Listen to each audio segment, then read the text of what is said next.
leave nothing untouched. We are Spoon 107.5 FM. From the top of Wologisi to the beaches of Maryland, we cover Liberia like nobody else does. This is Spoon 107.5 FM. Yes, sir. A special one from the CEOs, Dan coming with the spoon. And your boy, Friday the Southern Band. Charges on the beat. On the spoon to get your information. To the spoon to be part of our discussion. Spoon, spoon, spoon television. Spoon, spoon, spoon radio station. Spoon gonna tell you what is happening in Liberia. Spoon gonna tell you what is happening in Moravia. Spoon gonna tell you what is happening in Africa. Just to spoon you will know. If the children crying for starvation, just to spoon. You want to get a news update, my brother, to spoon. You want to know what is happening in Moravia, to spoon. Politicians want to make their decision, just to spoon. You want to know what's happening in the ministry, to spoon. To spoon. To spoon. You from Fonjema, Maryland, to spoon. To spoon. If you eat kepa, congratulate my brother, to spoon. You got a Spoon TV, you got a Spoon Radio, to spoon. To spoon. You want to get a news update, to spoon. What? Yeah, Rastafari. Kilibamba, kilibamba, kilibamba, kilibamba, kilibamba, kilibamba. What I want? Yes, what you got today? Spoon TV. Spoon. Yes, what you got today? Spoon TV,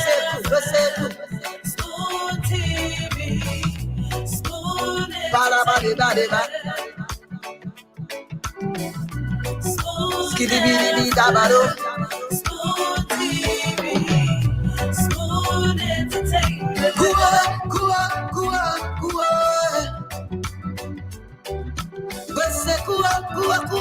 Go to there. A special one from the CEOs, Dan coming with the spoon. And your boy, Friday the Southern Band. Charges on the beat. On the spoon to get your information. To the spoon to be part of our discussion.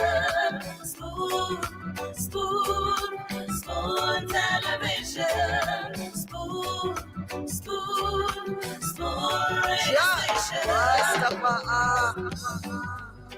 Spoon gonna tell you what is happening in Liberia. Spoon gonna tell you what is happening in Moravia. Spoon gonna tell you what is happening in Africa. Just to spoon you will know. If the children crying for starvation, just to spoon. You want to get a news update, my brother, to spoon. You want to know what is happening in Moravia, to spoon. Politicians want to make their decision, just to spoon. You want to know what's happening in the ministry, to spoon. To spoon. To spoon. You from Fonjema, Maryland, to spoon. To spoon. If you eat kepa, congratulate my brother, to spoon. You got a Spoon TV, you got a Spoon Radio, to spoon. spoon. You wanna get a news update? Turn to spoon. What? Yeah. Rastafari. Kilibamba, kilibamba, kilibamba. Kilibamba, kilibamba, kilibamba. What I want? Yes, what you about today? Spoon TV. Spoon. Yes, what you about today? Spoon. Spoon TV. Spoon.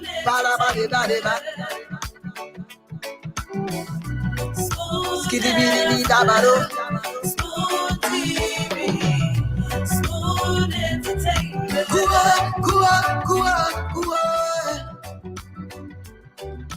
Bese kuwa, kujileo. Kuwa, kujileo. Todo spoon. To get Yes, what your you want? information. Kuwa. Todo spoon. Kuwa.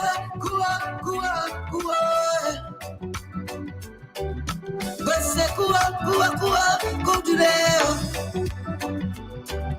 Kuwa, kujileo. Todo spoon.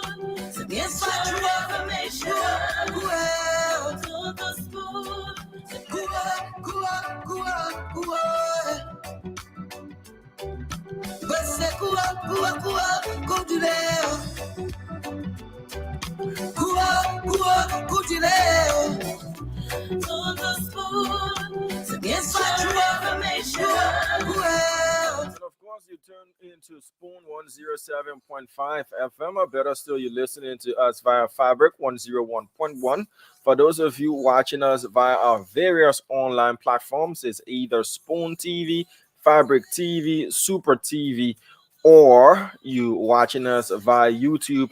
And our handle is Spoon Talk. It's the weekend this Saturday. Hope you had fun. For those of you in Liberia, it was predominantly a sunny day as well. A good day, to go out there to either the beach or the pool, or to go to a family gathering or something like that. So people attend their weddings, and others on a solemn note attend the funeral services as well.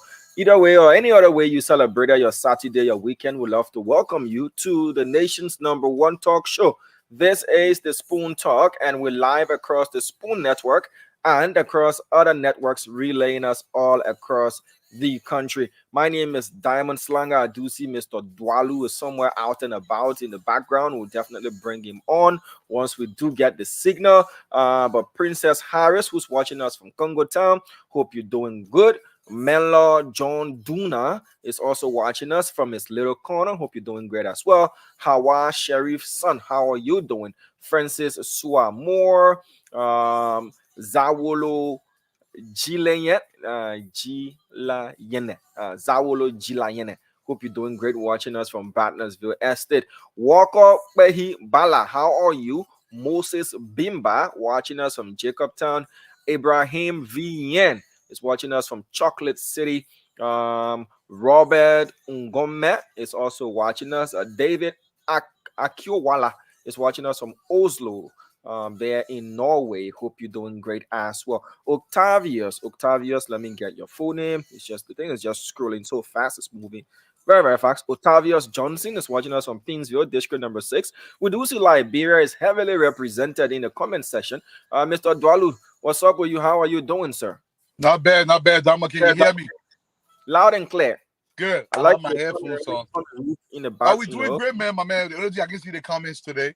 That's what I hate when I'm on the road sometime. But across the country, man, to our people, y'all kind of talk about Liberia. Plenty of things happening in the country. We have to talk about them. Hopefully, the guys don't come in very soon today, because I have a brief message for my people. Samo, over to you, buddy. Yeah, Mr. Dalu, we'll find some time for you to give your message. I see Sheikh Umuru Ware is watching us. Dennis Wisa Collins from Philadelphia, because I said the Liberian people represented heavily. The US people took the team personal. Aye. The people for Wahawa in Hawaii and the rest of the places in the US, people, Liberia represent too now. Yeah, We need to start voting from abroad. We need to vote from abroad. there is always this tendency or this argument, this thought that we like to miss our data in Liberia, so we don't follow talk shows for a long period. But Liberians, your comment, let us know you in the house. The people from the US taking it in personal, the people from the US are taking it very personal. Benjamin D. Smith is watching us from Supermarket Junction. That's Liberia for you. Momodu Kane is watching us from Virginia, district number 7. That's Liberia for you. Kelia S. Dua is watching us as well from a township. That passed so fast. Jerry is watching us from Jackson Fiado Hospital. Bamu Rose Yubote Tape from Zweju. That's Liberia. C1 Brown from Kakata City. James Vanny via YouTube from Grand Cape Man. So people will be watching from America. But let's see. Yeah, I've been intentionally jumping over the American comments, but it's good to know that Mr. Dwalu, you have your 5 minutes before we can bring our people up to speed with what's happening. Yeah, man. And this will tell us what's on their minds. Hey, I love the way you guys getting involved across the country in Liberia.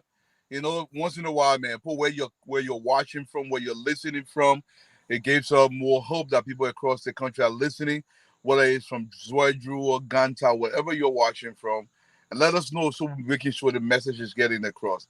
But that one, the holder today, I've been disturbed from yesterday, considering the amount of money that people make in the country. I made a joking statement, but there was someone go to government. But let me come near the camera small and say this to my people. Look, I get it. I understand it. If you're working in government, you got to get paid. I'm not knocking that hustle. But we have a constitution that requires the government to be equitable. That equitability is not just talking about justice, it's talking about equity in pay, equity in a whole lot of things. Now, I just want a few questions. It's not a lot to ask because that's the thing. Does anybody really believe that a man or woman, I don't care what university, you can go to school in heaven. I don't care where you went to school. Do you think somebody should be making $10,000, $15,000 in that country when half the country is unemployed? That one yesterday, I sat down and I took the government president have around 60,000 employees. Of that 60,000 employees, approximately 5,000 of those people that are making above 2,000.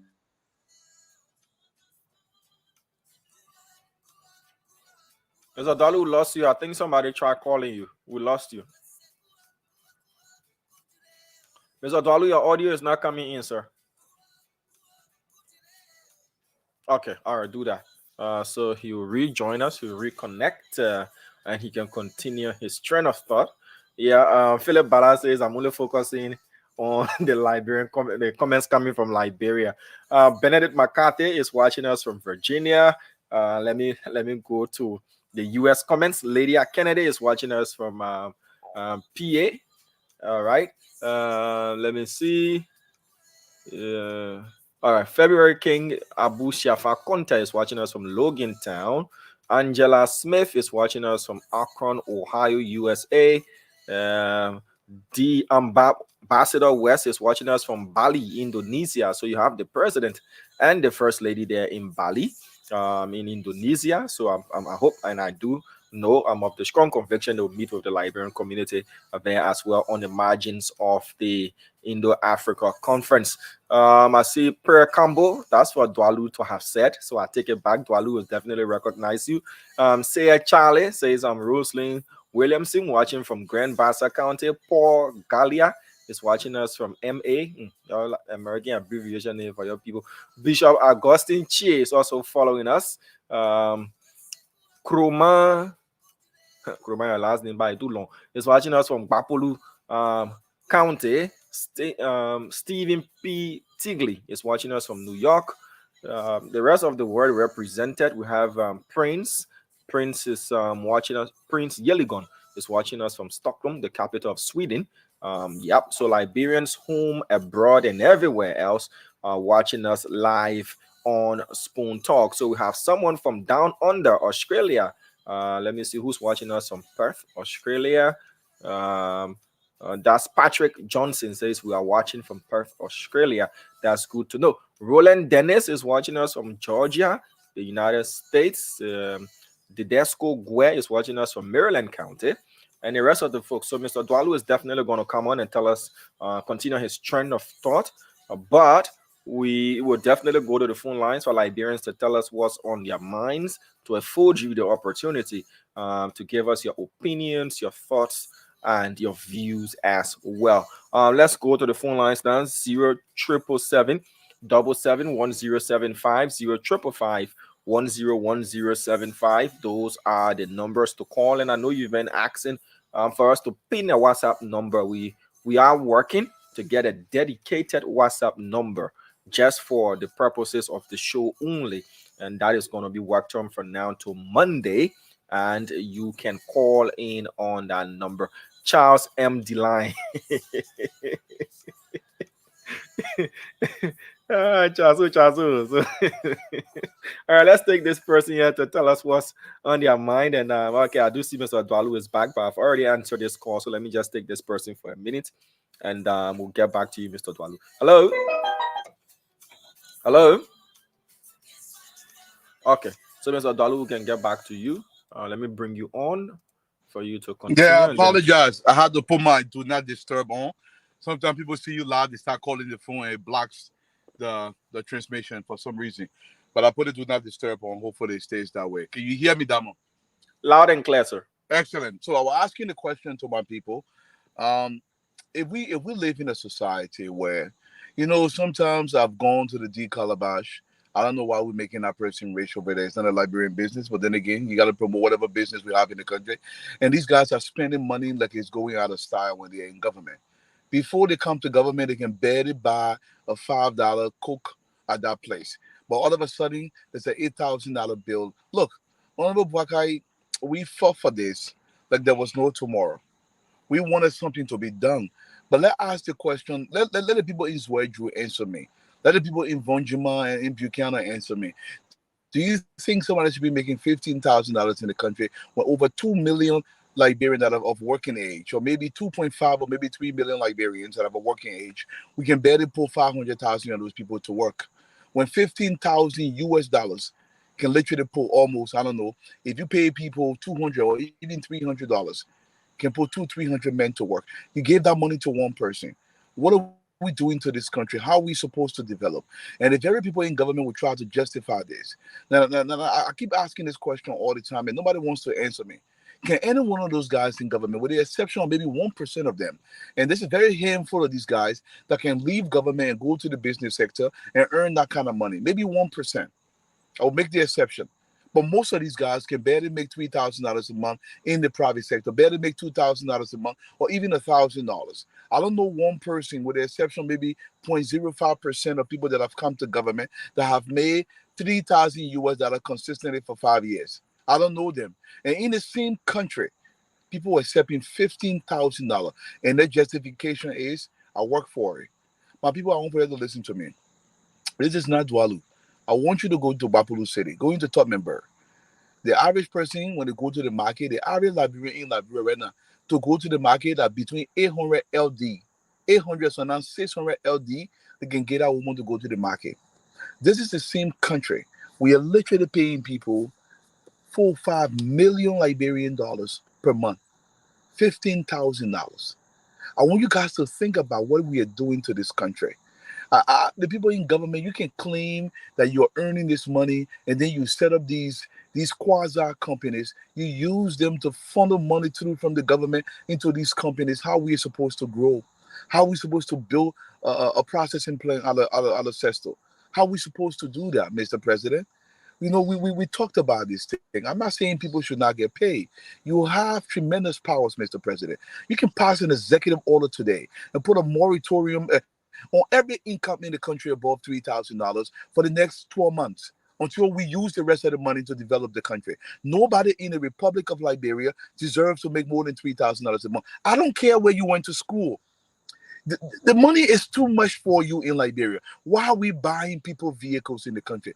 Government should not be responsible to buy, but anybody in the vehicle. Government buy 50, 60 vehicles, put them in GSA, hire 50, 60 drivers. If a minister wants to go somewhere, they call GSA ministry, he drops them off, and he brings the vehicle back. If you want to buy a vehicle for yourself, go ahead and buy your own personal vehicle. But we are killing the country. No schools across the country that is adequate enough to send their children to. And yet and still we are paying people so much money.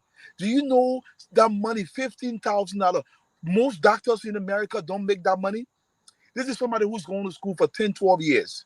They don't make that kind of money. Unless, of course, you have your own private practice. 15,000 United States dollars. I want you guys to think about other countries across Africa with a much higher GDP. Think about, we mentioned Ghana and Ivory Coast and Sierra Leone. They don't make that kind of money. Everybody who comes to government in a high position, and everything I'm talking about, I'm talking about people above director level. They're likely to become a millionaire overnight for a country that does not have a pot to piss in. How is this acceptable when most of our daughters are becoming prostitutes? Our sons are being zogarized. They are completely being lost to history. The entire country is being doomed because a few people have to wear expensive suits that they ordinarily cannot afford on their own. When you're talking, the first thing they will say, Dwalu is jealous. Of course I'm jealous. I'm jealous that something that our father left to all of us, you're one eating it. I'm jealous because poo-poo is still rolling on Broad Street and you're in a massive SUV. You don't have to smell that poo-poo, but the rest of us have to smell it because it's small money we should use to build a proper sanitary system in the country. You're using that money on yourself. And the entire country struggles. Yes, I'm jealous. I'm jealous because everybody else around me is developing and we are not developing because we are taking the small money and we are giving it to individuals to support their lifestyle. When the young people in that country get angry, when the young men below the age of 35, when their eyebrow get open and they take to the streets and they really demand their share of the cake that is Liberia, where are we going to get the money from to give it to them? Where are we going to get the jobs from to give it to them when we are taking close to 90% of the national budget to supporting cushioned lifestyle for people that ordinarily could barely make $500 in the private sector on themselves? What are we doing to this country? I'm not saying you shouldn't pay these people, but if you want to make 10 million, please, by God's grace, go into Bunjima, go into Zwedru and start a company and make millions. I will be your biggest fan. But the government is not a place for a man to come and become a millionaire. It's not a place for a man to come and live a lost lifestyle. Let me tell you what government is. After you've made your name in the private sector, after you elevated yourself to a certain level, you want to leave a legacy. You want to leave your name behind. You want to make sure when the people mention Damo Slinger, people can say, oh, Damo was a brilliant soul. He transformed Zwedru in a massive metropolis that 10 years from now, 20 years from now, this is what government job is. You're coming in to leave your name because you made some money in the private sector. Now, I'm not talking about local government job. I'm talking about deputy ministers. I'm talking about directors. I'm talking about representatives and senators. I'm talking about the highest level presidents and vice presidents. This is a legacy position. It is not a place to come and get paid. It doesn't mean you don't take a salary, but it's not a place to come and get rich. But what we've done to this country, we continue to destroy this country. We continue to destroy the fathers in the country because they cannot find a job. There is no job. The family is breaking apart. No woman will respect a man if he cannot bring home a daily bread. This is what our society has become because people have to justify $15,000 in the country. Think about this. I want you guys to think about the kind of money we're talking about. One man, $1,000 in Liberia. That's plenty of money for anybody. You get your horse, you get your car, you're making 1,000. You're not small, boy. You're all right. If you want to make more, go outside, you go make your pankana or you start your company, you start your water company. I ain't got a problem with you. Government job, that place to come rich. Our brothers have no job. Every single day, Mr. President, we play with you. We told you. We ask you. We beg you. Let's find a way and create a private enterprise in the country so the young men can go to work. I've been saying this from day one, and nobody was listening. We have to put these men to work before the arbor open. When the arbor open, we will see Nairobi 2.0. We will see the Arab Spring 3.0. And this is something I don't want for my country, but it's become inevitable. If we continue to sideline the bulk of the population, 90% of the young men in the country are unemployed. Nobody's making any effort to employ them. When you talk it, they say, Dwadu want too much too quickly. How are these men supposed to feed their families? If it doesn't bother you, we're sitting in a time bomb, Mr. President, on a time bomb. Our men are angry. And you're paying, making sure, pass a moratorium, use your executive power. Nobody should make more than $3,000 in the country until we can develop certain infrastructure, certain roads, certain bridges, certain hospitals are built. You can say that. It is not unconstitutional. I don't want to hear that. I don't want to hear this is unconstitutional. That is not true, Mr. President. We are in an emergency. In an emergency, you can declare certain martial laws until we develop certain things in the country. Boy will say, oh, what's he going to do? You are the president. Do something, Mr. President. Damo, it was a pleasure. Thank you, Mr. Dwalu. You've spoken your thoughts. You've spoken truth, as commented by many of our viewers and followers. In a country such as ours, astronomical salaries are always justified by the fact that this is an institution created by legislation, as an act of legislation. So this is the salary that others were taking. I'm taking it too, the benefits and all of that. But you said it all. I have nothing extra to add. It's now for the message to sink in, and whether or not it will be listened to and actions taken. One thing, something can be legal and be illegal. I want you to understand that. Slavery in America was legal. In Liberia, people with names like Dwalu could not vote. That was legal. In Liberia, there were certain laws. If you don't have property, you could not vote. That was legal. Something can be legal and illegal at the same time, because these corrupt and criminal legislators pass a law in Liberia, and then things say, oh, because we passed the law, that means it's legal. No, if you're doing any action according to our constitution that harm the people, even if it's illegal, if it's legal, it can become illegal by mandate of the people. The people can make that illegal. You cannot pass something to benefit you while the entire country continues to suffer. We're not supposed to say, if you say it, it's Dwalu Jeda because you're not in government. Then go, I will not eat today. I will not eat today because I'm not in government. I understand it. I will not wear my eyeglasses today because I'm not in government. I get it. But can we? How you call it that? What do you? You know wear eyeglasses. It's been a long time since I heard it being called like that. But it's sickening, Damo. It's sickening. Look at the men into the Damo. When I left the show last night, if I'm not joking, maybe almost 12 or 13 calls. I did not answer half of those calls, but I got messages. And they heard, look, the men I implore, Damo, do you know for let me know, my last thing I will say, do you know what it takes for a grown man to call another man to bang for 10 hours? Do you know how much energy?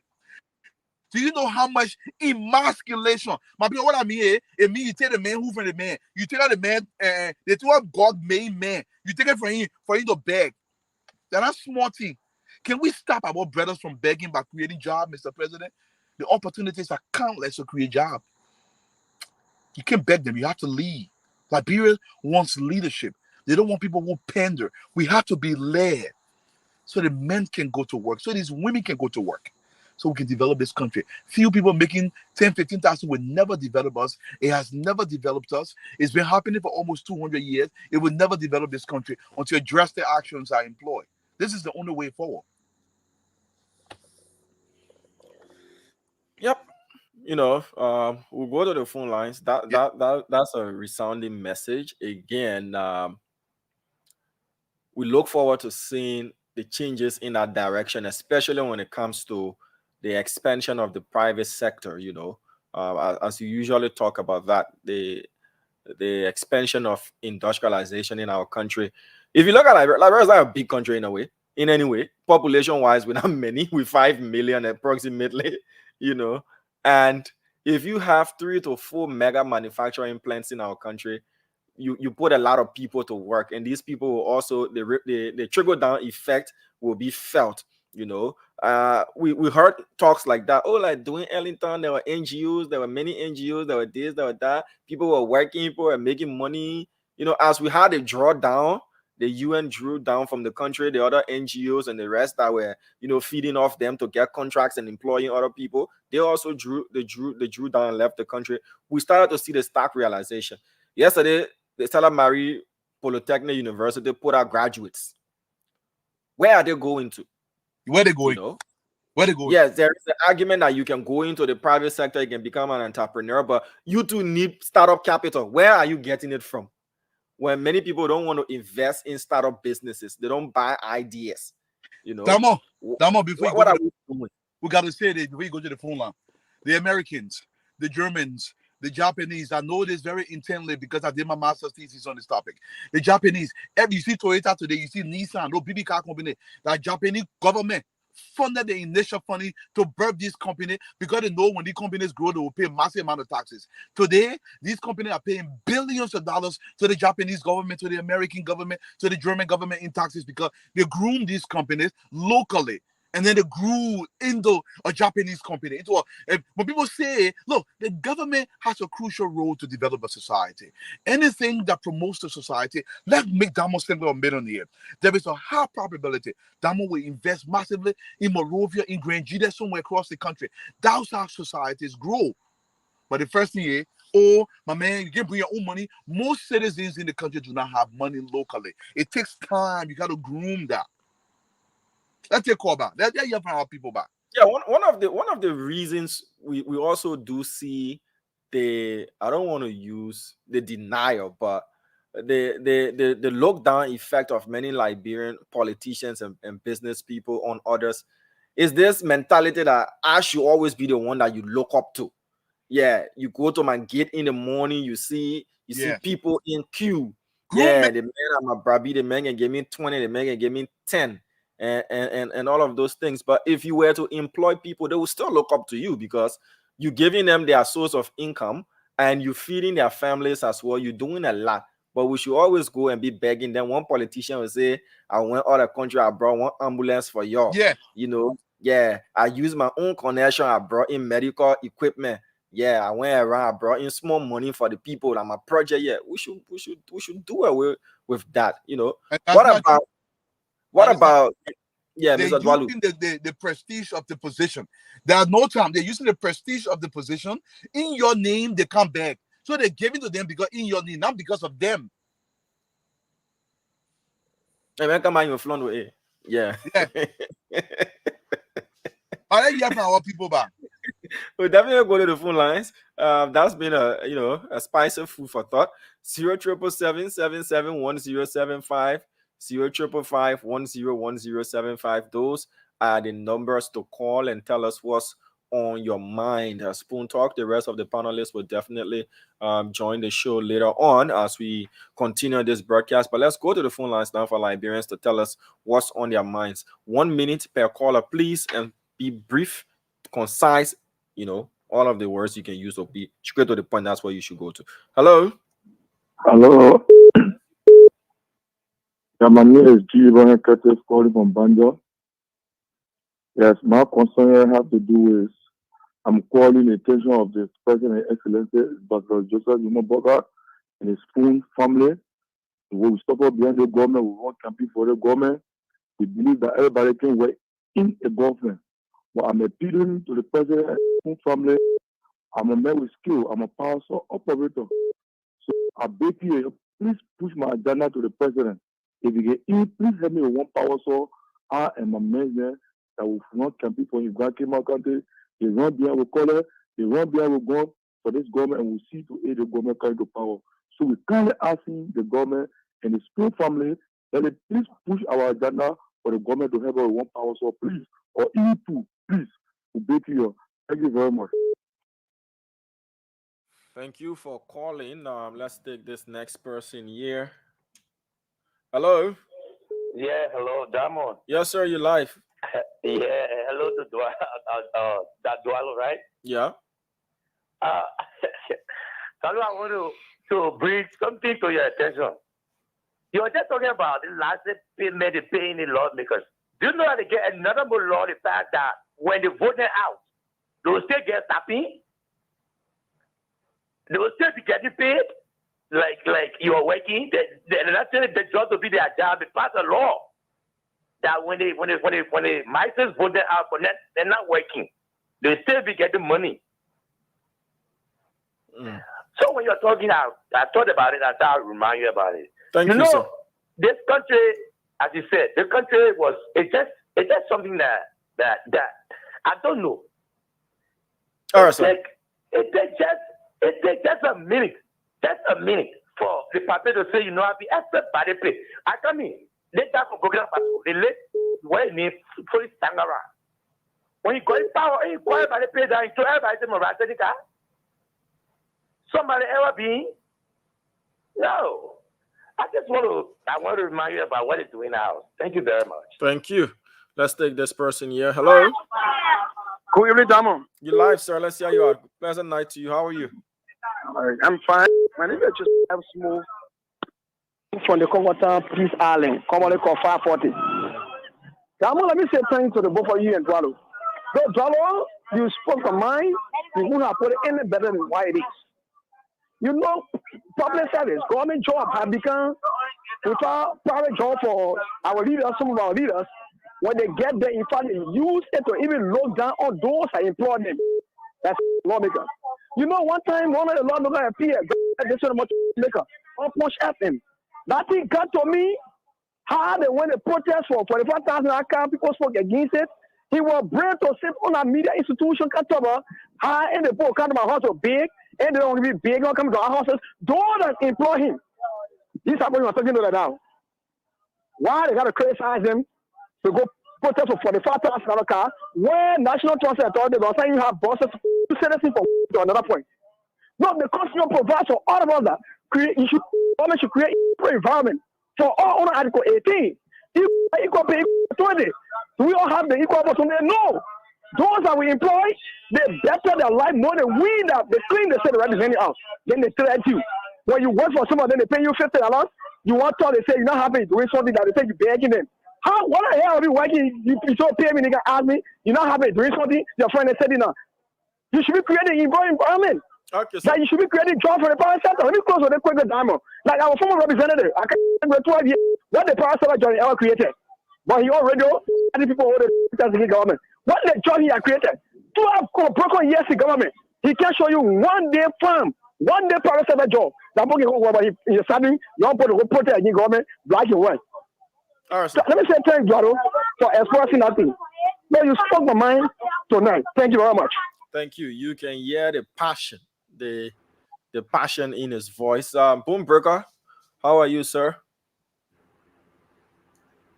Man, I enjoy you taking calls. I'm going to take a 3 more calls. Let's hear from our people.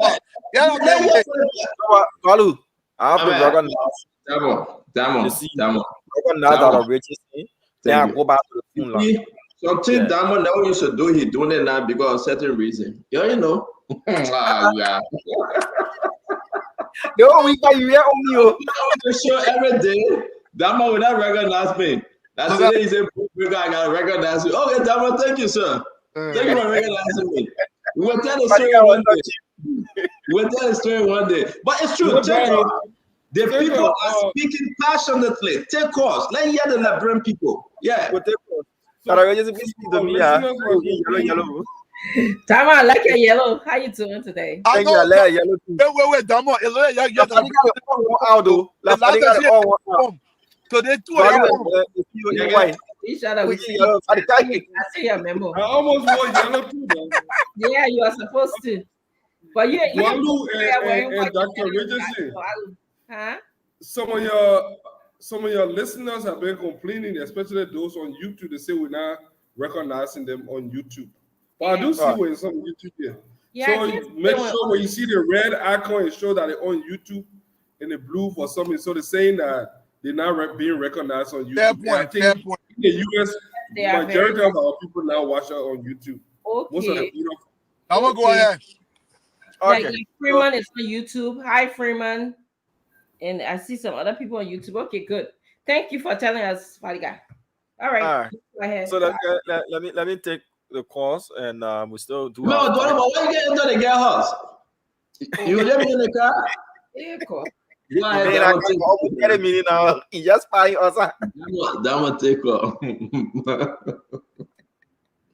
Hello.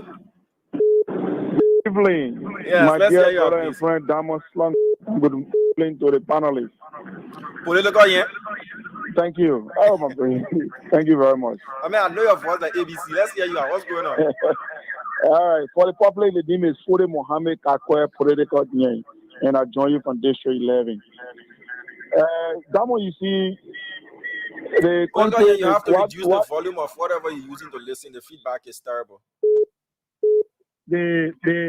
What Dualu was saying in regards to lawmakers or government officials that are taking 16,000, I think I blame we the citizens for that.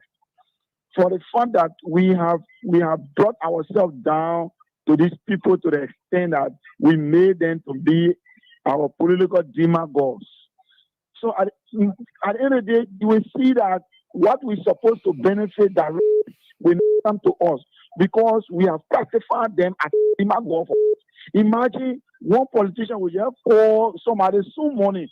A very energetic, smart young man say, "My man, I need 10,000 men or I need 200 men to join me."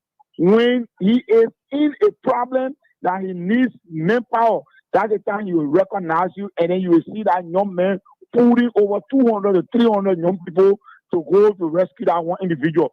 At the end of the day, he believes that he is the war of those people. So if we can just look then, and then look in our face and say, no, I can't support you. I can't support you when you are into a problem, especially when it is a legal issue. Go and settle a legal issue when you are vindicated. Do it done. Well, my brother, this was a bureau, but the issue of the guy taking 15, 20,000, it will continue to happen because this is how there's a country we have, and this is how we think them to be. Okay, Thank you. Your point made. Let's take this person. Pleasant night to you. You live on the Spoon Talk. Good evening. Yes, sir. Go ahead, please. Okay, this is Brother G. Last thing they're calling from PJAB tomorrow. It's so good. It's so good. The boom breaker has come, and my call went through. Look, we respect this Spoon Talk so much. And what credible information I can get from. Sometimes boom breaker is speaking. He say how evidence he provide documents so forth. But for our panelists, we say the person tell me say this, the person tell me that, and nobody question them. I made special reference for do. I say do. You say I get confirmed information. Who are you speaking on their government get confirmed information? And nobody will try to authenticate whether it's true or not. So I beg you, don't break up. When your panel are speaking, let it come with facts. And we all can believe it. When you come with something we are saying no, it's a story that we all believe in Spoon Talk. Okay. So thank you very much. Thank you. Thank you. Again, that's what's on his mind. Hello. We lost that person there. Hello. Hello, Donald. Yes, sir. You live. Let's hear you out, please. Yeah, good evening. My name is Benjamin. We are calling from District 15. Fantastic purpose. Yeah, my concern has to do. First of all, I want to say because they lost you, the people already. Let's look at the lawyer. How will you be holding position? Then you run for another position. If you trust yourself, you need another position. Then you run for another one. You see that other law? You see that other law? So the 50,000 people taking the law, already shoot them. Okay. So that must not get fair. So first of all, don't go back to the law. Some of the law will be amended. Let's take somebody else from the law so they wouldn't go to the people. They're enjoying that time, so the law shoot them. My consent. Okay. Thank you very much. Thank you. Thank you for calling. We take this next person here. Hello. Hello. Hello. Yeah, hello. It is Spoon. This is Spoon, sir. You live. Kindly go ahead. Yeah, I want to talk with the CEO, man. Mr. Spoon. You listening? Yes. Yes, I want you to please do me a favor. I have my children and they need to go to school. I've done everything, but I have lack of school. I want you to please help me. Okay, he has listened to you. You're talking, so he will respond. Okay. Please help me. Dalu? Hello? Yeah, please hello? to give a birthday shout out. Yeah, that is Okay, It's not time yet. We gotta do it. Okay. You want to do it? Go ahead. That is sure. Go ahead. Okay. Please look at. Please. I beg you. Go ahead. Do your shout out.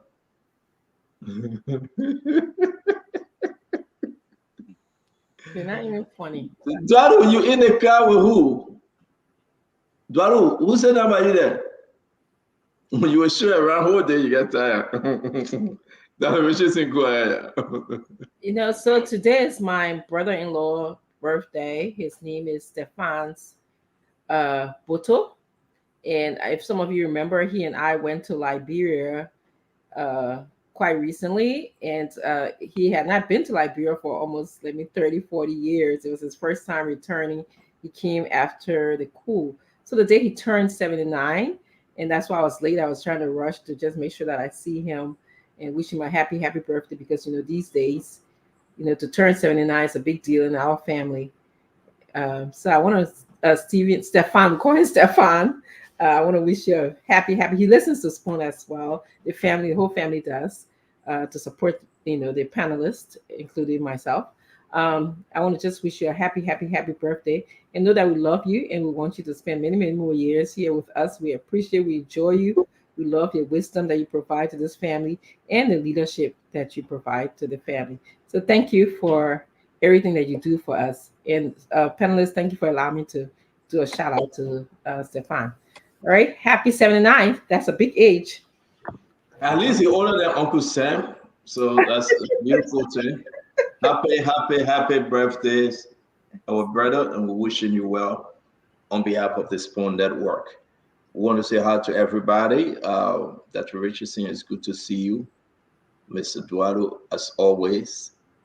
Fadiga, thank you. Damo and Snago Jr., we want to say, you the junior, Damo, or you the senior? Are you getting in the middle? So I'm the first of my name, so I'm the senior if I were to name a junior.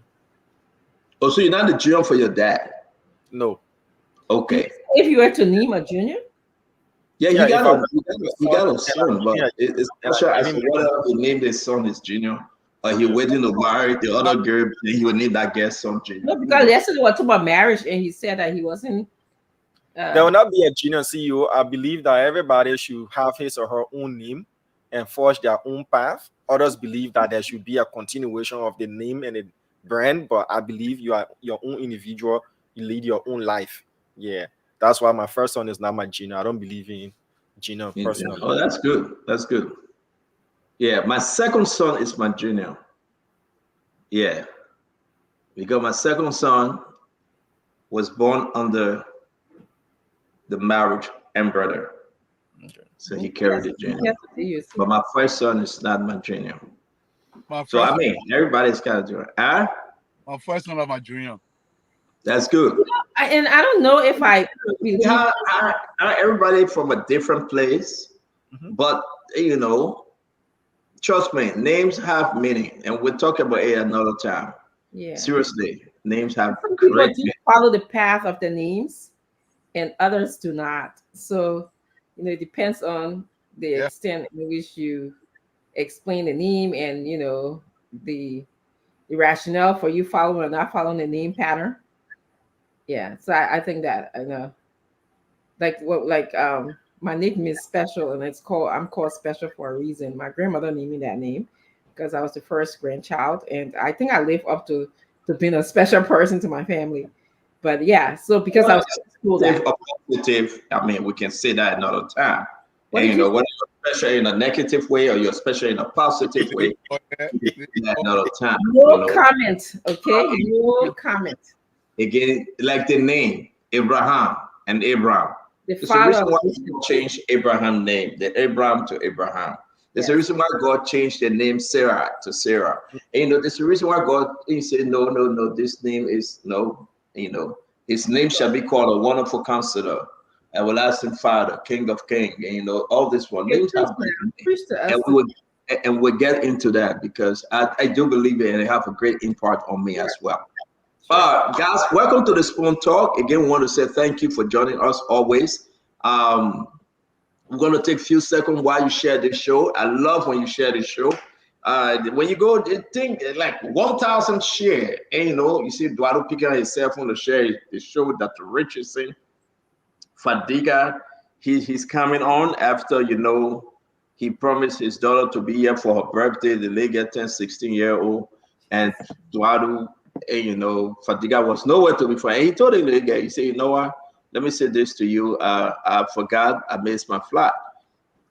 Only Fadiga can say that. Only Fadiga can say that. Trust me. But as it is, she looked just like her dad. Now we can say a belated birthday to her. She's a pretty young lady, 16 years old. What's her name? For the guy, I meant to ask you. I don't know her name. Her name is Aminata Ninje Fadiga. Aminata Ninje Fadiga. Aminata. You see, wait. Let me put the leg picture down. What's her name again? Aminata Ninje Fadiga. The woman that owns CTN. What's the woman name? Oh my goodness. Honey, Aminata. Okay. I don't want to say no more. You know, listen, I think beyond a normal human being. No. No, seriously. It's just coincidence. Let me tell my own. I ain't free calling a dollar name back. Let me tell my own. I think beyond what normal people think beyond. The man gone. Who man gone? Fatiga just left, he came back. Fatiga. I took your dollar picture down because I really want to say something here. Your daughter name is Aminata. Yep. The woman that owns CTN. The one that you're fighting for, that we should keep her company in Liberia. The one that you visit every day when she's in Liberia. Her name is Aminata. Don't put your hand on your face.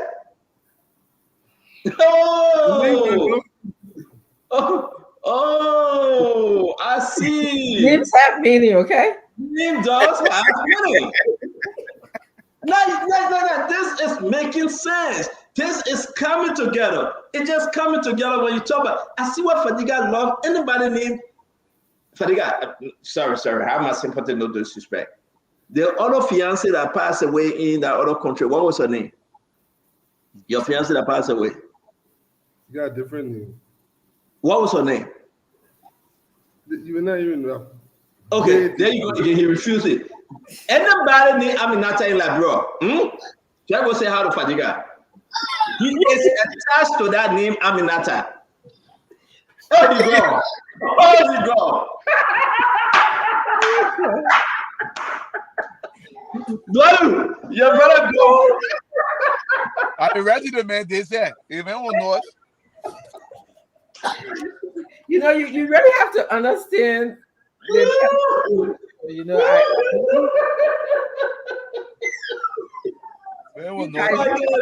much. Great young welcome. The man checker.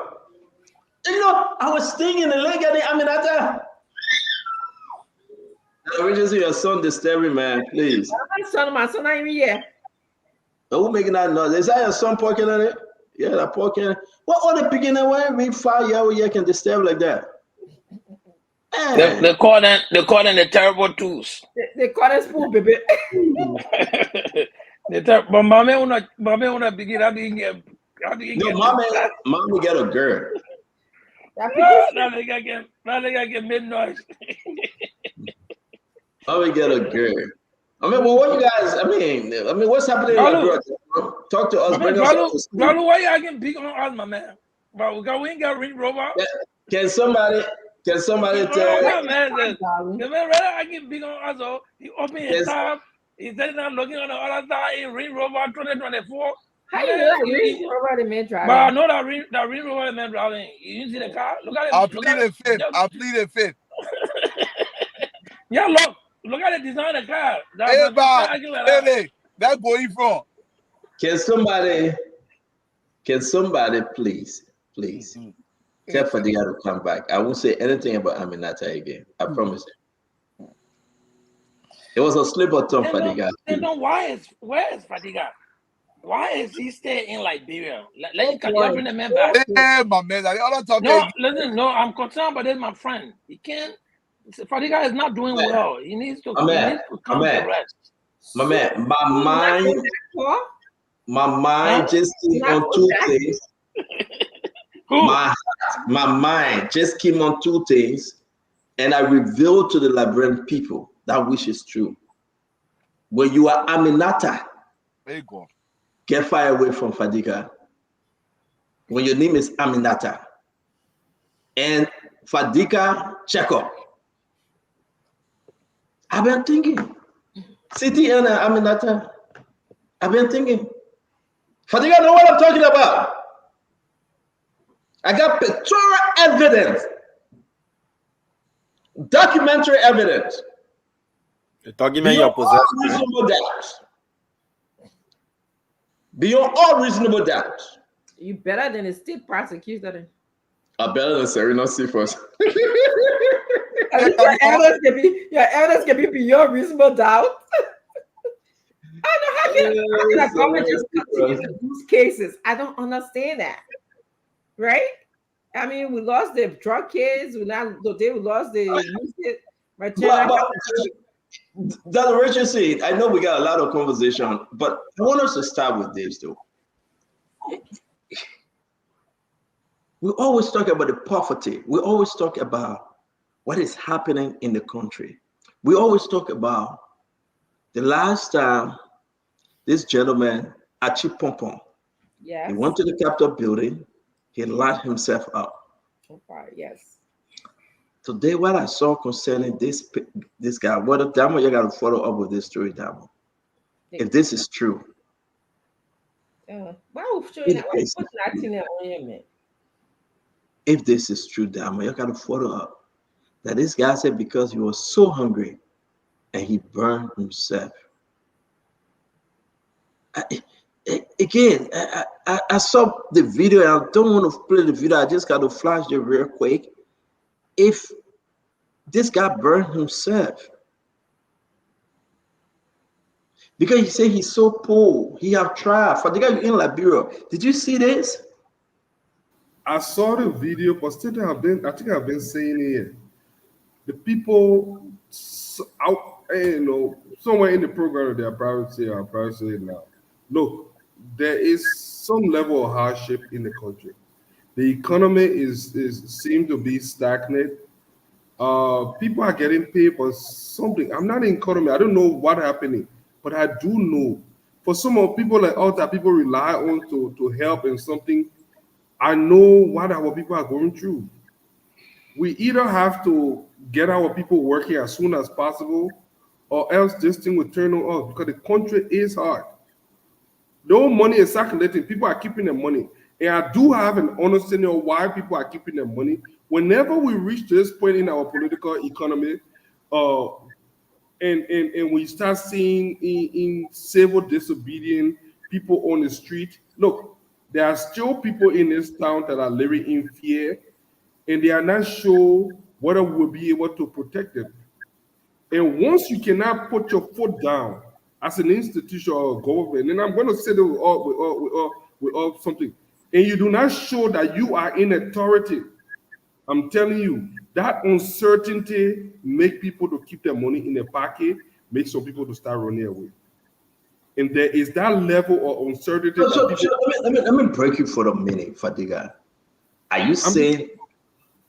No. The reason why we're starting with you is that you currently in Liberia, you and Dama. Talk to us about this picture. Talk to us about what is on social media. Let me show you again. If you're just joining us though, you want to share the show, and please let us know that you share the show. We want you to invite people. But today, people calling me from all over about this information.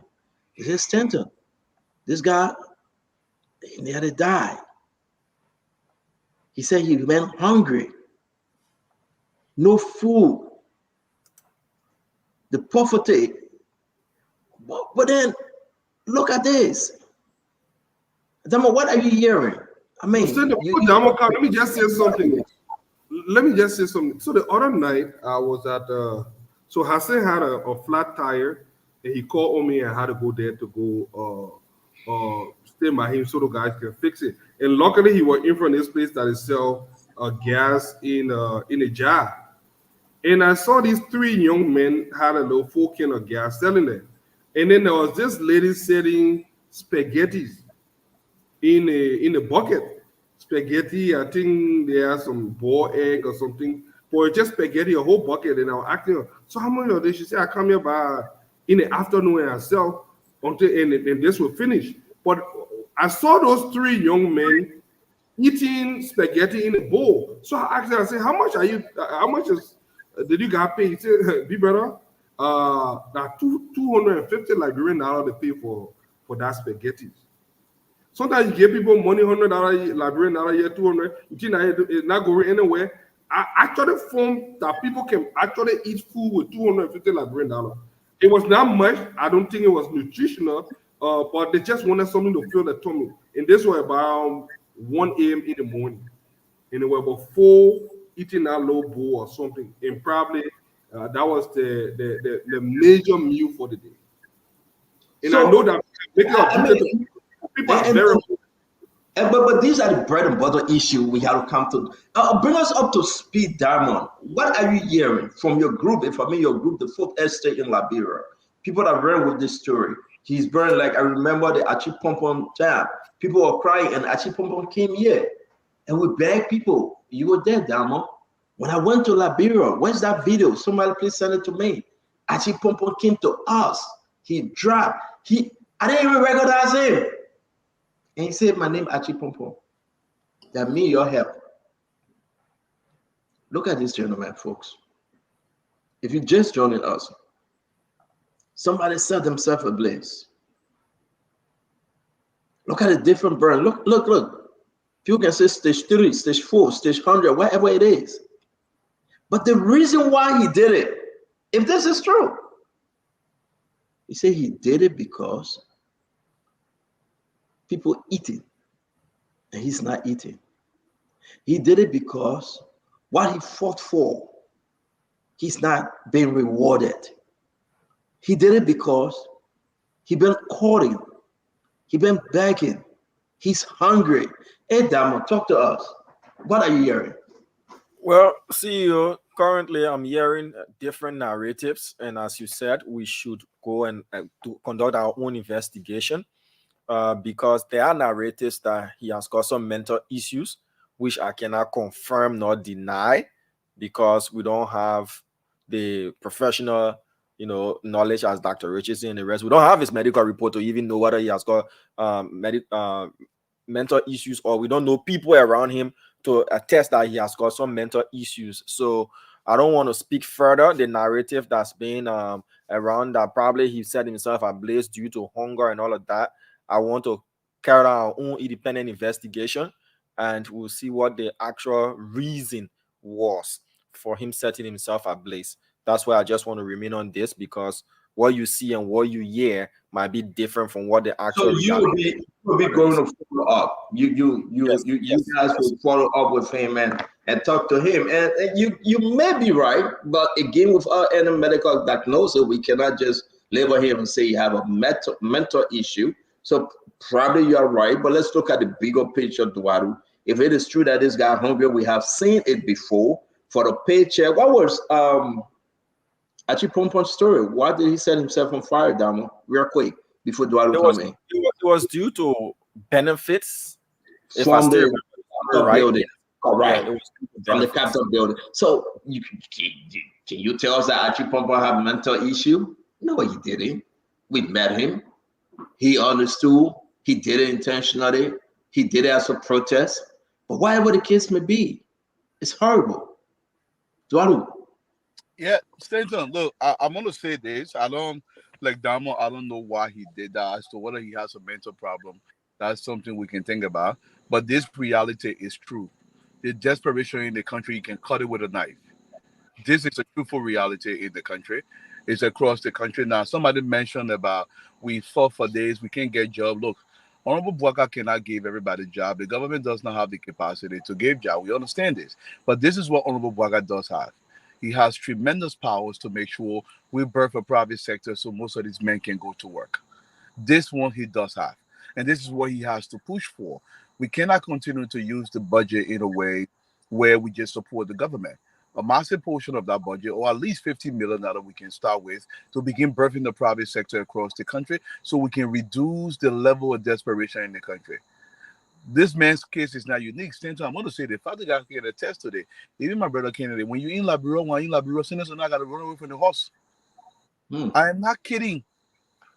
Because Liberia is not cheap. Liberia is extremely expensive. But you can't refuse somebody a bag of rice because it's expensive. You say bag of rice at $20. But when you not buy 5 cents, $20 bag of rice, it's not getting fat on you too. Because you're on a budget. So the desperation in the country is real. I know is completely real. The old man will come. I used to get one old man from up the hill. Oh man, you can't in the yard and you take a hoe, just a walking around. You forced to pay her. If it doesn't man leader, she will say no. Wait. The Oma will come in your fence. Yeah. Outside the fence, anywhere, yeah. For what? Well, but at least the Oma on okay. Your car, when you park your car in the street, people will come start watching your car. If you don't tell them to stop and they finish watching the car, you gotta pay them. Especially if you saw them. Wait, Dwalu. So the Oma get a hoe. Yeah. So you can dig grass around your yard.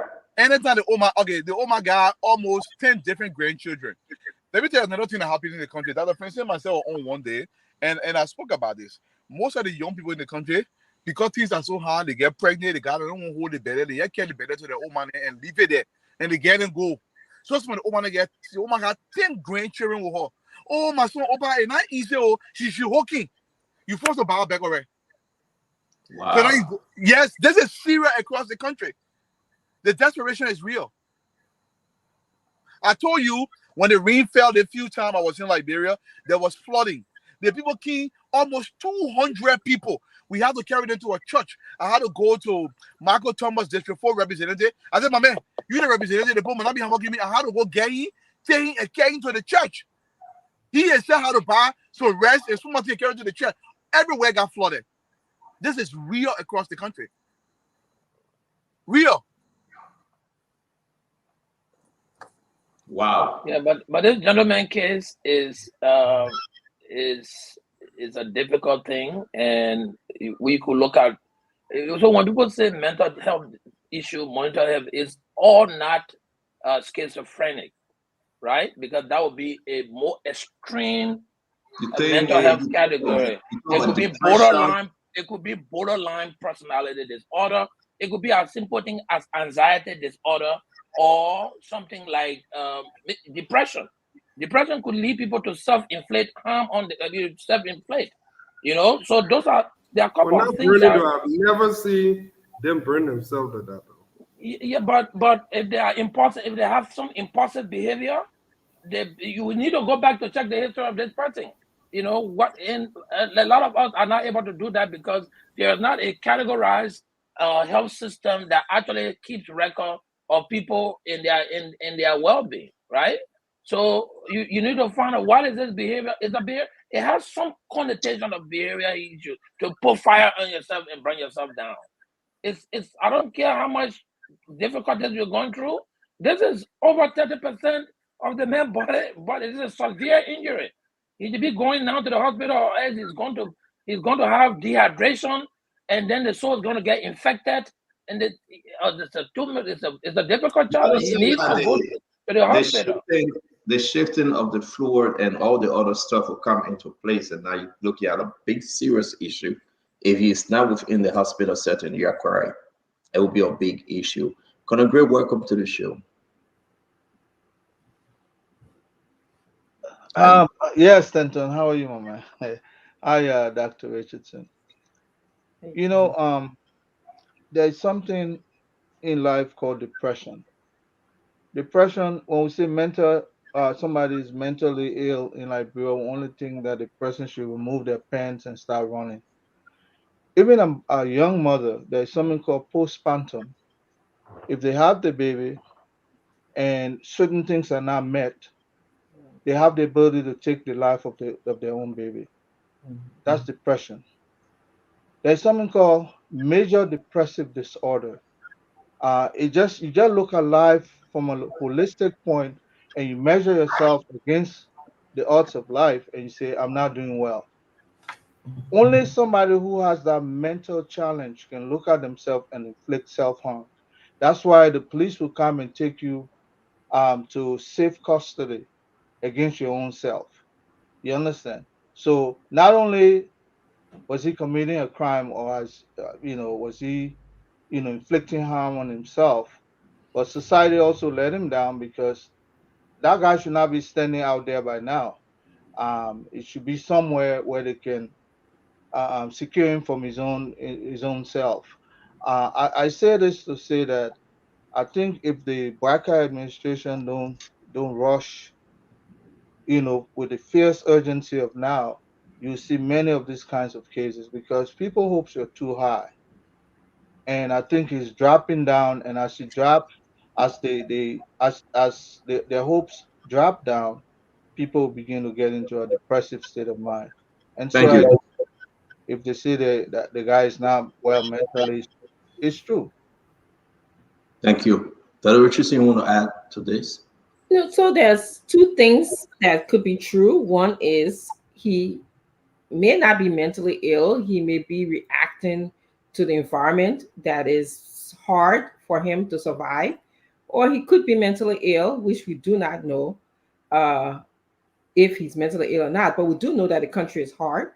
We do know that people can go without eating a meal a day. We do know that there are people who need money to get to the hospital and they can't get to the hospital because they just cannot afford it.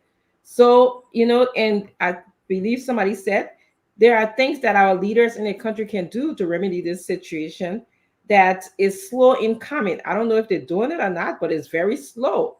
We're not there yet. It seems like, the changes that people want to see, they are not seeing it yet. And sometimes without the communication from Spoon, nobody knows what's happening in the country. So I don't want to say that, this man put himself on fire because he was mentally ill, or I don't want to say that he isn't mentally ill. I've not sat as a professional person. I have to sit with somebody and, render a diagnosis and understand your history. But yes, there are different types of mental illness, like everybody's recognizing here. He could be anywhere ranging from brief psychotic disorder, which it takes 4 days to engage in a brief psychotic disorder, something that we're missing here, that could impair his judgment, his thinking, the way that he sees himself. Or he could be, just a temporary, there's also major depressive disorder with psychotic futures. So he could be depressed for 2 weeks and the psychosis sort of kind of flow in there and he's depressed. Or he could have PTSD. He can have a number of things, that could be wrong with this man. He could be reacting. He could have a substance-induced psychosis. He could have a medical-induced psychosis. We don't know what's wrong with him medically. We don't know whether he's on drugs. So there's a lot of things that could be wrong. And so I can't speak to that. But what I do know, when we come on this show, we preach that our leaders should work in the best interest of our country. We want our young men and women to be able to get a job where they can live a decent life, like paying somebody $1 or $2, or having somebody work so hard, be a good man, or wash your car and stuff like that for little of nothing. It's not enough. Having somebody rush to your car to come and wipe your windshield, and we just give them whatever we have when we in the country just to help. I mean, we're doing our widow's mite when we're in the country, all of us here. But it's just it's not enough. We need something where the people can be consistently employed and have opportunities to work. Okay, this is what we do in economy. So that's all I have to add. And this is not about opposition or imposition. No, this is a generational problem. Yes. Old age problem. It's something I had started a long time, but it's just growing faster because, like I said, somebody is your gatekeeper, somebody cooking for you. What do I say? The woman just can't start digging right. There you go. You can't help you. Canada, they say you take your car down Broad Street, you just wash your car and you got to pay them. Yeah. I mean, so no, one thing people don't know. You see those street children? I don't care how many times you change your car. Those children, they know your car. They know if you can give them money, they know you. Mm-hmm. There's no way, anywhere I am, the first thing, they will group themselves, they organize themselves. You see 5, 10, 15 of them. They will say, "Now, our daddy waiting for you." I was at a fusion the other day. The security started to move them. They say that guy will not do even here because Chief Fadiga will not even move off from here. And they stood their ground. They said they were not leaving. When I came out, all of them will sit down and tell me. I'll sit with them. We have some conversation everywhere. I mean, people go to bed hungry in this place. Yeah, you saw people go to bed hungry, but not everybody though. A lot. The country is hard. Yeah, but not everybody. Well, not everybody. There are some people that will always have. I mean, not everybody. Yeah, but you seeing the picture up there? I see it. I saw the one that they put it all. Look, people are trying to exploit the situation, but we can go on to say why this is happening later on. I know the story that we Prince need to address Johnson. it. Fadiga, let me. I know we're getting to the show, but the story that Prince Johnson is telling here, I want you guys to maybe give a twist to it. He is telling a story that is so unique. And at the end of this story, he said, God will show up for you one day.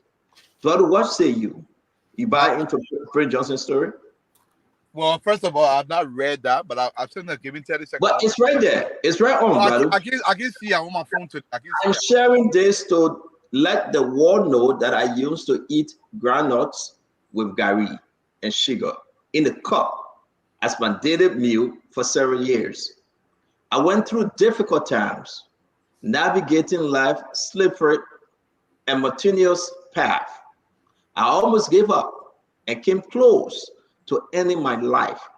But today, I am blessed. To those facing similar struggles, living through tough times, know that the best is yet to come. Do not give up. There is still hope. Keep watching and praying. Without ceasing, God will show up for you one day. I read it, Eduardo. What say you? Yes, thank you. Now I can respond to that. I want to say to the senator a powerful message. For Mr. Senator, you are in a position to do God's work. And part of God's work is job creation for the people of the Republic. You have authority to do that. I get it. The message is all well and good. God will not descend from the heaven and come and make the people feel good. Prince Johnson's story is almost every Liberian story. We all eat gari. This is across the country. This is not unique to the senator. But there's a responsibility that falls on the senator's shoulder to create jobs in the country, to create jobs. There must be dignity. So other people too can say, don't go ahead and do it. God will bless you as well. But Senator, I want to say this. Dr. Freddy said the PTSD.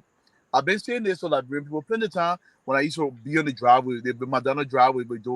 When somebody murdering somebody, when all your bring the children, all of them can watch him beating the man in the street until the man die, it can affect you for the long term. It's not good for you to stand up there, they be killing somebody. We're not supposed to be killing our better than in the street to begin with. But when you come there, all your children, they can watch the person living there, and the person, they beat the person, they beat them, they burn them with tire. When you go home, and not feeling, it can come inside your head. One day you get up, you start behaving crazy yourself. That's the reason why I want to make that point, Stanton. Thank you. You're muted. You muted or we can't hear you. I'm sorry. Go ahead, Fadiga. You want to take a piece of Prince Johnson? Prince Johnson, God will take care of you. Be not dismayed in all your path. God will take care of you. God will take care of you in every way, no other way. He will take care of you. God will take care of you. That Prince Johnson message, what say you? Well, Prince Johnson has a point, and I've stressed that point before. No condition is permanent. I mean, most of the times, the decision we make can be our reality tomorrow. If you keep striving, I'm a beneficiary of that. I know several other people that came from nowhere and have become somebody today. So what he's saying in general is right. And now we can politicize it and say he's a senator. What has he done? What is he doing?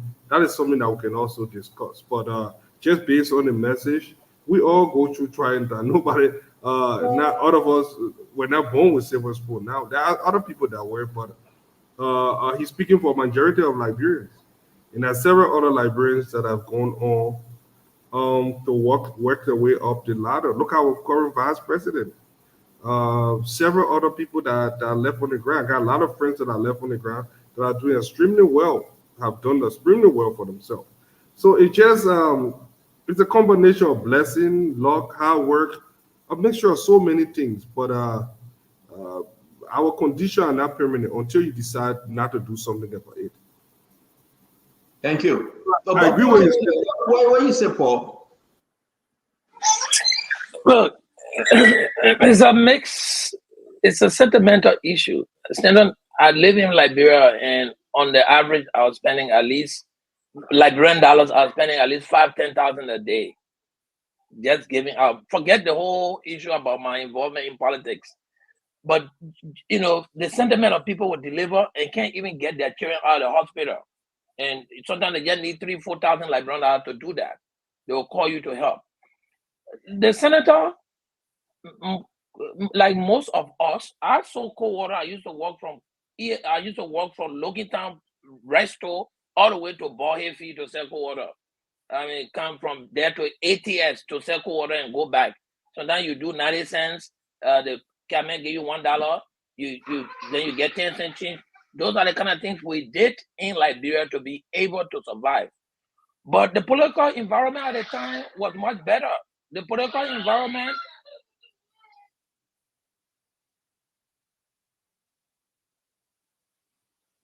Yeah, the kids don't get chance, my man. Go ahead, Konagwe. Take it from there.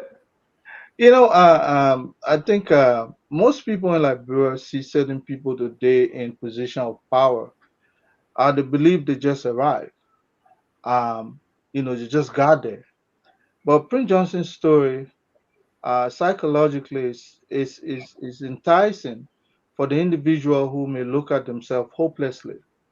And people in leadership should sound that way. Because my function at some point when I was in leadership was to just boost the morale of people, especially when their hopes are down, when they're feeling, that human part of their life is going away gradually. This could help them, to say, well, if PYJ can make it, me too can make it. But eventually, the other part of it is like, well, maybe it's asking them to hang in there because help is on the way. In the future, maybe you should just add what he's doing about those kinds of problems because he's a leader of the country and he should be part of the solution. But this also, what he wrote was part of the solution. He's lifting the spirit of people. I don't see anything wrong with that. But there are lots of folks who need that, and they need that hope just to tickle their life alone. I mean, going forward to say, look, don't do this to yourself. You could be me in the future. Hang in there, and that's what some people need. And you're right. I think it's true. But again, to just put this together, we would be going into our program now. Damo, you want to say anything on this? And then we end up with Dr. Richardson. I watched a video coincidentally prior to coming on the show, and it showed two different societies. One, China was above. You could see the people in the factories manufacturing and all of that. And under they had Africa, and the people were in church just praying and praying and praying and praying and praying. Productivity. We need to speak this because it's a looming security threat for all of us. That people will look at you and see that you're eating chicken, and they cannot afford. They start to harbor that resentment towards you, and that is a serious recipe. We need to look into birthing the empowerment of our young people. You know what it takes? Within September is tomorrow. Schools are about to open. There are thousands and thousands of Liberian parents that can't afford the fees for their kids, and it's dehumanizing to them. If the man had work to do, he will earn. At least there will be something he can bring home to his family. So it's good to motivate people. It's good to put people in a hopeful state and all of that. But after the 2-3 minutes of inspiring them and reality sets in, what's there? So that is my point I wanted to make. You need to go into that. And one of the ways of doing that is to let the government look at how they can take indirect taxes and give incentives that more Liberians and other foreigners can open businesses and manufacturing and the rest to put our people to work. Otherwise, now The way we can see when we pack our cars, they can lift all the weapons to let you know that they wash it, and you can get money. It can be serious problem. The next thing, people will walk up to you broad day and start jacking you for your stuff because they can't afford and they see you that you have it. That's just what I wanted to add to it. See you. So if we speak to that, but what can this government do, Dr. Richardson, today? What can this government do today? What are they doing right now to help change the narrative, the status quo of poverty in our country? So I'm going to answer your question in two ways, but I want to address the Prince Johnson issue first, and then I will answer your question: what can this government do to reduce poverty at this moment? I think it's the right message, but Prince Johnson is not the right messenger. This is how I feel. And Mr. Johnson, I know tomorrow morning, Sunday, you've called my name in your church before, so I won't be surprised if you do it again. But somebody said that he is the leader of the country. Before you start giving inspirational message, please tell us what you are doing. Show us, in fact, don't tell me, show me a history of what you have done. I'm so sick and tired of our leaders in our country being so inspirational, and the people are still where they are. So I don't know if I should call you Uncle Prince or Mr. Johnson. Let me see you. I see you on Sunday in the church. That's where I see you. And Dama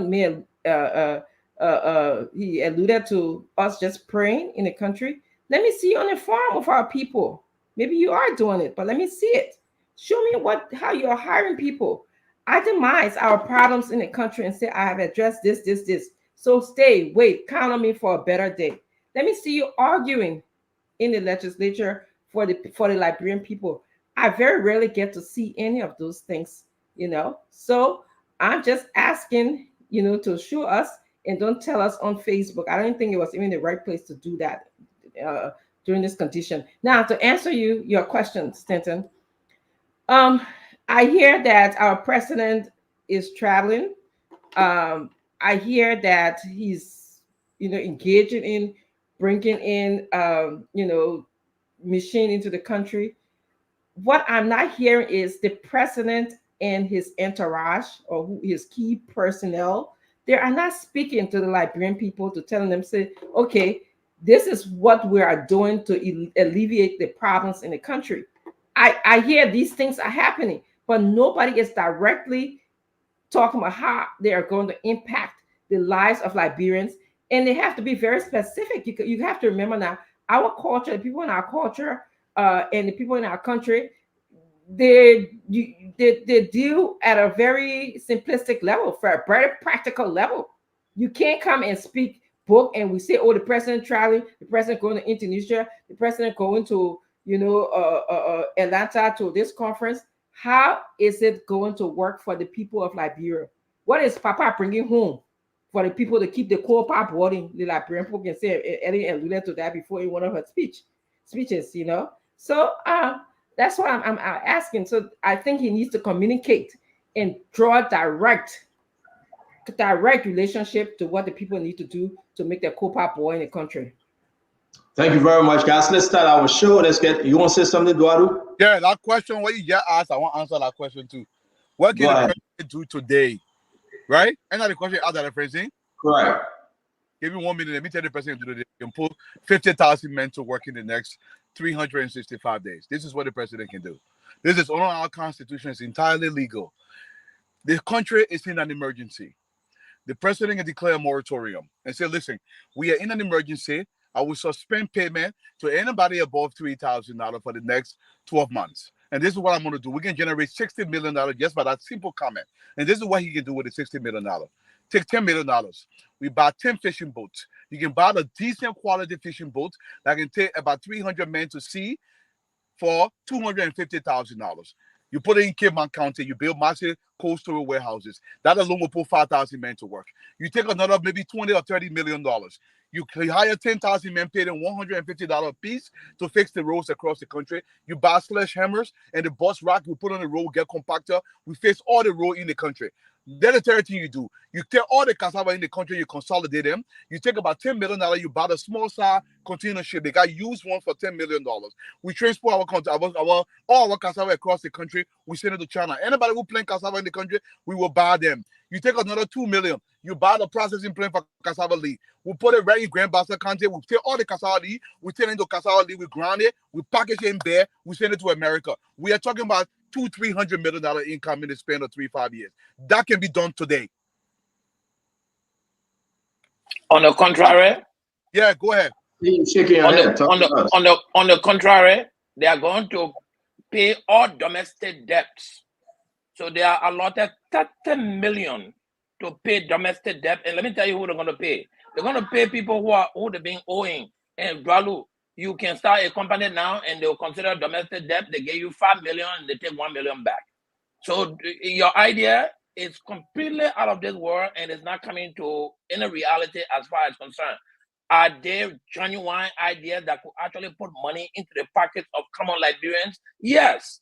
But do they have strategic plans to do that? Chances are no. It's unofficial. But what I'm hearing is the president travel up to 50 persons to China. Up to 50. And that's what I'm hearing. I don't have any evidence to that. But just in Atlanta here, he brought 30%. So when somebody is telling me he carrying 50% to China, I could believe that just from seeing the group of people he brought in Atlanta. All of that is money that could come back right into the economy for people to start doing some of these things you are talking about. Yeah. Brother Kennedy, how can that not work? How is that out of this world? How can it not work? Because government will have to, first of all, want to prioritize that. And I like what Dr. Francine said. The legislature, who's supposed to be there to advocate the well-being of the Liberian people, but leave them out to hell with the legislature. Are advocating for themselves. If the president wants to do that, he has to establish a state of emergency. And that state of emergency has to be signed by the legislature. One at a time, guys. One at a time. So let's get something straight. It has to come back to the legislature. You cannot exclude them.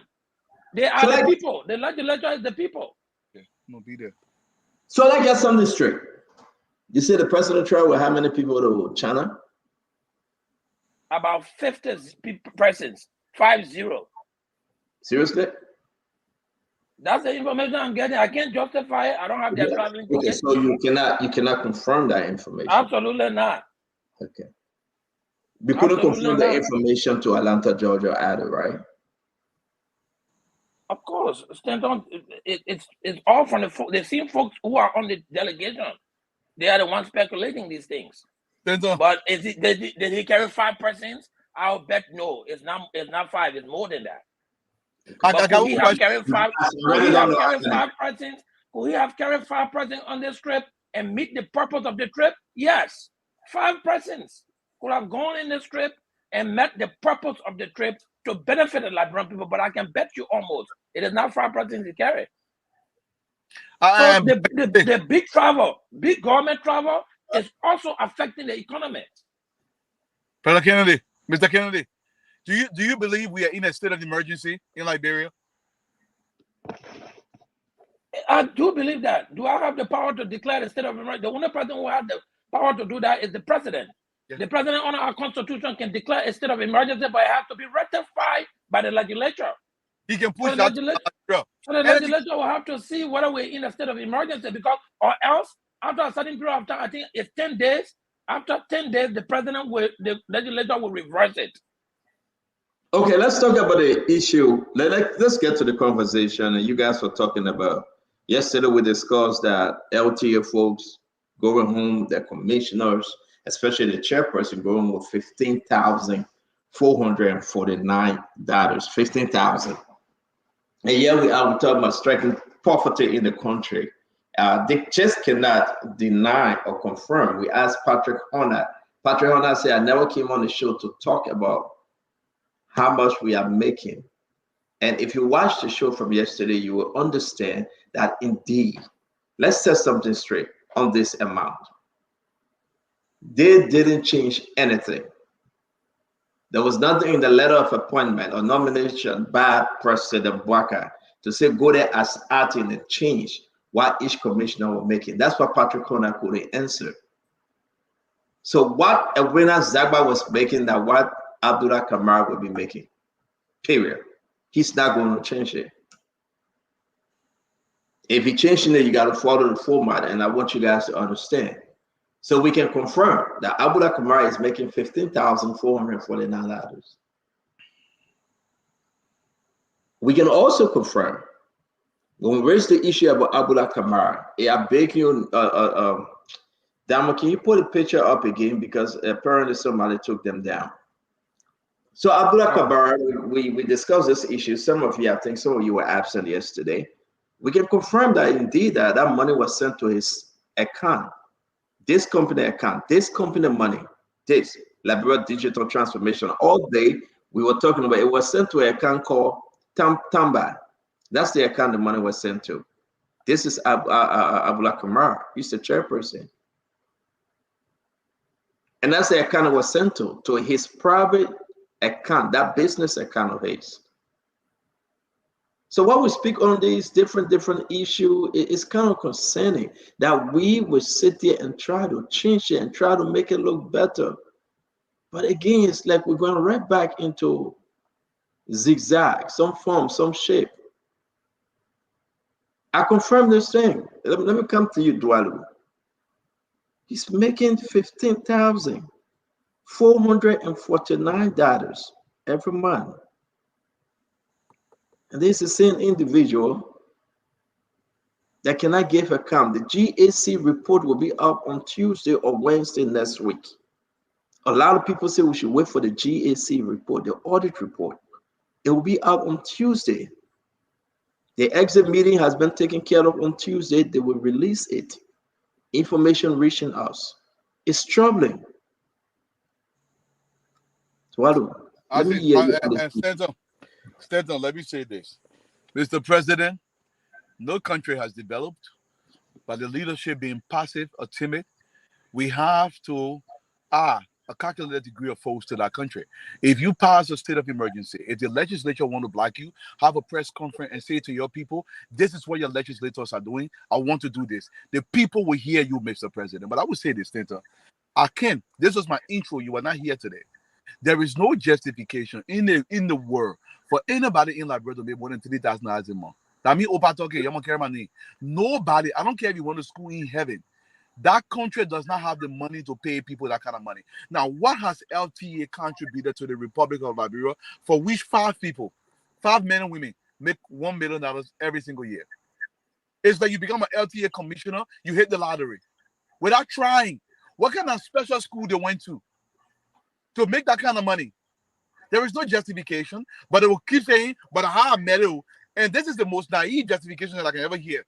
You claim you are coming to change something, and you meet this rotten system, this stinking system that is smelling and is breaking down the country. Yet you continue it because it benefits you now. When you leave government, that's when you have all the bright ideas. Mr. President, declare a state of emergency. This country is in an emergency. I don't care.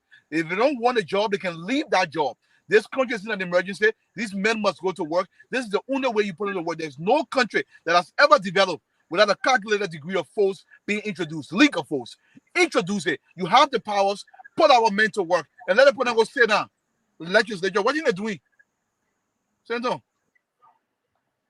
Dr. Richardson, let's talk about this 15,000 because we can confirm it, and the rest of them making just again around $12,000. So Patrick Honda couldn't come on the show to speak to this issue, but I don't know if I'm mistaken though, but I really thought that we were very serious that we'll go in and change the system. There's a lot of bad news coming from LTA, a lot. Besides this payment issue, a lot of bad news. People are hiring their friends and family members, giving them elevation. They have increased consultancy. And the money is going beyond consultancy like crazy. We'll be coming out with more names from LTA. Everybody, their friend, are just getting all the consultancy agreement. So if we got a list of people that got a consultancy, and who brought them? And you know what's shocking? It's like Just yesterday, we were saying that it was bad. Just yesterday. Just yesterday, some people saying, no, it was worse. We know family member, we know people that brought the people and put it on consultancy at LTA. Look at this money. 15,000. This is every month. Times it by 12, and you times it by 5. And God will say almost $1 million. This is every month. Salary, $7,861. Transportation, $1,500. So we're paying for Patrick Honda house that he live in, Yeah. Clarence Massacre was representative. I beg you, Dama, if you can put a picture back up, we appreciate. Clarence Massacre was representative. He had his own house. He make the representative money, Dwalu. But we pay for your house again. We are paying for these guys. This is Clarence Massacre. This is Clarence Massacre. Your brother got dismissed from the Ministry of Education. A very smart guy. But that's a whole different story. But this is Clarence Massacre. Yeah, this is Clarence Massacre, former representative from Lofa. What the government job they can do? And so when you listen, let me tell you. So you came into government, you had your own house. Must a struggling government pay for your house?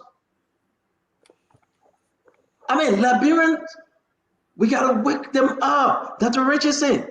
Yes. The amount of money. I'm gonna put it up, and we're gonna show all the guys there. $1,200 housing. Now, the thing when you say generator gas, then you say operational gas. So let's set it straight. This generator gas is for your house. The $3,622 go to the garden houses. It go to the house. Yeah. The operational gas, $966 if you want to go look for all your girlfriend, your boyfriend. Yeah. That will go in your car. Yeah. No, seriously, guys. Let me put Clarence back up. Clarence is a bona fide rescuer. Make no mistake. Clarence Massacre was there from day one. He ran in Lofa County. The people rejected him. He lost the election. President Bwaga rescued him. President Bwaga rescued him.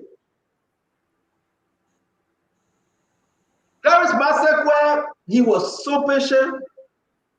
And I'm afraid I talked to him. I told him that he was wrong. And I told him that we never came to rescue those that have already been rescued. This is how much you are paying for that. The people that get their own house, or Liberian people, listen, they get their own property. They build their own property, but now you got to pay for their houses. So Patrick, you got to gain 1,002. You got to pay for the generator they are using at the property. Yeah. It's not only now, let me be fair. It's not only restricted to LTA, guys. Everywhere. Everywhere. It's not only LTA. But yes, the message. We came to rescue. Are we rescuing Dr. Richardson? No. And unfortunately, where's the change? You asked a great question earlier, Stanton. When President Bwaga was elected, he told the Liberian people that he came to rescue, and there were going to be changes. If you came in and you met a salary of 15,000 plus change, and you suspended the LTA boss, okay, my hope would have been to review the salary, and the people that you appointed, you would have had a conversation with them and said, listen, we came to change. We are not going to reinstate you or have you come to this job with the same salary. There was a reason why I changed the old person, or I suspended her, and we went to court. But from what I'm hearing, everything remains the same.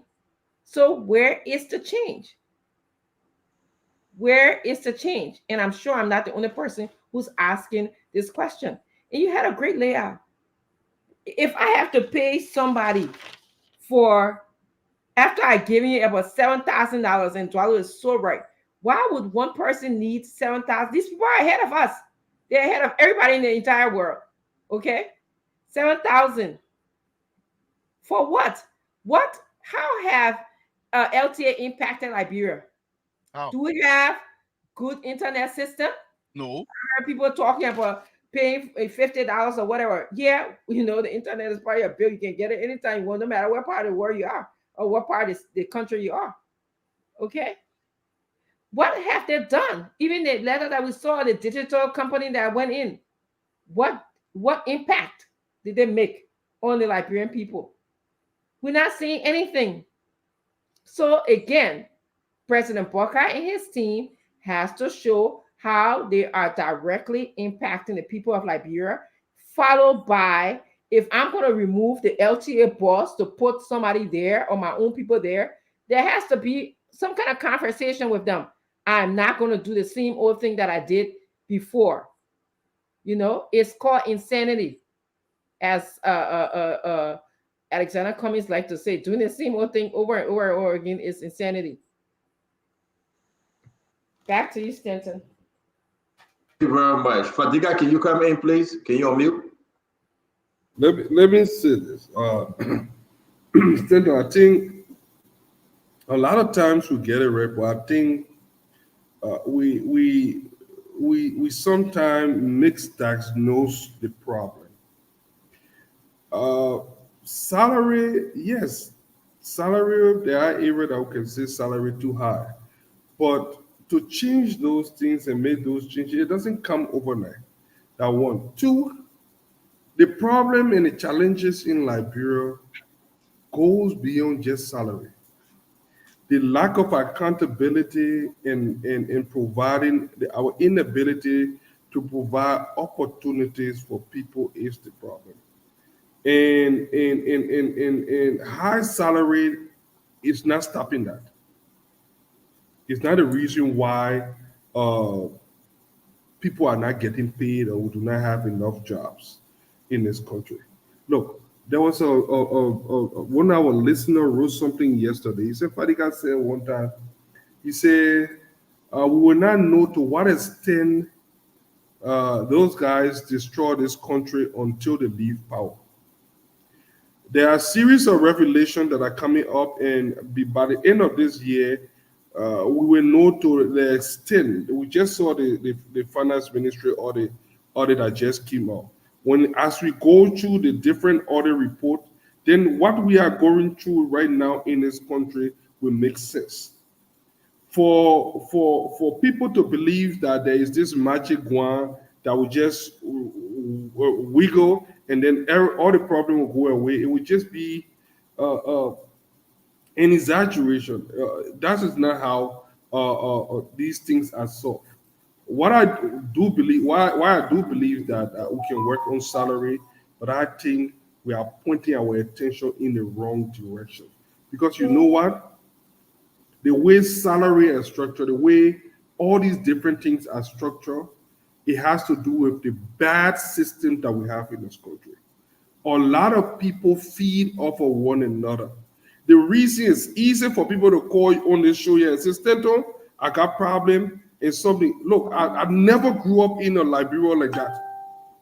Begging was very difficult thing to do, even now.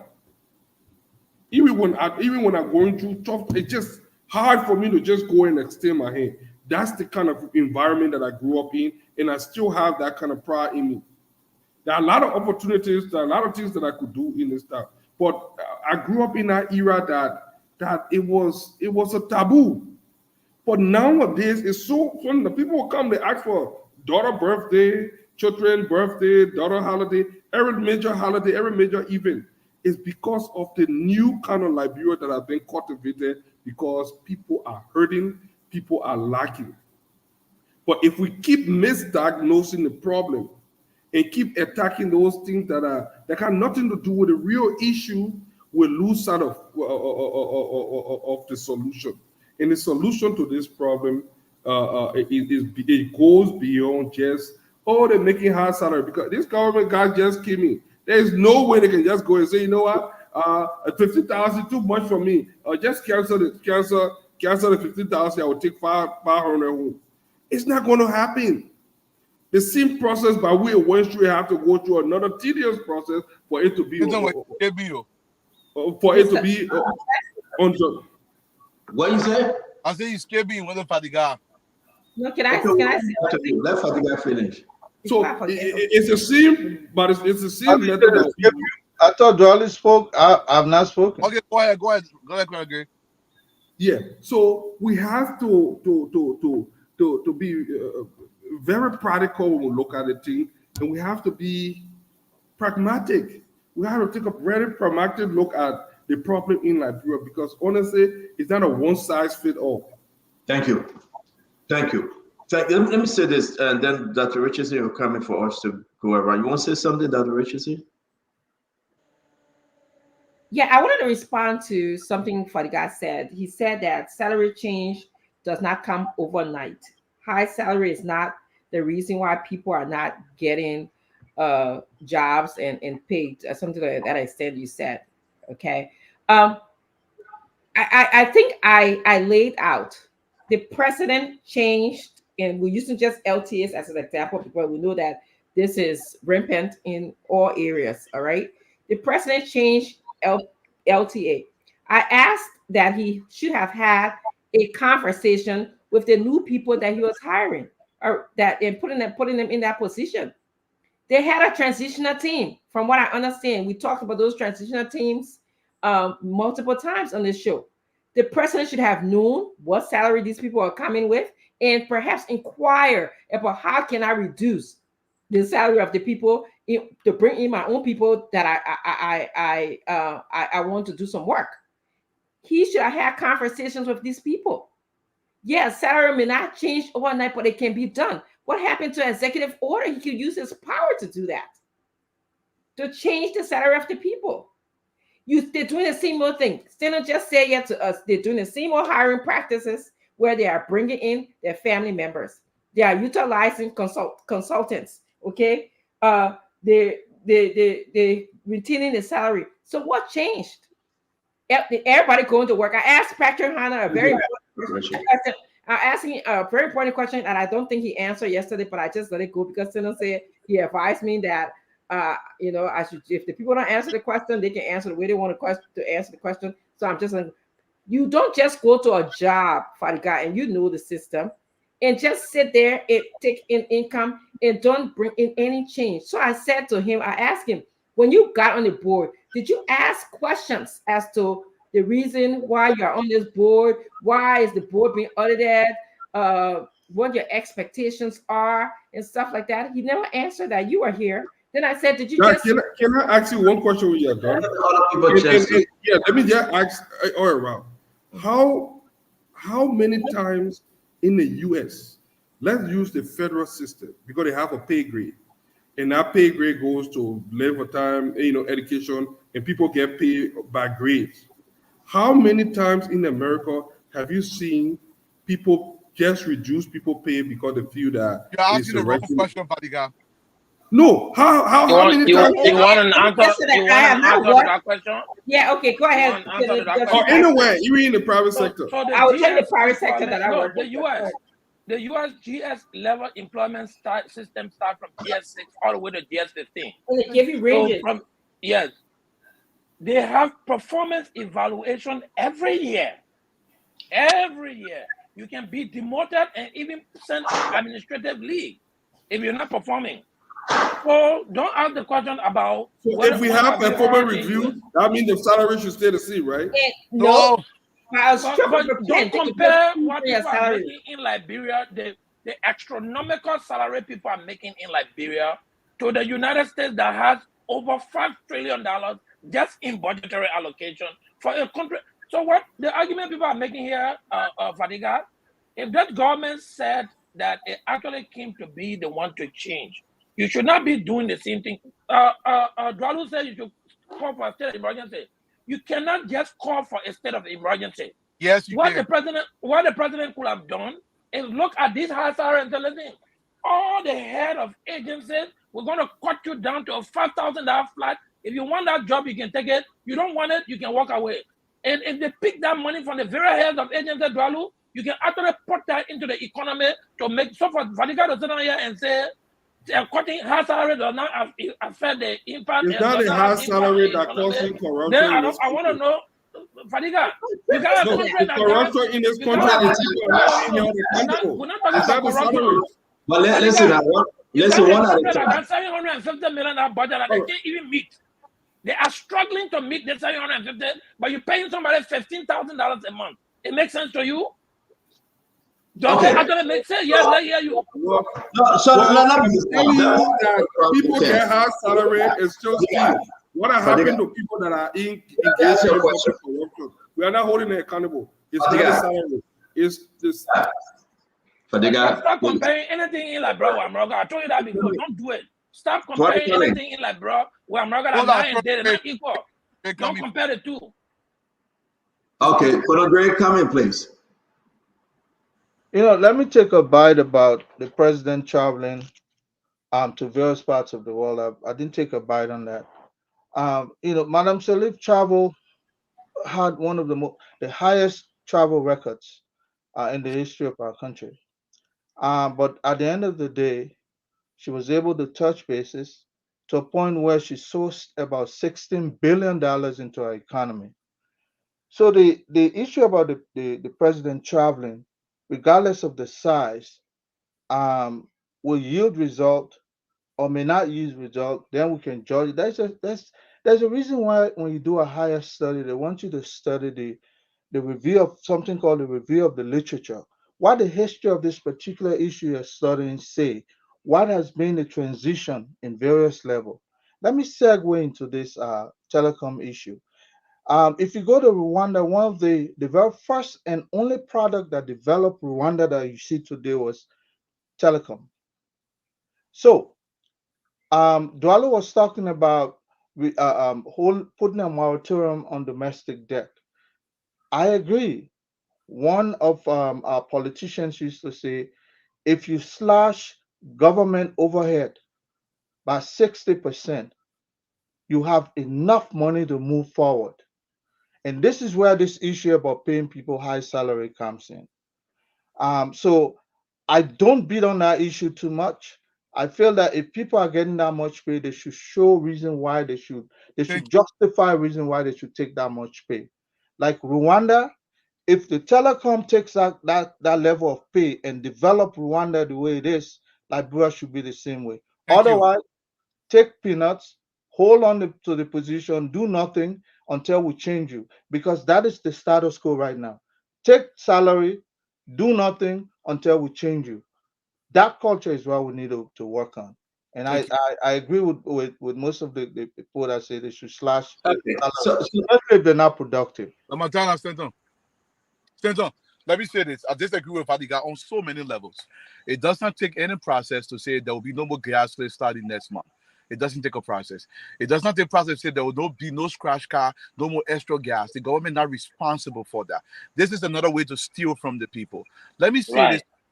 Can Patrick Horner, or can anybody in government, but I'm using Patrick Horner because everybody in Liberia knows him, or can Masakwe make $15,000 in Liberia anywhere in the private sector? Better yet, can he make $15,000 anywhere in the world a month? No. Can Patrick Horner make $10,000 anywhere in the world? No. This thing is not complicated. Look, the president asked a poignant question yesterday. What's the incentive to build the national electrification of the country when you gave him Patrick Horner $3,400 or $3,300 every month for the main gas? He has no incentive. None whatsoever. So we are burdening the country. Look, I get it. My measure may be a little bit extreme in terms of the 3,000, but I think Brother Kennedy said 5,000. Say, listen, my people, our country dying. Go to a negotiation table. I'm the president of the country. The country is dying. We're going to cap everything at 5,000, all inclusive benefit, everything. We're not buying you car. We're not giving you. The government stands on the government of the Liberia. I think they spend around $4 million every month on gas slip. That's small money there. You put $4 million into a robot, you can develop an entire industry that will hire maybe 10,000 men and women. What are we doing? This is easy to fixable. But when you Moria, they bring up a B man, he arguing that he not earn something. Go to Calabash, go to Terracula, go see the men arguing that they achieved something. We have not invented one screwdriver. They have not invented anything. They have not brought any new idea. But they're taking all that kind of plenty money. Can Master Quest make $5,000 a month in America? Can he make that money? Then he can make it. So let me say this. Eduardo, let's talk about LTA. Let's stick with LTA. The only thing LTA commissioners can do today is to have a bold resolution to change their salary status and change their benefit. Not Joseph Baka, not the lawmakers. Then, the same people that were saying it was wrong when Jowiah did it, reducing it from 25,000, 26,000 to 15 and change. The same people right there, they are commissioners. They are board members. They are there. Kamara was one of the first people that started that LTA commission. I know. Yeah, they are there. So let me finish my own. I beg you. So stand up. Why you at it? How did we arrive at the whole salary thing? Salary high, salary low. Let me see my own. Fadiga. Let me see my own. It is important, my fellow Liberians, if we're fighting for this change and we're fighting to rescue, and President Baka put the people that were in our poo water, the people that were there every day and said, Jowiah Mago, Jowiah go, Jowiah go, we tell Jowiah go. You remember that song? Hey, Dama, can you find that song for us? Hey, Dama, please find it, so yeah. Dama, can you find that song for us? Beg you, Dama. Jowiah go, Jowiah go, Jowiah go, we tell Jowiah go. You remember that song? When they were singing Jowiah go, and I love these guys, but we got to tell them the truth. You had Clarence Massaquoi as representative from Lofa County. You were representative. When you were singing Jowiah go, we have Patrick Honor, Punch FM, when we were singing Jowiah go. The chairperson, he was receiving $2.6 million illegally going to his company by the same LTA. Illegally, the money came there, he did not zero. And that one we asked President Baka, what is he doing with Abula Kamara? Was singing Jowiah go. But my fellow Liberian was singing Jowiah go, but some people were pretending. So, hey, that money picking a bad picking. Play that song. Jowiah go. Jowiah go. We tire out. Jowiah go.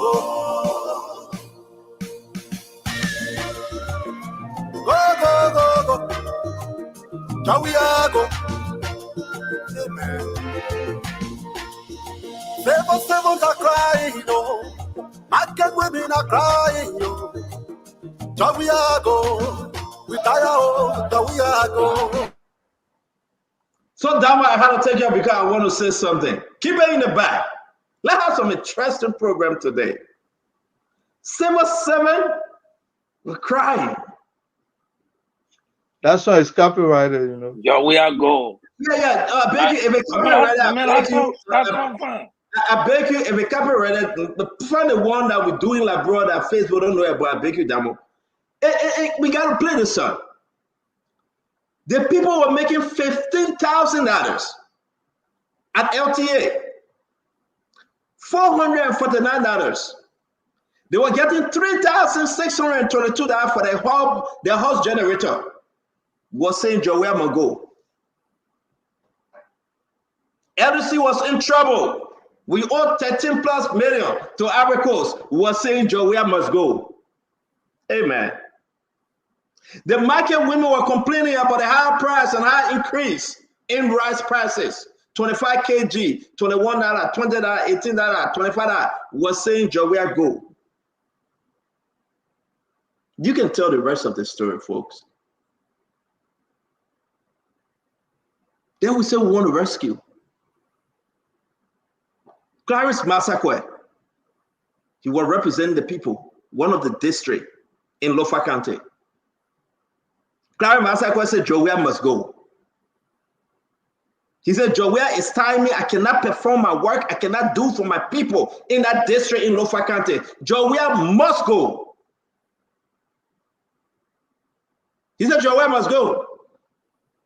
Abula Kamara was getting $2.6 million for his company under the CLTA. And he was saying Jowiah must go. Patrick Honda was hustling, they couldn't give him his radio permit. He was trying, and when they gave it to him, Patrick Honda said Jowiah must go.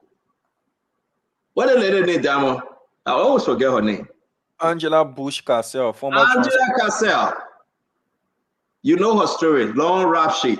She said Jowiah must go. What other gentlemen in Dama? Help me with them.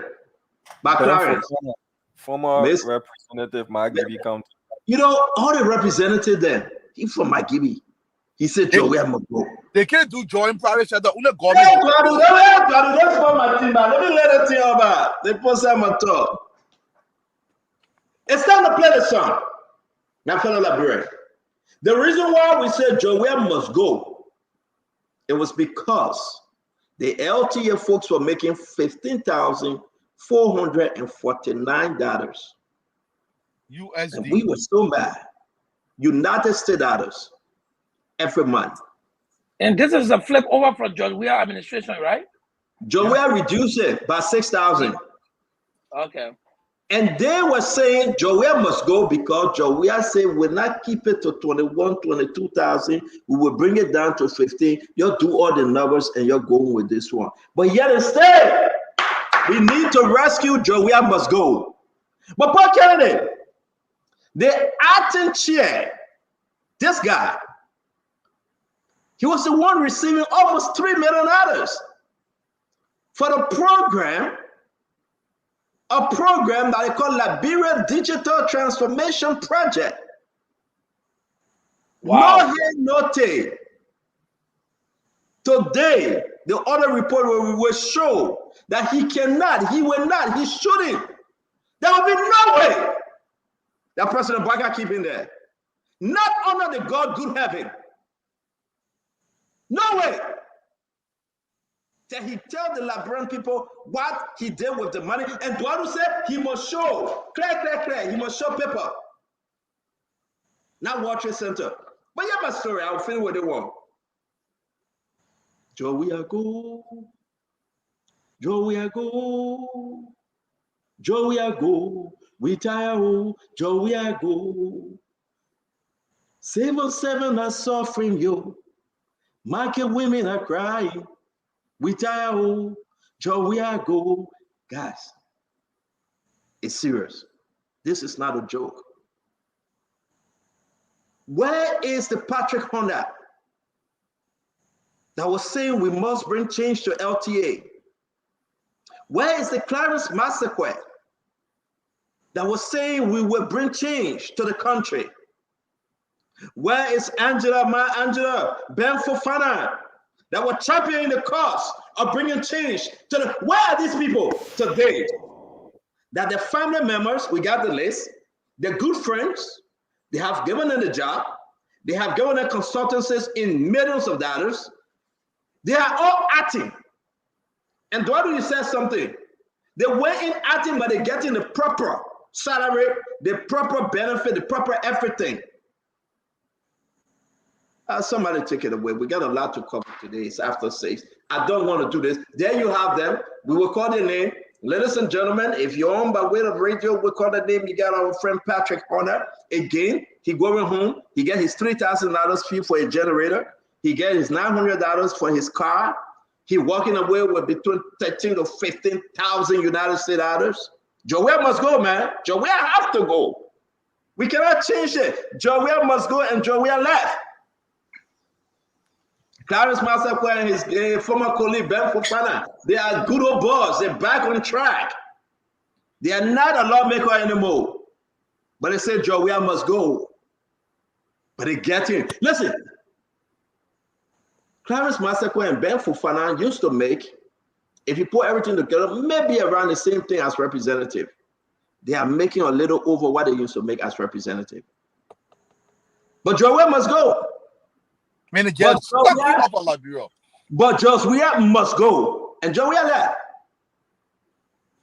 Guys, listen, we will inform you, we will tell you the truth that this is bad.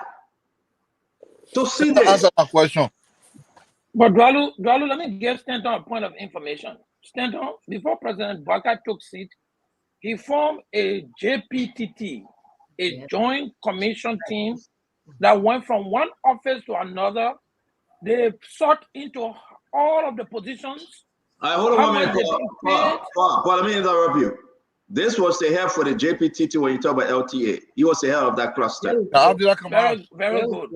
The same man. And listen, this is what makes this interesting, right? The same man that took the almost $3 million, he refused to tell President Bouakai.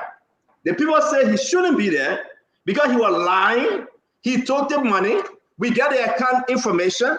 It's on the other report. We got the day the money used to go to LTA into his digital account, from his digital account into his school or his company. So we're waiting when the report comes up. We want actually for him to speak because this document will be sent to the executive mansion. Yes, sir. Can anyone that money? Can any man make that money anywhere in the world? Can they take $5,000?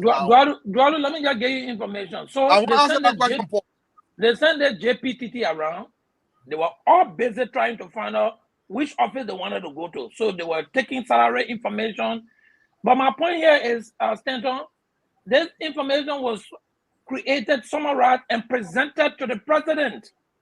The president had a team that he sent out. I'm sure they brought report to him of the various line ministries and agencies and all of what he wanted to know. So let me just agree with Stanton to say, oh, the board of commissioners can sit down and reduce their own salary, is not the president. Why I agree with you that they can do that out of their own audacity, out of their own goodwill. But the president could mandate to say, listen, all these JPTT results we have brought back, nobody is going to any line and ministry and agency to make this amount of money. He could stand there and harmonize those very salaries. Let me use CDC language, so that people at those very line ministry and agency could make $4,000-$5,000 a month, and nothing more you give them. The man staying here, you give me $1,200 a month. The man, you get a man car, then you getting gas slip of $3,000. No, Paul, no, don't do that to us. Paul, hold on 1 minute. This guy is in his car. He's trying to distract us. Do I do stop? Paul, say that thing again. I will end your line. You said the memo do what? Yeah, so you give the man a job, he's staying in your own house, then you pay $1,200. Hold on 1 minute. Take your time. Say line by line. I want to end it for you. The man do what? You get him car. The government buy the car. Then you get him $3,000 as gas slip. Must go. Then the government give the man money. Then he take the money and buy generator. And government give him fuel for generator. I mean, what are they producing? We tell the LTA. You got second there right now. We're talking about no network. And LTA is supposed to make sure that people when paying services, the phone company should come to them. The phone company are abusing our people. The DSN company are providing limited quality of services. You're talking to Liberia, you're struggling. Too many things happening. Liberia, the only country you're talking to them on VoIP, you're struggling. Nobody can hear what you're saying. 1 minute now. We understand, Paul. You ate your double G, you enjoy, you come to cost your ear. Liberia is a special place. It's not a special place. How can we do this to ourselves and our people? The people allow it. I agree with you. You know what we did here? The thing I can piss some of us off, right? We'd be so angry. It's because these very people, these very guys, forget 7 months ago, 8 months ago, 9 months ago. Look at Charles. The men are sang the song in the Capitol building. You know, Charles. What's the last name? Somebody give me a last name. They're getting job at Labor Ministry. Look at when Charles was singing. Look how bad Labor Ministry is. Labor Minister, Councillor Court, and Charles, they can see eye to eye. But Joel must go. Should we outline Charles Brown? Should we outline these things? Should we take it line by line, precinct by precinct, a little here and a little there? We are going to 8 months. Joel must go. Your big Joseph Barker said, you give me a job. The woman give you a job, and you're being more than Joel and his people. And Stanton, the worst thing is the civil servant who's giving more to the country is making peanuts. Forget what civil servant. Peanuts. They're not making peanuts. They're selling peanuts. They're eating peanuts. Civil servants struggling. The poor can they can barely make ends meet. Joel must go because in our mind, we could have done it better and we would do it better. So to see, and I will end on this because we got another one to go on that will be so interesting. So to see the former representative, Clarence Massaquoi from Lofa County, the former representative, let any of the journalists in Liberia ask Clarence Massaquoi what you know about 2.6 million, he will say he's not speaking to it. The same thing Patrick Ona did on the show. Is he covering for Abdullah Kamara or Abdullah Kamara? Carlo, is he calling for him? Ask him. He will not talk anything. Senator, people that call Massaquoi, they cannot move from government. Now, the government is the main against our own. Who the government is? They survive on government mounted. That is that the government is. Something wrong with Ralu. No, you got nothing wrong with me. All people suffering. They just. I mean, post are beginning that bad. Serious. But Senator, Yamati are asking them, can they make us see money in Liberia in the private sector? No, they cannot. That's the question. If they are not innovative, that's why they stuck on government. So that on government tete, I will talk here. I'll put on the same market. Government man tete, government put a man there. Yeah, government man tete. That you against somebody. He lost an election in Lofa County. Look, Senator, don't blame these men. Don't blame these women. The blame falls at the feet of President Boakai. That's right. It is President Boakai's responsibility. It's President Boakai's responsibility. President Boakai knows how much the people make to this ministry. Yes, he knows that. Look, if I'm president and somebody will tell me, hey, Clipper, my man said I see you for the day back. My man, let me say this. But on the other hand, Senator, can I just come in? Yeah. On the other hand, you know, this is the hypocrisy of these guys that sort of just tears me apart.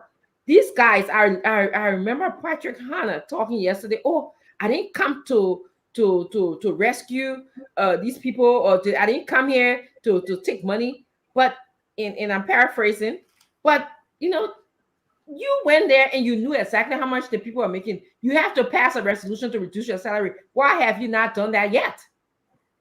If you came to help President Boakai out, to say that you didn't come here because you wanted people to walk in the ring people for nothing, then you need to call the board member, your team together, have a huddle and say, you know what? We need to help our country. You're not doing that. You're going right along. The hiring practices is the same. The consultancy is the same. Your chairperson is hiding that he received money from LTA, according to what Stanton said, from the president. It's the same old. You know, so when are you guys going to play a role in developing this country? When are you going to do something about this country? Yes, and I hold the president responsible as well as I hold these guys responsible too. Again, I want to say, because we got to move, we want to say this, we'll keep with this story again. Where is the people $2.6 million given to Abdul Kamara?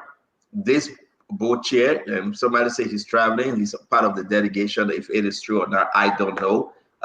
We can confirm it, but what's going on? I mean, anybody can just come in, take money, and just stay there. seriously speaking, can just anybody can just come in and stay there. It's embarrassing. I know it's hard to talk about, but to all of you out there listening to us, we must talk about it. It's disgraceful. It's shameful. You see these men? Let me tell you something about these men. You see these men? We remove them out of power. You got a president. You got Eugene Nangbe. You got Nathaniel Fado McGill. You got Samuel Twe. You got Buffer Chimba. We remove them. We fought against them. We make the case against them. Now we are doing the same. Do you know? And we're going to call all the entity name. How much these guys taking home? Do you know how much they're taking home? Can they come around and say, yes, if we are taking home too much? Or now are they acting like the lawmakers and say people knocking on my door so I can't do anything? You remember that's former President George Manneh. We beat on him. We make song and music on him. When we're saying Joe, we are go, we know that we're saying Buffer Chima should go, Samuel Twe should go, Eugene Nangbe should go, Nathaniel Falo McGill should go. We were saying those things.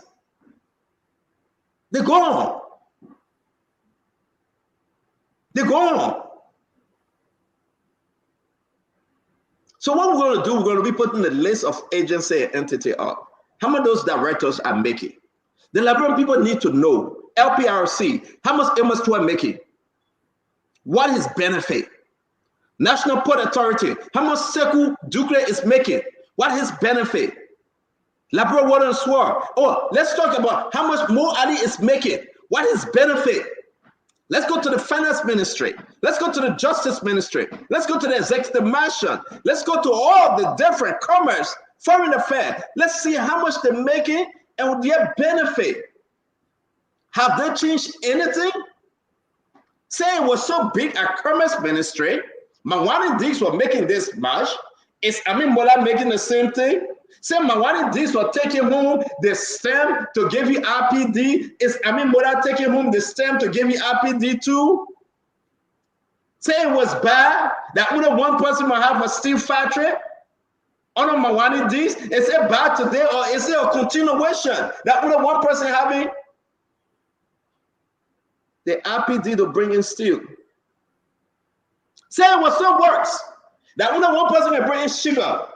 Is it happening now? Oh, it was so bad that they were jumping over the windows and over the fence here and there and saying, oh yeah, we're going to look for rice. Rice price is $25. Is it happening now? Are we getting rice for $25? Yeah, we got document to prove that. The justice minister signed on this document. The finance minister signed on this document. Yes, indeed. They say it was okay for the company to sell rice for $25. But guess what? Mark Bana, Paflomo, Shoni said it for $25. Oh, yeah. Joe, we are go. Joe, we are go. Joe, we are go. We die, Joe, we are go. We are now. We are. They don't want me to be quiet. I cannot, folks. That's not my nature. That's not me. I just can't be quiet. I'm sorry. I apologize because I can't be quiet. I love you too much to be quiet. I just can't be quiet. I will only be quiet when I'm dead, 100 years from now. But I just can't be quiet. I just can't. That's not me. It's not my nature. It's not in my DNA. I must talk and I must speak loudly. I must say it. I will go up on the mountain and speak. I will go down in the valley and speak because the Liberian people deserve better. Young men and women calling me every day, CEO. The poor forget but also. And the only thing I tell them, Joe, we are go.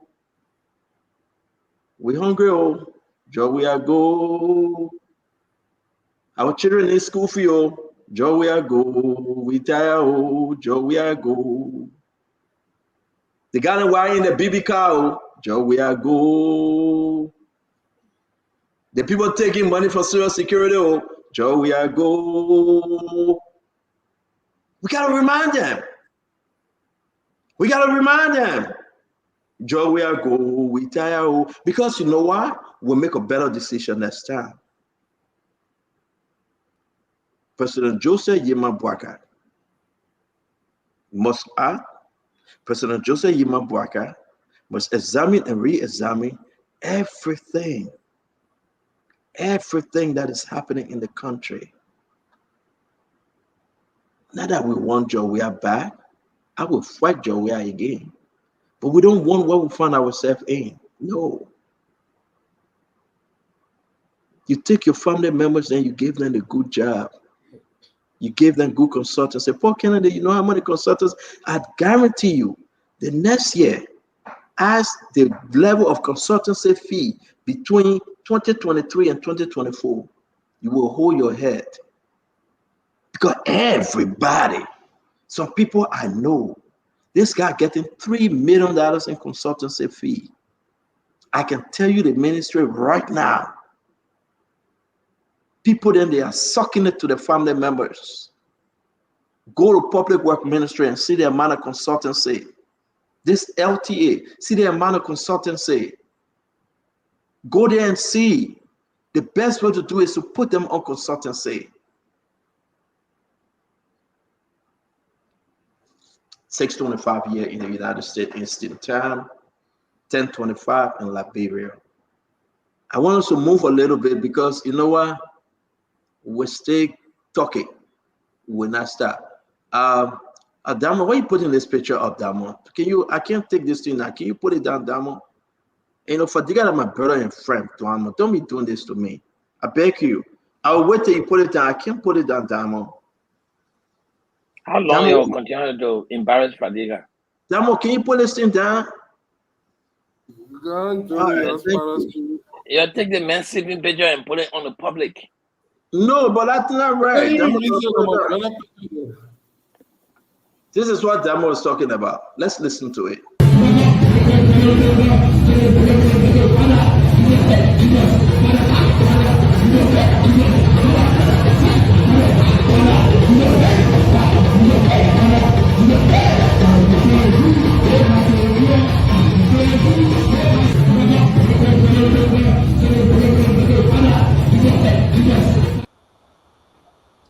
So Damo was right. The other people producing and the other people praying. I mean, you can take so many things from that video. You learn so many things from that video. You can just go back to it every day and watch it. I want to say this, and I will close on this one when you talk about the LTA. You guys remember this check? The check was given to one of the folks that resigned from LTA, Bawi.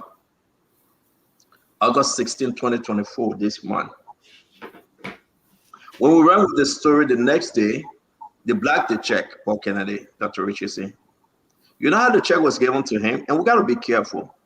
The same Abula Kamara guy gave this gentleman a check quietly, $25,000, and told him to go sit down quietly. Gave the man the check. The man resigned. But that's a letter that the man Ben resigned a long time ago. Since April. But we'll come to that. And when the man resigned, they gave him the man the check. They gave him the check. Guess what happened? When they stopped the check because we discussed it. The other commissioner, Patrick Honda, Clarence, all of them, they asked Abdullah Kamara, said, my man, Abdullah, why you give the man the check? He said he wanted to close the memo. If you guys remember, we ran with this check. We ran with it. I mean, this thing is just getting serious from LTA. The chicken with our head is beyond measure. Let me hear you. While we close on this LTA story, we're going to be open another story. Dr. Richardson, you go Fadiga, Congress. Are we speaking in general about the LTA story? Close on what? You want to give your closing on this LTA story? The one with Mr. Bawie? This one LTA story that we're talking about in general, please. Yeah, as I said yesterday and today, the president is responsible as well as the chairpersons of the board. Number one, the president had a transitional team. He should have reviewed everything, or at least have a team reporting to him on the different recommendations and decisions that they made regarding replacing or maintaining the people who are in leadership at these different ministries. He did not do that apparently, or maybe he did and refused to do anything about it. And so he is practicing the same thing. Salary remains the same. Where is the rescue? Consultancy remains the same. Where's the rescue? Where's the productivity level, performance level of these people? Where's the rescue? And they are continuing to hire their family members. And then we have these people, the likes of Patrick Hanna, who probably will call in today or go on the broadcast and use my name. I'm accustomed to this now. I've been abused and tossed all over, so it doesn't move me anymore when people say anything about me. But he called in yesterday and he said, Patrick Hanna, would not have pushed for this president to come through, would not have pushed for the people to walk in the mud to poo-poo to elect this president, only to maintain the same status quo. And I'm paraphrasing him. But what we are seeing is they went there and collected, and they are collecting the same amount of salary. Why would somebody be living in Liberia? You're paying them for housing. You're paying them for a scratch card. And what has been the impact of LTA on the Liberian people? How many times when we go to Liberia, we have like interruption in our internet system when this is a regulatory body? And I bet they are getting funding from other donors. I bet that digital proposal, I won't be surprised that some of the money came from outside donors. You guys are embarrassing us. You are being hypocritical because you came in to rescue. You came in to change something. But you're sitting there for 7 or 6 months now. You have collected the same old salary. You are doing the same thing. And you are not bringing change to the country as we expected. So my message to you, President Buckeye, is you need to speak up. You need to act now. My message to you, to the likes of the people on the board, including Patrick Hanna, don't lie to the Liberian people. If you able a job, leave it. Thank you. Circle back to you, Senator. Yeah, you got to say that one in crew. Say better 20. You able to leave it. I will not say I even know how to say father crowd. Say, how about Peter say? Well, I suggest you. Well, I will say this. I'm of the belief, and there's this famous theory that two things can be right, and two things can also be wrong. To believe that there is one size fits all approach to solving our problems in Liberia, we still have a long way to go. Whenever we come here to talk about this, it's not about being right and wrong. It's about looking at this country and looking at the challenges that we have had for over 177 years and find a durable solution. If we keep telling our people what they want to hear and beautify what people want to hear, which is what we have done for generations, I don't think we want to go anywhere. And I see this, and over, we come here next year, 20 years from now, we all say that in our older years and be talking about this, we'll be wondering why this didn't change and that didn't change. And the reason is simple. We are good at talking at the problem. And I have sat here and listened to my colleague talk about why he didn't check the thing, why they didn't do it. Show me one human being, probably, well, also in the West, yeah, if possible, but show me one human being in Liberia that the people are struggling with and say, you know what, the money you pay me too much, take it back. I don't want this benefit. Oh, this thing is too much. People want to talk. I've seen people talk a lot about these things. And those same people that criticize, when they get there, they do worse or the same thing. And there's a good reason why. Most than 99% of the time of the people that I've known in my life that criticize this thing, when they get there to do it, it's not because they are bad people. It's because we don't find durable solution to our problem. We were only good at pointing our finger at the problem. The problem in Liberia, in as much as our payroll is throughout our time has been bloated, with recurring expenditure, there is a solution for that. To believe that what is mutually exclusive, that if we stop people from getting paid this one, then we solve the other problem, then all the problem will go away. I think if we continue to use that approach, we get it wrong. We will continue to get it wrong. Because the problem in the bureau is not some of these things that we are talking about. They are the minute portion of the problem.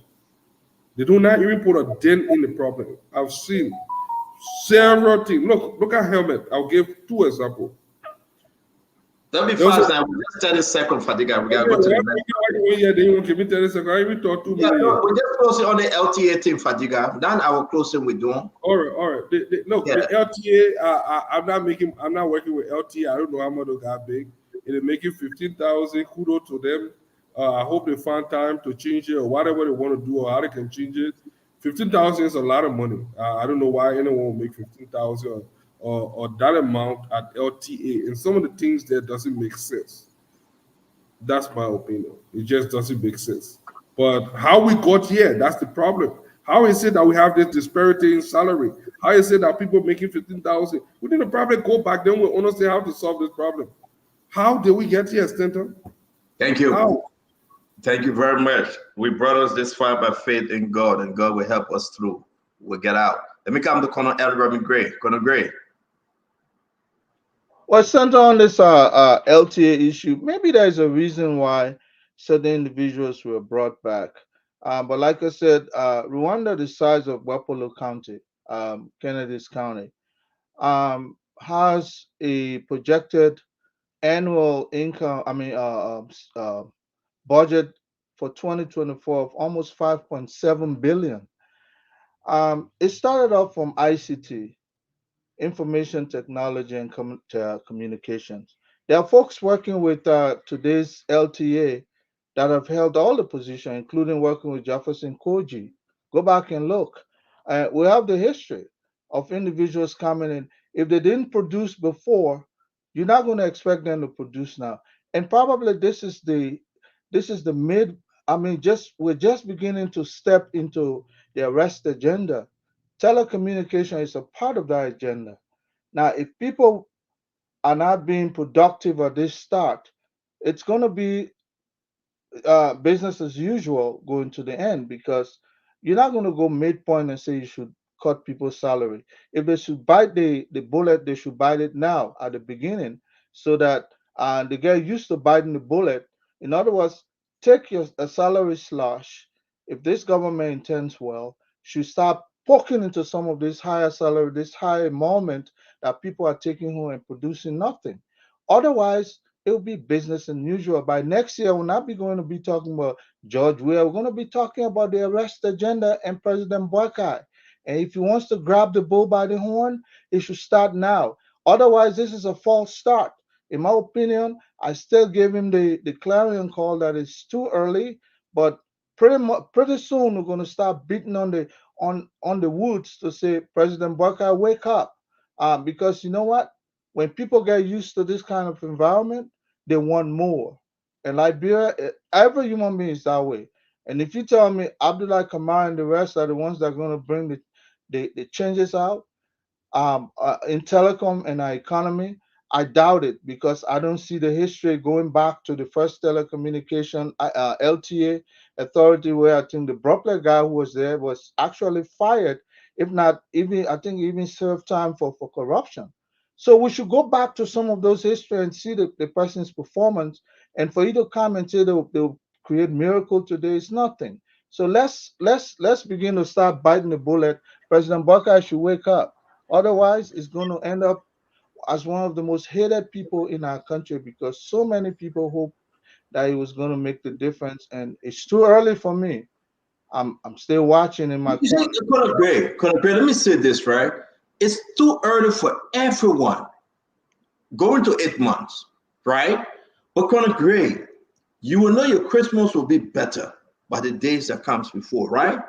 It's too early, true. President Boakai, I can say to everyone, he's seriously considering a lot of good things. Seriously. but the folks around the president. That's our problem now. And these are not ordinary folks.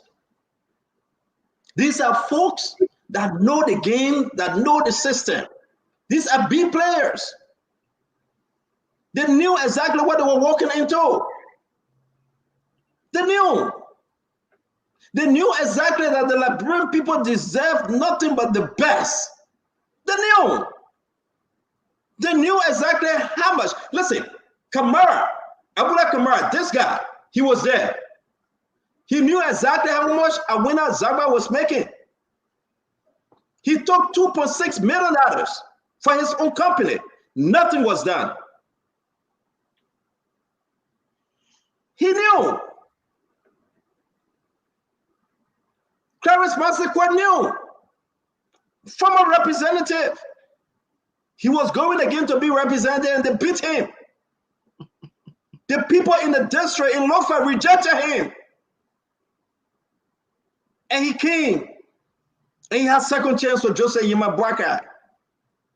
Ask him, what does he know about this Abula money, 2.6 million? Ask him. Should I give you another story? Ask him what he know about the money, 250,000 between this Abula guy and telecommunication. What he know about that? You don't allow us to start digging. Ask Patrick Honda. He came on the show, he said he would not speak. He said, when I got there, I recused myself. Our dictionary, as if what meaning about recuse? I said, unmute yourself. You the dictionary on the show. Remove yourself from a specific process. As You not be a part of it. As if that's the frustrating part, right? You were part of it when we're running the election. You spoke on it when we're running the election. We beat on them election time. That today you tell that you recuse yourself. Oh, now they make you to be the commissioner. Then you say you want to talk about a noble. That could go Jumuku now. Oh, you can only recuse yourself because you're Isa. But when you also you can't recuse yourself no more. $250,000. Ask Abuda Kamara what he doing that money between he and Telecom. I'm not going to go into it yet. I'll wait for him to talk. $250,000. Why are these guys moving money like that? Why? Ben for them. Ask him. What does he know? You know, we know them. When Patrick Honda came on the show, he said, Stanton, but you know what I know? He said that yesterday. So let me tell the Liberian people what Stanton know now. Then he come and say, And all under the water, swimming with a shark. The person was Stanton, you know what I know. So if you say, I know what you know, I will start putting it out now because given the chance, you got to choose not to do anything right. Paul Kennedy. Finish on the LTA. We got other story coming up. Because look, it's only that. Before you come up, I want you to take a picture if you get your phone. This is very, very huge. This. I want you to take your camera and I want you to take a picture and read this. Those of you that are following us on YouTube, on Facebook, those of you that are following us on Spoon Talk TV Live, Fabric TV Live, those of you that are following us on Super TV Live, I want you to read this about a gentleman called Mali Kamara. He is the senior economic advisor of President Joseph Yimabwaka. And I want us to talk a little on him before we leave you tonight. A little here, a little there, line by line, precinct by precinct. Take a picture. Let's close on the LTA thing. We got more coming for you next week on the LTA. Yeah. CEO, listen, LTA is just a drop in the bucket. If we took our magnifying glasses and look across the state-owned enterprise, the national government, ministry, and agency, we're going to find some of these things coming out. And my brother Vadiga was asking, we need to know how this whole thing came about, how the astronomical salary came about. The astronomical salary came about as a justification President Salim made that state-owned enterprises and integrated institution of Liberia needed to get high paid to, reduce the prospect of corruption, but also to encourage innovation and to encourage, manufacturing so that people in country can get rich. And we saw that Ellen did not just say that. Ellen walked around. In fact, when Ellen took over in 2006, Ellen brought $820 million to the country. Of course, a country that had just come out of war and all of the factors. Before she left, 16 billion have flowed through our economy.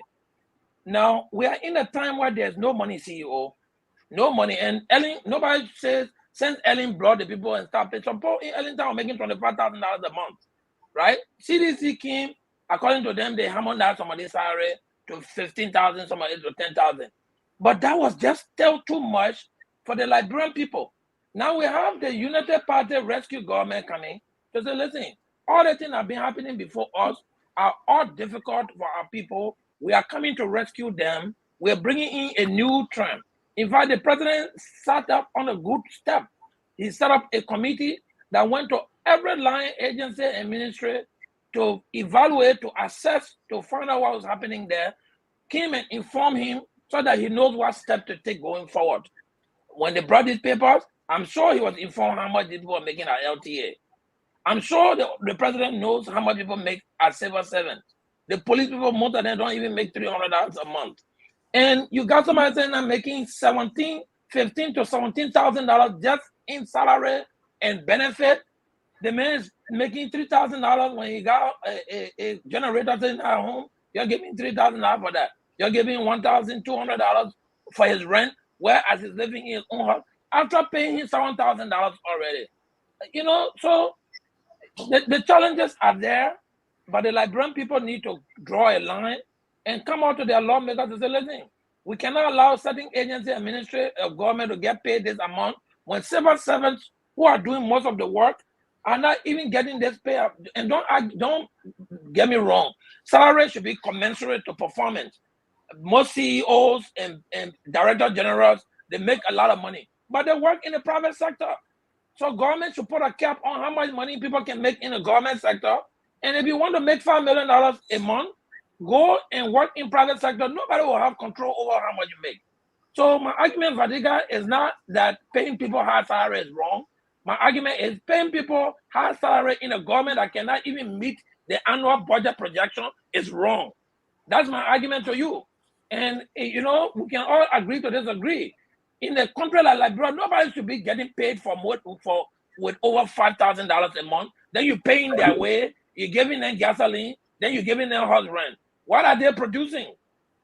So we need to look to see how much money the Liberian civil servant is making, and the people, what is their benefit in their life, how poverty is impounding them. Then before you can talk about making that kind of astronomical salary. Thank you very much, my brother. Thank you. Let me bring in Ava. Welcome to the show, Ava. Thank you for having me. Hello, everybody. Hello to the people out there who are listening and consuming this stuff on a daily basis. I know it can be so frustrating to look at the disparity we have, the lack of equity we have in these different salary structures. But we've been talking about this stuff at least some of us for 20, 25 years. So it's not new. It's not new to see it. And like we have always said, if we don't have systems, if we don't change some things, look, nobody come in, they saw the last person making $500, okay, and say, okay, I made $200. It's not natural. It's not natural. Look, I know you say it's about the people around the president and, Stanton. But Boyka has been in this governance system for the longest time. He has had adequate time to develop his own thoughts about what those pain points are for the people of Liberia and what needs to change. He has to be the voice of emphasis. He has to lead. Yes, you depend on your subordinates and your support system for these things. And that's some of the same problem I have with Madam Salif. For 40 years, Madam Salif wanted to be president of Liberia. And she came in. But she basically left the system status quo. She came into a broken down system. She did not work on the mindset of our people. And the president has a significant amount of power that he or she can leverage to change the minds of the people or to demand the direction that we go into. I mean, I'm not saying everybody's a Kagame or everybody's a Traore, but you can see the shifting of mindsets in those countries and how people approach things based on the strength of the leadership. And I think President Boyka should emphasize some of those things. He said, look, we're capping salaries. I know, I was there. The vice president office had this. He saw the budget, you know, and so he should be able to demand where some of the cuts can be at. We have to revisit that entire salary structure. Somebody just sent me, you know, the payroll for someone like Listis. The deputy at Listis were making what, 2,000 and change gross, 2009, getting 2001 net. But then appear at another place, another deputy or another commissioner somewhere else, making 15,000. That's an imbalance.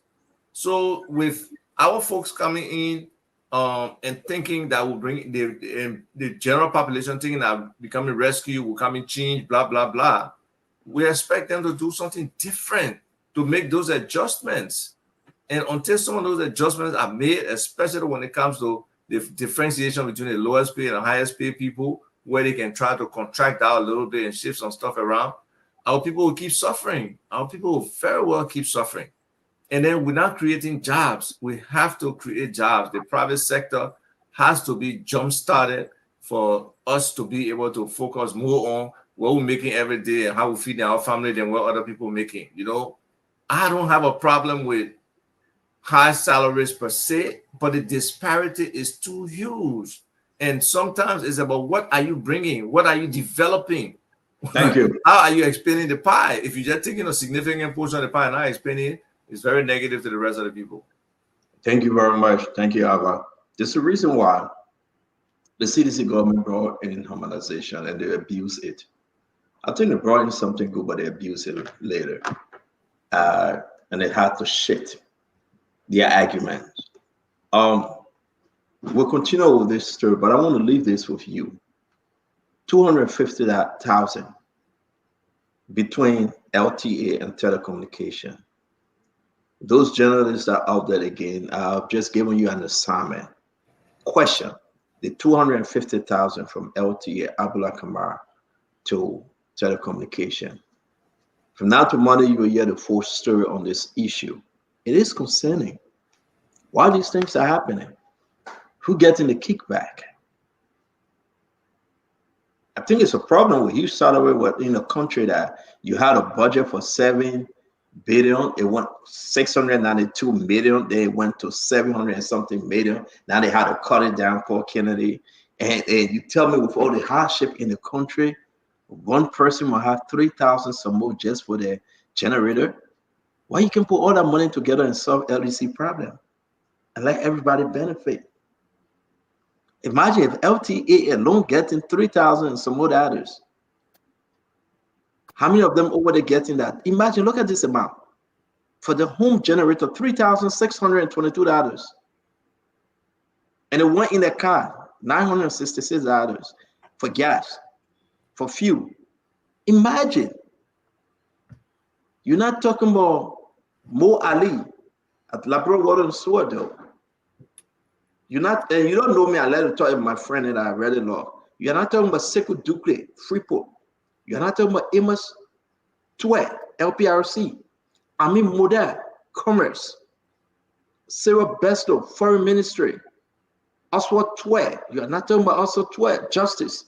You're talking about Acting Minister Myers. Now we're going to have Gafwan, Finance. You guys name it for me. The State Minister of State. Chief of Staff to the President, Sylvester Grisby. You're not talking about him. The man that can just pick up the phone and make things happen. Whether it's legal or isn't legal, then he would come tomorrow after this government and say, yeah, but the president told me to. And now we'll go back to the cemetery issue. All of that depends that the president instructed me. Why you took the money from NASCO, the president told me so. We had Dylan crying.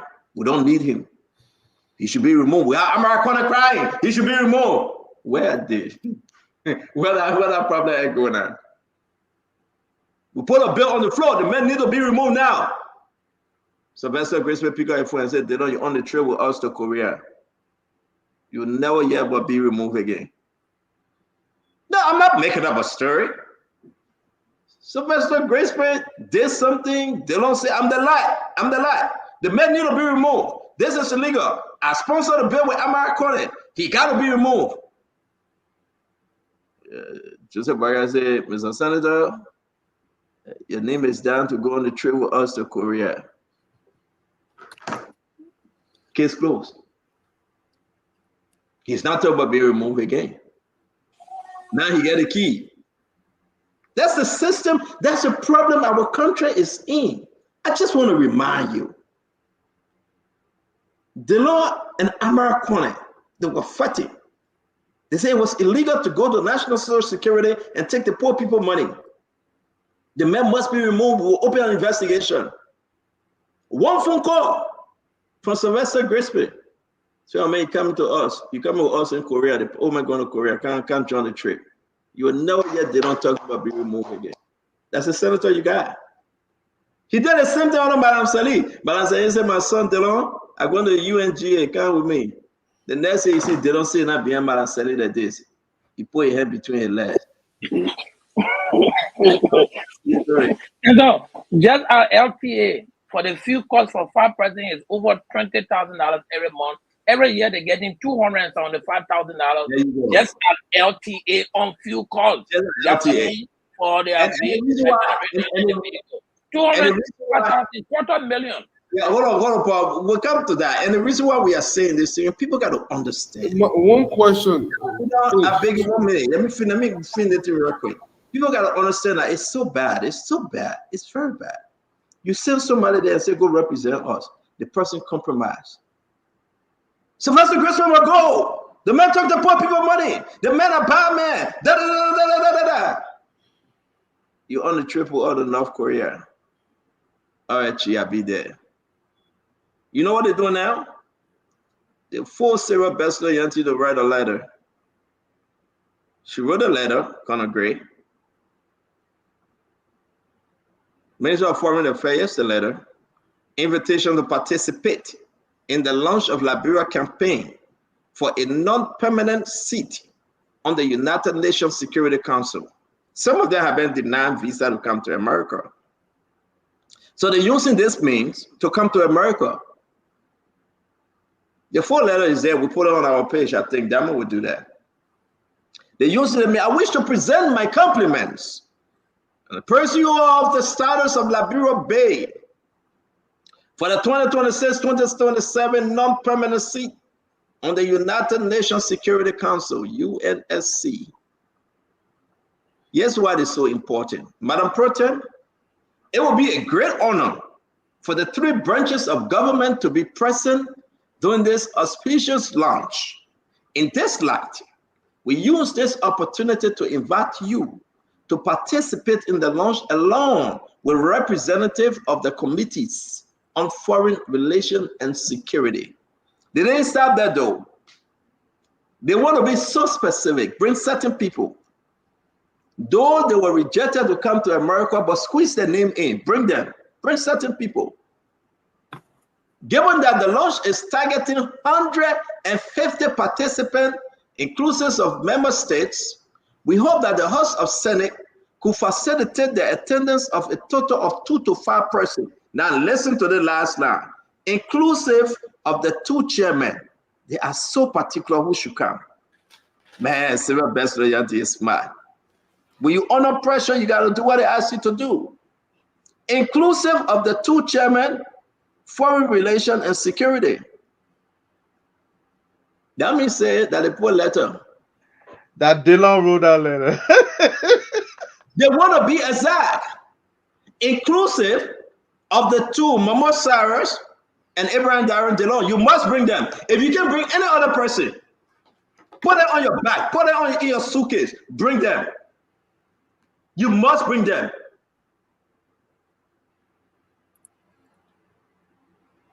But I jump over this one. I got more to say, but because we're running against time, let me bring something in. We know the Pro Tem can come to America, but Delon.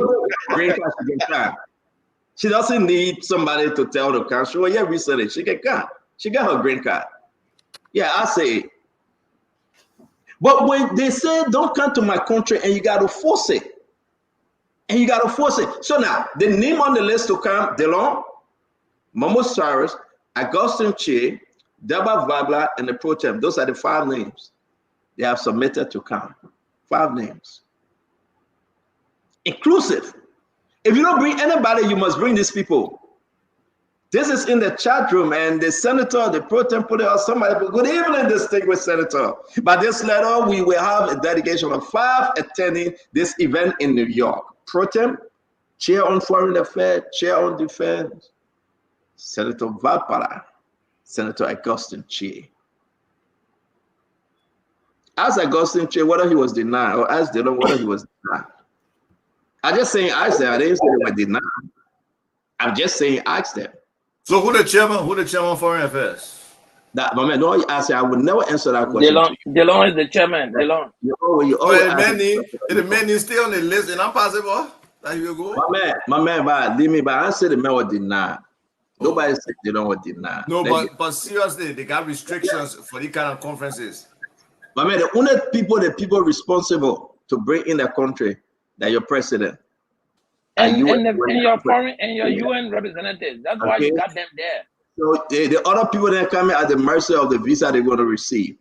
I want to say we heard them inviting senators to come to the UN to talk anything there. My man, leader, you know, diplomacy. What is senator doing abroad to come to the UN? For the medical check. People are coming for the medical check-up, okay? And it's rough, but they got to find ways somehow to come. All right, so we want to say this to you. We got to announce this real quick, that the Supreme Court, we did it yesterday, denied Samuel Tua and the rest of them the writ of prohibition. They denied that. They said, no, we cannot give it to you. You remember they went to the Supreme Court? He's represented by Arthur Johnson, as you can see. Arthur Johnson representing Samuel Tua and the rest of them.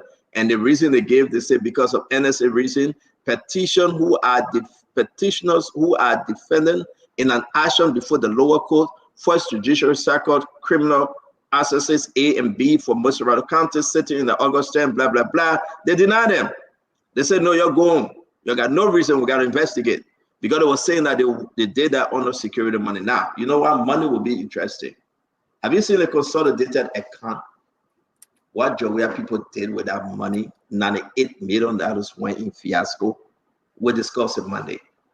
But I'd like us to end on this one. Do you know this gentleman? Have you met this gentleman? This guy's another Kamara, right? Yeah, I know Molly.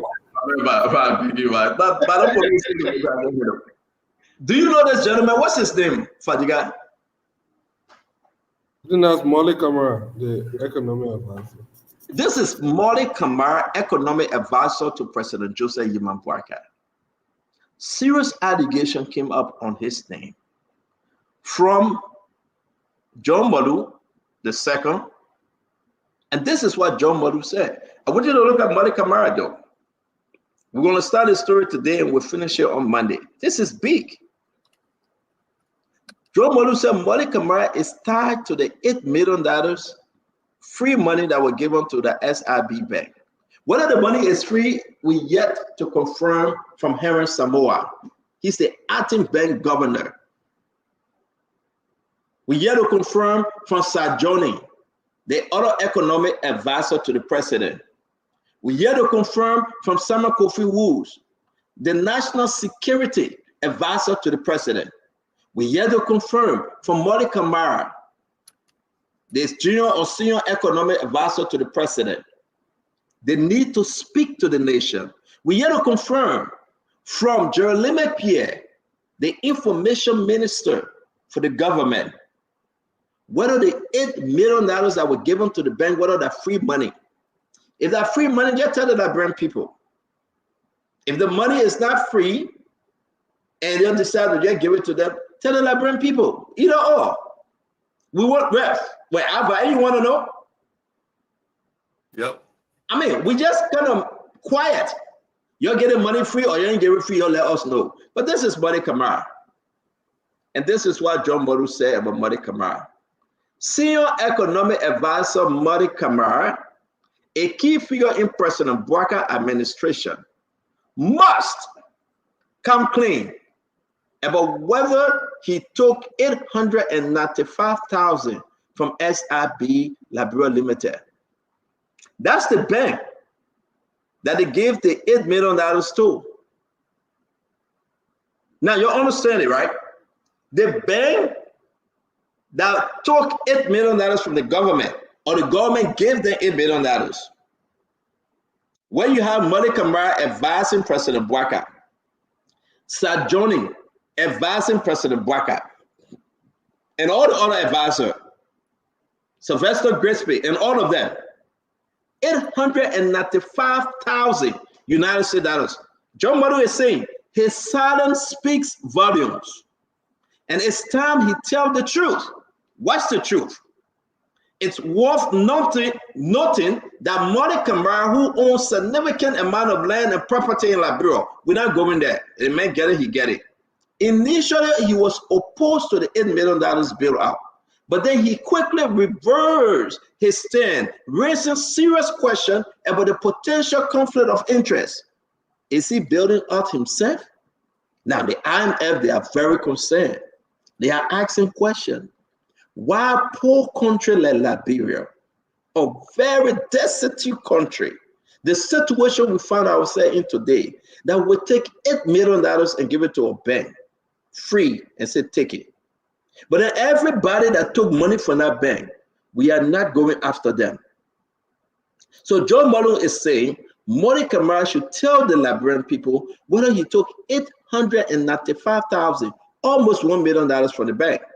So if it is true that we get that bank $8 million, which it is, are we paying for Modi Camara 895,000? My Liberian people, you come. This is John Badu speaking. I spoke to John Badu. John Badu said he's willing to come on national TV like Spoon to discuss it. I spoke to Modi Camara.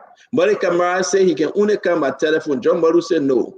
If you want to come talk, let's come face to face. Don't come by telephone. That's where we are now. You can Georgia Plow. I spoke to John Badu. John Badu said he's willing to come any day. I spoke to Modi Camara. And Modi Camara said he's willing to come, but he can only come by phone. Then John Badu said no. If he want to come, let him come face to face, man to man. When I say Valen used to fly on the beach, they used to say muya to muya, man to man. And that's exactly what is happening here today, man to man. This is Modi Camara. And he says to me, I said, Modi, the man said he won't come in studio. Modi said, I'm traveling. So he's traveling. So Modi said he can't come. So then I went back. Please allow me to engage John Modi for an hour. That Modi Camara said 1 hour.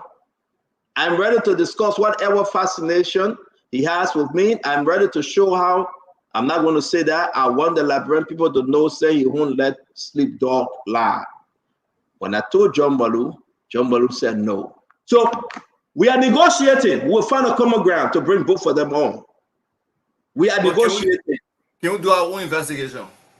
Do your own investigation. Because the issue is that, did Modi Camara take money from the bank? Exactly. Is he on the list? Is he on the list of people? On the list? Can Modi Camara tell us? Can Modi Camara tell us, say, yes, I did or I didn't? Can Modi Camara tell us that he encouraged the president to get $8 million to that bank? Dr. Richardson, let's start with you. And this is Modi Camara right here. Isafai raised a good point. Is Modi Camara on the debtors list, the people who owe SIB Bank? Joe Malu, at the end of his post or comment to you, a message to you, raised an important point: conflict of interest.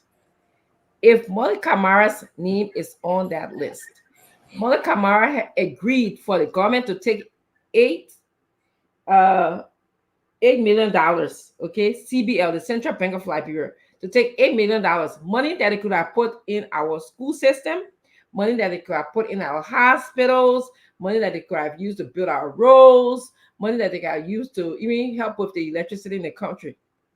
Modi Kamara thought that it was wise to build out a bank, SIB bank, as opposed to helping the Liberian people. And that is where the conflict of interest lies.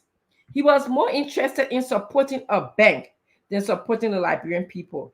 And the oath that he took to serve the Liberian people when he was hired, I'm sure somewhere in all the plenty writing that he had to sign said that you must work in the best interest of the Liberian people, not in the interest of enriching yourself or promoting your own name.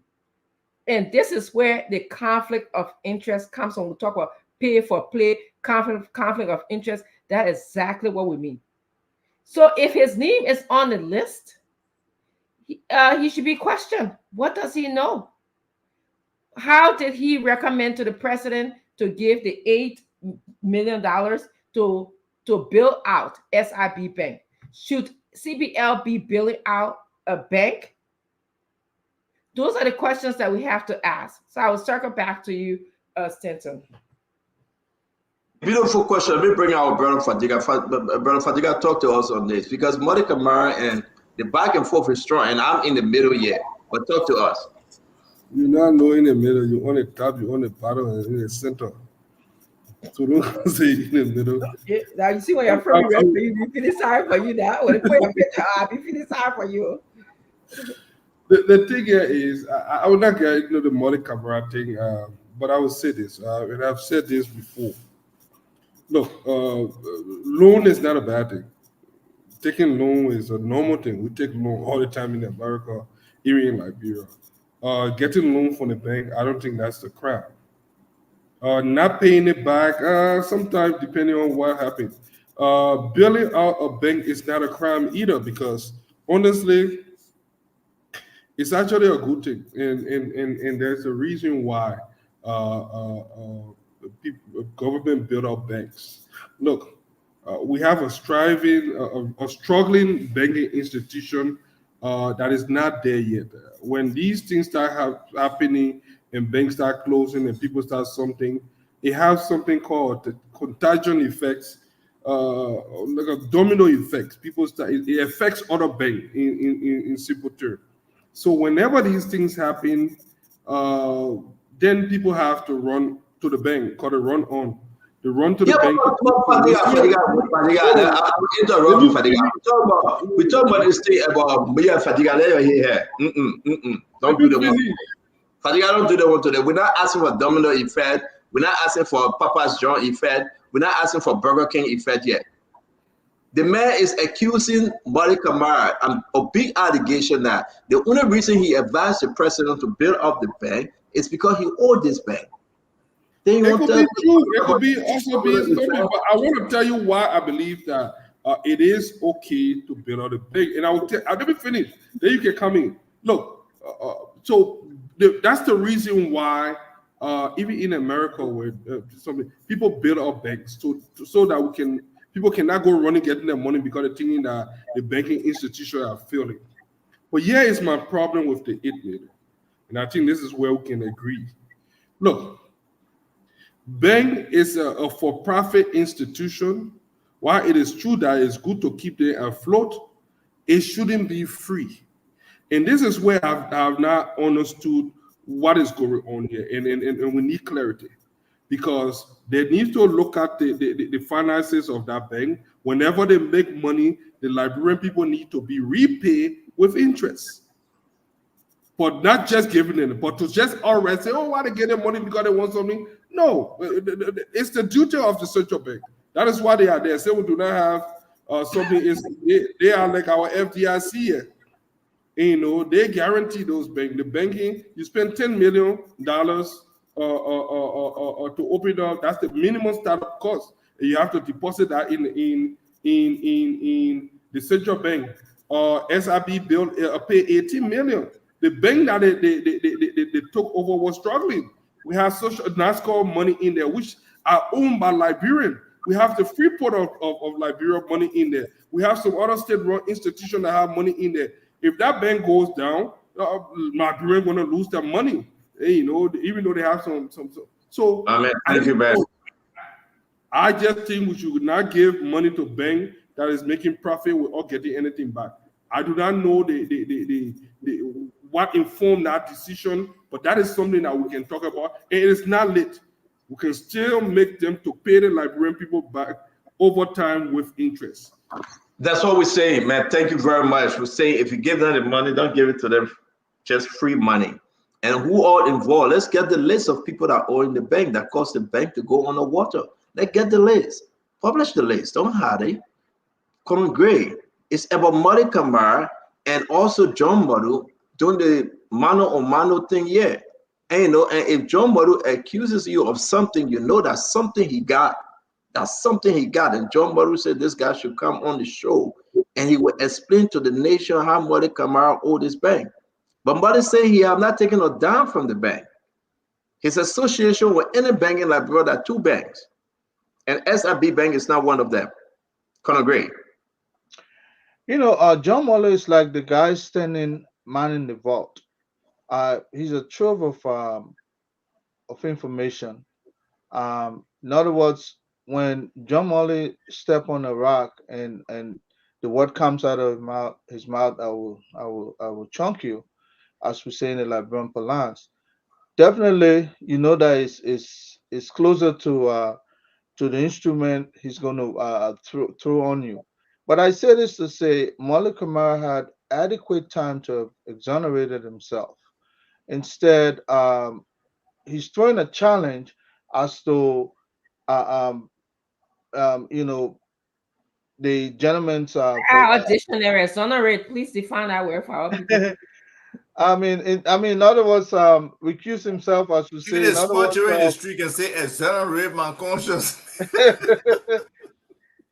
He has all the. I mean, this gentleman Molly Kamara had all the time to, you know, take himself out of this allegation to say, you know what, I'm vindicated because I don't owe the bank, or I never owe the bank, and so on and so forth. But you know, instead he's going after John Molu and what John Molu is saying, and he wants to face off with him, you know, just to see his fascination. But if we go back to look at the essence of a bank going down and what it does to the economy, let's go back to the agriculture bank. Ever since our bank went down, our agriculture sector has not been the same. Ever since our housing bank went down, our housing situation in Liberia has not been the same. But this Malik Kamara should not use that as an excuse not to pay the bank. They brought power. If it is true that he took almost $1 million from that bank, well, or out of this payment that was made to the bank, whatever it is, the allegation, you know, Molu is making, they are responsible for the calamity that faced that bank, and it should come up and explain that instead of hoping to face off with Molu to show him that probably he knows something better than he does. And that's not my interest. My interest is, what is your role? Explain it to us. And you have all the time to have done that, not to throw a challenge to come and choke PT in the open. That's not what we're interested in. And these kind of toxic individuals, if you keep them around the president, these are the kind of stories you're going to hear that will overweight this government to the end, like how it happened with George, where the high started gradually. This kinds of toxic individual, you don't keep them around you, and I'll call him toxic because he has not come out to tell us his role. Until then, I'll hold him by the allegation made against him. Stanton. The colonel has spoken. As a VAR. Yes, you know, we're not fully understanding the problem related to these commercial banks. What is the bailout about? No, they're hiding it. And I like when you say that. You know, because somebody is hiding it, Isaac. You don't even know the names of folks that took money from the banks and Charlie Quintan. Exactly, because sometimes banks have issues. It could be a solvency issue, you know, or it could be a short-term situation where the bank is faced with, you know, just liquidity. Whether they just need money now and they got money to give for the, you know, short-term expenses or other things, versus actual structural problem where they just don't have the money to meet their long-term obligations and all that kind of stuff. So we got to differentiate what is the cause of this. And is it bad management? Is it decisions? No, so I can tell you. According to the central bank, the bank is doing. You have to look at the history. I will send you some literature to read on it. Why is the IMF? Why is the IMF unhappy about this? That Richard, I beg you, let Fadiga hang himself. Fadiga talk. According to the central bank, what happened? The central bank said the bank is profitable. It was doing well. That's what the central bank said. Fadiga, I beg you, ask it by way. That's a scam. That's a bloody lie from hell. If Henry Samoa said this SIB bank was doing good, they're selling the bank. They're about to sell the bank. I'm going to share some documents. Yeah, but they are negotiating to sell this bank. This bank robbed the nation because of people that took money from the bank. Hey, Fadiga, we can say all on the show. SIB or FIB? The better we talk about SIB, man. Why are you changing the thing? I say S, capital S, I say Sam, capital I say Isaac, capital B, I say brother Fadiga. SIB. So if they're about to sell the bank, why bail out the bank? What is the essence of bringing? The man won't have money. People owe this man. A lot of people, good big people. The man want his money. We read with this story. I don't know why Fatiga come out. But hold up now. Hold up. No, I'm not going to justify the why we can do your investigation. Let's talk about I'm saying that would be the wrong approach. So we got to understand why Mole Kamara or Samoa, whoever is advising the president, if these people owe this bank significant money, they should be seizing their property, their car, their other bank accounts. The bank has instruments. They got legal instruments to go after people for the money. So no, this is how let me tell you how the bank got this money. SRB Bank acquired F as in Frank RB Bank. Most of the money that we are talking about that are owed to F as in Frank RB Bank. But the bank not stupid. Wait. I said let the man finish helping himself. Go ahead. So the agreement, they acquired this, I think, sometime in 2020. The arrangement was made around the selling time, but they did not acquire it until 2020. That when SRB Bank took over FRB Bank with all its liabilities.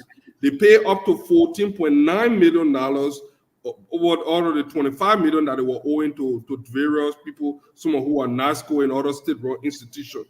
Now, according to the central bank, this bank is doing well, but because of the amount of debt that they acquire, and it was the central bank that negotiated and said, all right, you know what, you got to take the bank, want to help with some of the liabilities.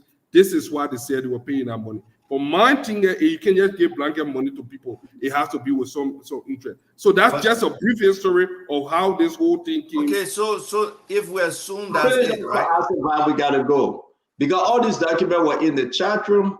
I'm surprised that some of you guys didn't read it and ask it. No, but I did not see where the government was bailing all these people simply because no substantive reason was given anyway. Why the government bailing all these banks? I have not seen that. They have not explained to us, the people, exactly why. And then what conditions are they putting these people? Are there free money we're giving yet? No, it shouldn't be. This the people's money. What are they doing with management? What are they doing with compensation? People still making high salaries at these banks, right? So this whole thing, it has to be tied back to something, and I have not seen it. So I would love for this gentleman who advised the president or who John is accusing of having money, having borrowed money from one of these banks, to be present so we can discuss this thing with him. And let's see his facts versus what's out there in the general space. Okay, so I just put in our chat room some of the information to inform your reasoning on your question. Thank you very much, Isaac. The issue is that the bank, they gave them $8 million, my fellow Liberian. $8 million, plenty of money. When they get in the money, some people that negotiated for the president to sign the paper and gave these people the money, some people owe the bank. John Murray is saying one of those people that owe the bank, that a man they call Mole Kamara. John Murray said the man owed the bank $895,000. That's why this man begged the president that the president should build on that bank. So based on that note, John Maru saying he's willing to come and bust up all the secret for you to know. That bank issue is on Henry Samoa. It's on all of them that in there that say we'll build the bank. But our own other reason, is it free money? They take $8 million free and get to the bank? But why you think people are quiet? Because the people that are quiet today, they owe the FRB bank that came to SRB. So therefore they are quiet. They hang Issa. They eat the people money, they pay the people money. So now Joseph Barker got to build it out. Okay, so Stanton. Okay, what this document is saying is that the central bank board agreed to provide liquidity support. They're going to Paul Kennedy. I was doing we are town, not even as a government. Jerry, they're going to Paul Kennedy. Okay, all right. So let me tell you something. 1 minute. Isaac, put SRB in your Facebook search agent. Everything from our chat will come out about SRB. You will have the information. Okay, I'll do that. Go ahead, Look, you know what's suffering us in Liberia, Senator? Because we try to copy everything that has been done in the West in Liberia. The Western world has a system to be able to build up banks. The Western world has put in place things and time. You just don't jump up and build up a bank. There is a time when banks are built out, whether in economic meltdown, whether in financial shutdown, and all of that. But a bank knowingly unto itself go and acquire another bank that is not doing well is a business transaction. And if this bank went and acquired a bank that is totally in debt, that's bad financial management. It's like me looking at a car that I get, the car can't even move from here. I go and buy the car, then Senator says, let me buy the car. When you buy the car, we'll help you to visit. Well, when Senator don't do it, I will not be running to a whole center responsible. Let's come back to building out the bank. FBI should not be the only bank that central bank should have built out. What are the terms and conditions on the build out? How are they supposed to pay this money back to the Liberian people? All of these things, I think, is a couple of people in government, they're trying to funnel money somehow to be taking it back. And I think John Malu should come to really pull out the facts. If that gentleman does not make himself available, talking about he go on the phone, we know how everybody go on the phone. The moment he be talking, they call out the phone. So let him come and sit down in studio to actually counter the claims that John Malu is going to present. John Malu is a credible man. I don't think John Malu just want to jump up and make allegations that he cannot substantiate. So let him come and tell the Liberian people why in the first place they even went ahead and build this bank out. So if they build this bank out and they see people who facilitated the build out name are on the list, that's conflict of interest. They are paying to play. Somebody's getting a kickback. They will not play with the Liberian people, man. Look, this corruption is in so many forms. And this right here I'm hearing is a form of corruption. Because Ava name is on a list, and Ava owns that bank, and Ava come and talk to Stanton, who has the ability to build a bank out, and say, man, go build a bank out, man. They build a bank out only because of the money Ava took. Ava is stuffing his interest. You should not be conflict of interest. That influence interest there. You cannot be influencing a betting. That's what they are doing. These people are corrupt and they are sitting down around the president. But for me, it's not a surprising thing.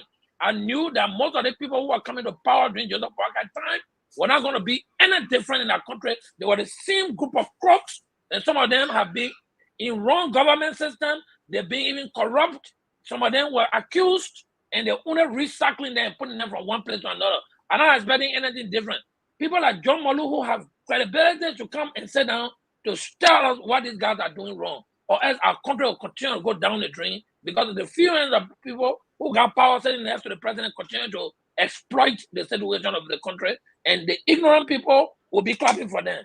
The time is out. Somebody is supposed to be called to book. And for you got nothing to say here. Liberia and America, nobody should be building bank in Liberia. That is struggling to even pay people. Monthly and nobody not pay. But they're taking $8 billion to go get bank. They talk about building our bank is good. In the United States to do it. They're not doing it in Liberia. But look at one example. how do central banks make money? They lend to commercial banks for them to just give free people money. So we gotta go. People's money. That's crazy. You just heard from the senatorial candidate, former senatorial candidate. Now what America Oh, be? Yeah, man. Now what You can follow too much kind of thing. America think like an American. Let me just say something. Ava asked a profound question yesterday. He said that why isn't the bank going after all the debtors? Before they even go Joe, to we are that, gone. Man, stand on the shut down one show, man. I'm telling you. Joe, we are gone, man. Hey, man. All remember people will say, where am I going? Even though the CDC people What are you saying that Joseph Burger will go? I saw a video where the men were calling Joseph Burger and calling we are the president. I was like, oh. But here we are, guys. We're going to do our closing. Want to appreciate each and every one of you joining us today. Don't forget, tomorrow will be the one-on-one with the CEO. Dr. Richardson, will you join us tomorrow? You go to church, right? One-on-one with the CEO. We have the Honorable Nathaniel Follow My Gate. Oh my God. He will be one-on-one with Ketema and I. We want to announce that, yes, Kev will be on the show tomorrow. That's why I invited Dr. Richardson. I need a crazy mood today. I want to say to all of you again, a beautiful show. Thank you very much. We're going to have the 1st of September. We're going to be talking about the LACC problem with Nathaniel Follow My Gate. He has visited LACC twice. I mean, what's the long-term game here? His rate of prohibition that he withdrew from the Supreme Court. What happened if he's convicted? Will he be removed from the Senate? What's going on with the $20 million issue when we talk about 20 million? What's going on with the government trip right now, the government trip to China, Indonesia? When we talk about decentralization for the port, who pushing to actually make gain on this port? Maryland, Greenville, Harper, and Monrovia. How's the status of the government today? We want to talk to the former chief of staff to former President George Manawia. Why did George Manawia call on ECOWAS? And what did he tell ECOWAS? And what ECOWAS told him? Is he okay? Is he satisfied? Let's talk to the former chief of staff, the former chairman for CDC. Are they leaving the party headquarters, and what kind of condition they are leaving the party headquarters? It will be a very interesting program tomorrow. Join us, one-on-one with the CEO, with Nathaniel Follow My Gate. Yeah, but can I make a request to you? Yes, sir.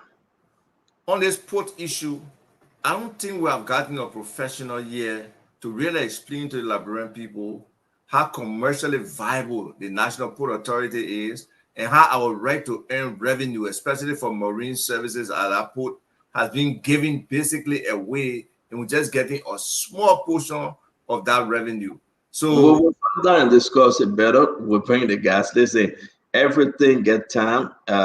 Again, I need a pepper bush drum to go. Somebody get a property today. They caught someone building on it, putting a foundation. They didn't put a block in the ground, thank God.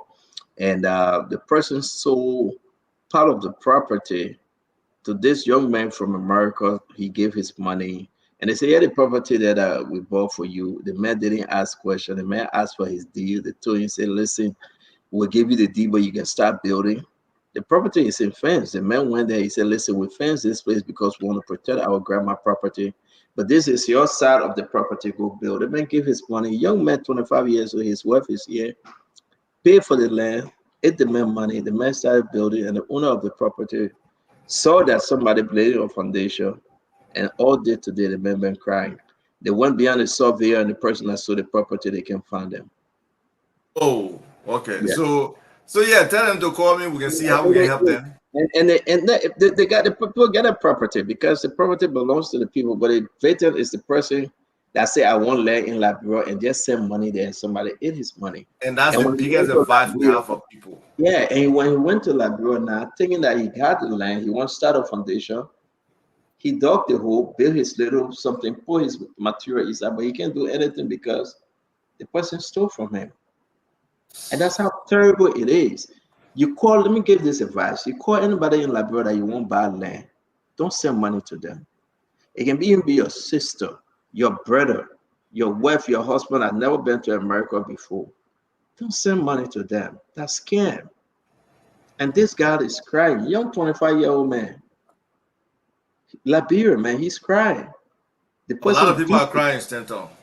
and So- we need some reform in this area because you know what? Stanton, that's the word. If you never said a good word tell before, that particular word, that's the best Say word you me, have say said. me I can speak by English. That you and your sister Glenny say I can speak by English because you all want me to young BB words here. So go back to Glenny and tell say two of you the same. Bye. Dr. Richard say at the end I will use reform again. If man is ANC people, then that way you will get 1% for life. So we do That not. Richard say, let's do the closing of this show. Man, you're killing me. You're killing me. No, but Stanton, seriously, that hard I was saying the other day for to come for our show. Let me and George family come here, sit with you and the panel. You ask any question I want, so we can discuss the real. No, not business. This is government. This is government. And no. We pay TD the first money, the CEO demanded the money on air. You like I could Dr. not. Frenzy. You like Dr. Frenzy and give money to Stanton. No, we pay for this show ever since. Man, what kind of false drama you're making here, man? That Vlad, they eat our money for free. Let's get something straight. As a VAR, please be clear. You didn't give me $100 for show. Please. Okay? Your negotiation was with Madam TT. Okay? If you want to come on the Spoon Talk and bring your friend to discuss your program, I got no problem. You got to speak to Dr. Francine Chinwe Richardson. Anybody that want to discuss anything on Spoon Talk, you go to Dr. Richardson. And I didn't have it of going back to come record video and bring it and play it. Why did you take her down from me that day? You are contributing to the No, I contribute a separate $25. I sell a $25 for every day that contribution. I know nothing about your show business. How about you know the word? So we can have a. How about you know the word? You should have known better. It don't apply. Let me it don't apply to me. The CEO, when I embarrass the whole network, and steal her out from one of the panelists.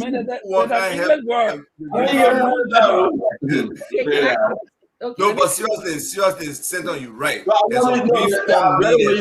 I really want you to help them because if you and Damo have to go do the video, I think that's a spot to go to. It's a big, almost 17 acres of land.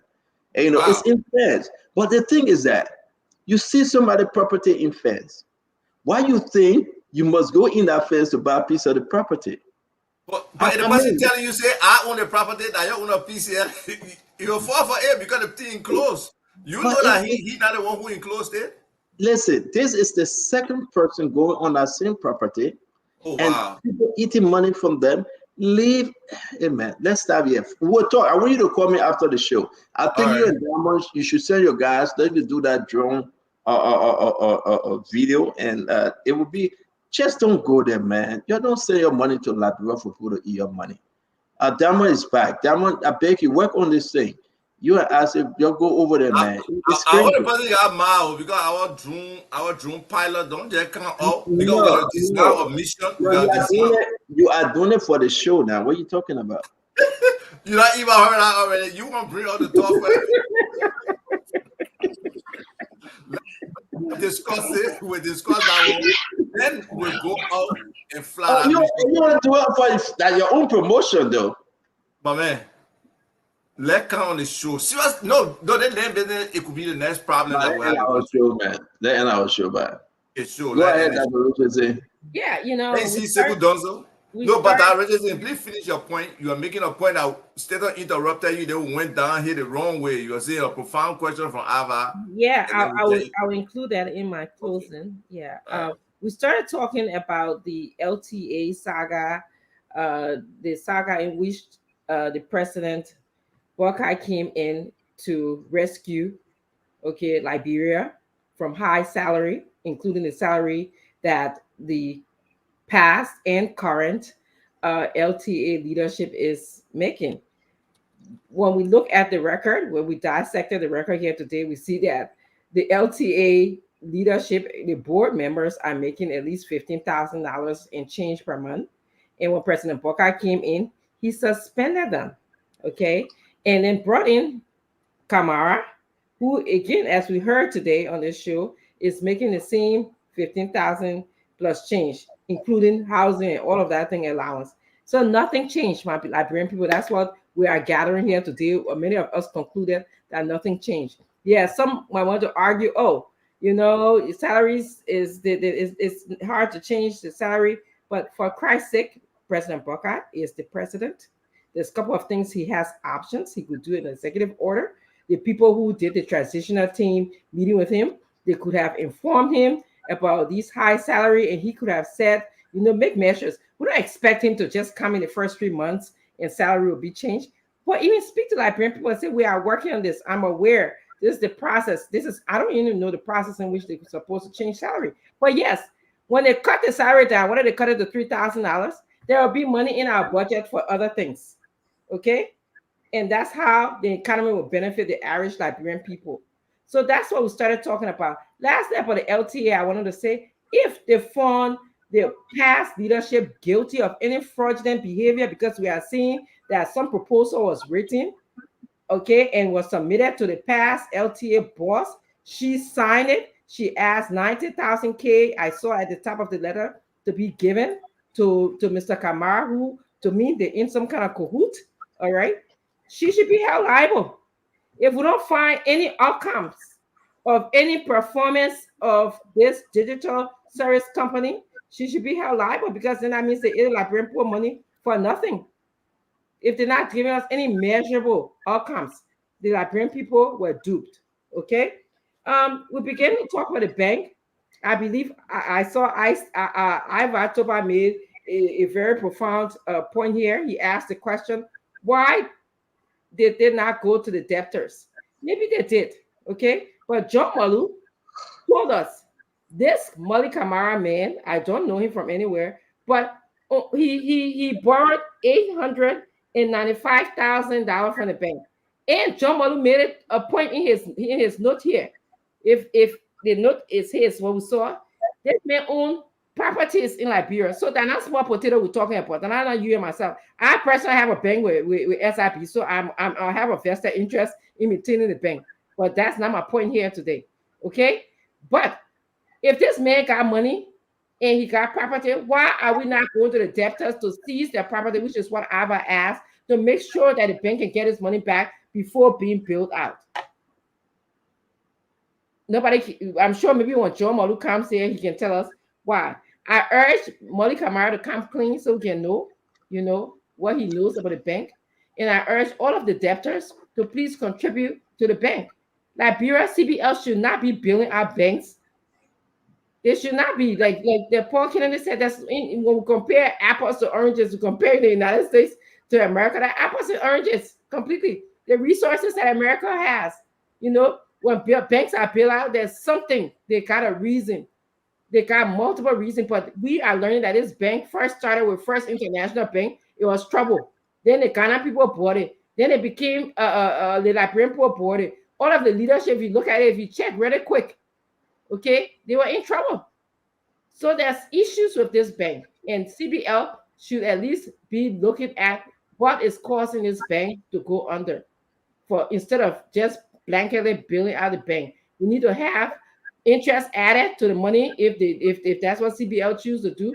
Interest added to the money that they will pay. So Stanton, thank you for a show. It was a great show, very informative show. Thank you. Thank you very much, Dr. Richardson. Let's go to my brother Al Hussein. Everybody just don't like Fadiga today. You're the most hated man on the show. I'm looking at the messages. That's what I like. I don't like. I like to disagree with plenty of people. Then 5 years, 10 years from now, say, "Oh, what Fadiga You disagree with me on the Aminata issue? No. I disagree with you on the Aminata issue. Okay. Thank you. Okay. Look, let me say this. Like I said, I spent one of the best 7 months of my life in Liberia, and I've learned a lot about this tiny little beautiful country we have. While it is true that salary disparity exists in this country, it is a minute portion of our problem. The real problem in Liberia: poor infrastructure, no road, corruption, poor healthcare system, inadequate education, everything else, the lack of accountability and everything else. It is not salary. I know we keep talking something. If these people were making $2 or $200 a month, the problem in Liberia would be worse or the same. We keep focusing our time on the heads, but let me tell you one of the things that I realized in this country. There are people that go to work that make only $50 a month, but those people have houses. How do they build the houses? There are people in ministry that nobody looking at. Some of them make only $150, but some of these people have 3, 4, 5 properties in this country. Nobody looking at them. I've seen people that are making a lot of money that don't have nothing to show for it. And I've also seen people, ordinary people, low-level employees in these different ministries, state-run institutions that can show you properties upon properties. It's because of the way we perceive corruption in this country. It's because of the way we look at corruption. So when I'm saying that, we're talking about, why they more making 50,000? We are only looking at a tiny portion of our problem. The problem in Liberia is accountability, holding people accountable, making people pay for the crime. That way, look, there is no doubt that recurring expenditure, the salary and everything, will put strain on the budget. But the reason why the budget is not being, we're not seeing the infrastructure and other things is because half of the money allocated for those projects are stolen. Not only by a big person in office, but by a small person through corruption, through different means. And because we do not have that deterrent mechanism in this country, I'm telling you, my fellow panelists, people will continue to do these things, even if you pay them high or low. So it will save money. Someone say, why can't we have austerity measure? What are the colors? What are the yeah, you can put in an austerity measure, put in everything. The country will still be backward because you know what? Of corruption, of stealing, of impunity. Now, let me close on the bank. The bank thing, I wish some of you guys have already followed the story. The board that said that they should pay this thing came from last year. It was not even this administration that constituted that board, the board of governors that did that thing. It was Wade that decided to pay this money. And as Alva regularly said, the central bank is to blame.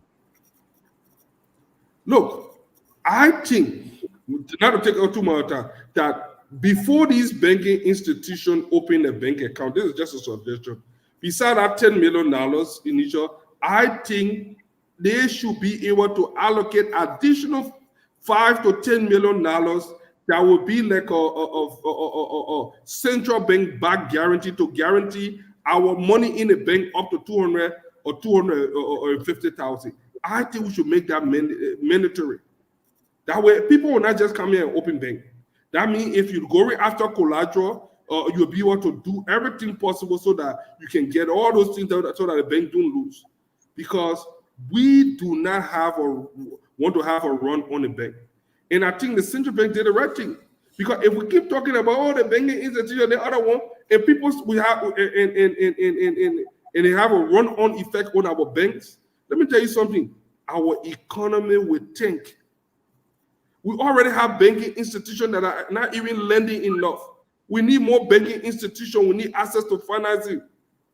That is why we need to protect our banks. The money in FIB, that bank that was built up, they're all for state-run institutions. NASCO was the major contributor to FIB bank that was going on. Imagine if all the money, even though they've been stealing money from NASCO or every government account, imagine NASCO go on or MPA have money at that bank. And disaster management, I think some other state-run institutions have money at that bank. Imagine if all the institutions go on, it is still Liberians that will suffer. Even if you liquidate some of the collateral and other things for no bank, it will still not be able to cover it. So the idea in itself is never a bad thing. My good friend Paul, America spent trillions of dollars to build up banks. Some banks were too good to fail. Thank you, lad. They were building up banks. We were all mad. They even built a car or car company. Thank you. Go build your own car up now. Let's go home, my man. You know, but what I'm saying here is we should not discourage the central bank. That is the role of the central bank. They do due diligence. They vet these banking institutions. First minute you They say make we sure should that blame them, and now you say we shouldn't discourage them. Another minute you say it's not right, and now no, you're not giving change. I'm saying that we should not give them free money. We're not If they're giving making money, they should pay the Liberia people back. 10 minutes. So how they Nobody get around that free money? what we are saying, Fadiga, to be very firm here, the government of Liberia have said nothing. Whether this is forever built out free money, or what are they going to tell the Liberian people that these people will pay it back? The government of Liberia have said nothing as to how this bank got in its own trouble, as to why we should build them out. The government of Liberia cannot there you go. The government of Liberia cannot tell who in this government owe that bank. John Molu is putting out names. Don't you think it's concerning for John Molu to point out to the economic advisor to the president and say you owe 895,000 and you encourage the president to build the bank that you owe? But the Camara need to speak on these things. It's bad. Couldn't agree.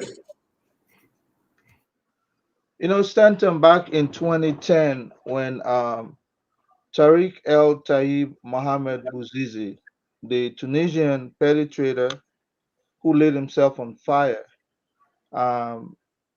raised the consciousness of the Arab Spring. Those kinds of hemisphere, those part of our world, they have a bigger conscience. In a country like ours, Liberia, our consciences have not elevated to that level. Ours is a country where people look at the eyes of people dying with hunger, and yet, you know, lavishing our national coffers, paying themselves lofty amount of money just to make themselves feel. It's about the individual. It's not the consciousness of society, so to speak. So when people decide to light themselves on fire, they must think twice. I'm not blaming the Archie Pompong and the gentleman who just had his own situation with fire.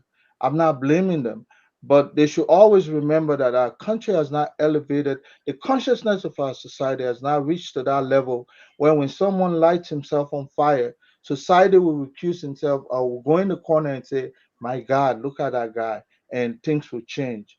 History will probably not even remember those people. So when we talk about mental health in the society, we must look at that situation holistically. If a man is hungry to the point where they light themselves on fire, society, it's something grave is wrong with our country, and we must be able to address that issue. So I say this to say, if somebody is thinking about doing that, thinking that our senators, our representative, government parastatal, those who had those kinds of big public position will change, I don't know if they'll change. What will change in Liberia is if we have a leader who actually don't bend the law and enforce the law to the letter, where we start setting sting operation on government officials. Anybody caught on corruption, they must pay the price. Show by example, regardless of who's involved, whether it's people around you. Make sure you take care of those kinds of situations. That's the only way Liberia will start changing. But people lighting themselves on fire, I mean, I pity the situation, but it's not going to help. Regarding those who think the president should not travel, I say travel, but make sure at the end of the day you must be able to source meaningful amount of money and resources into our system. Madam Salif brought in $16 billion. It's just that corruption was so high. That's why we did not benefit as a nation. Maybe President Barkai will do the reverse. He will travel, bring in X amount of money, and that may will benefit our country. But if you start keeping some of these hyenas around you, they will eat you up. And they will eat everything around, and then the next person they will turn to eat would be you, President Barkat. So think twice. Those who are around you, watch them. These are just hungry people that have come to power to do exactly maybe worse than what George Weah did. And until you as a president, if you want to, at the end of the day, they will say President Barkai's government. They will not say Molly Kamara. They will not say whoever it is. they will not call. History would only judge President Barkai. And I'm pretty sure if you start looking at the surrounding real clearly, don't allow these people to have their own way, because these hyenas, you give them the opportunity, they will really come to clear more than what George Weah left there for us, whether he left anything or not. But I'm hoping that he comes out and start looking closely at the circle and begin to make some changes if he wants to leave a legacy that Liberian will tap on tomorrow and say, President Barker was who rescued this country. Otherwise, he's just another passing fad, as we say. Thank you, Stanton. Thank you very much, Colonel Gray. Paul Kennedy. Yeah, thank you, Stanton. I think it was a good show.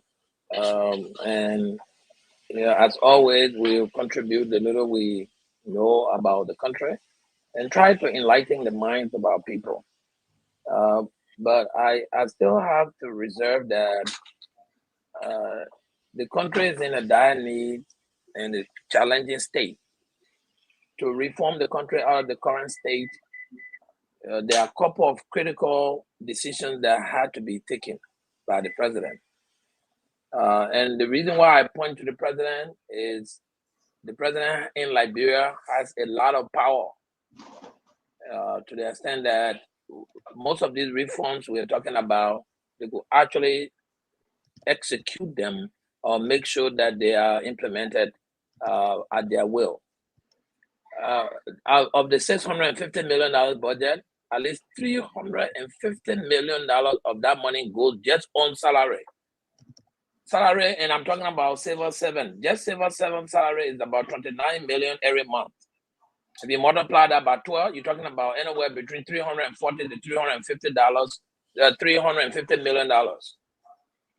For a country that is walking around with that so much tight little budget, nothing justifies anybody in that country to make more than $5,000 a month if you really want to improve the outcomes of development. Because, for instance, if about 75 to 80% of the revenue you are generating is only going on recurrent accounts, recurrent payment, salary, paying gas slip, buying telephone card, you're paying, out of the 650 million, you're paying 495 million just on that.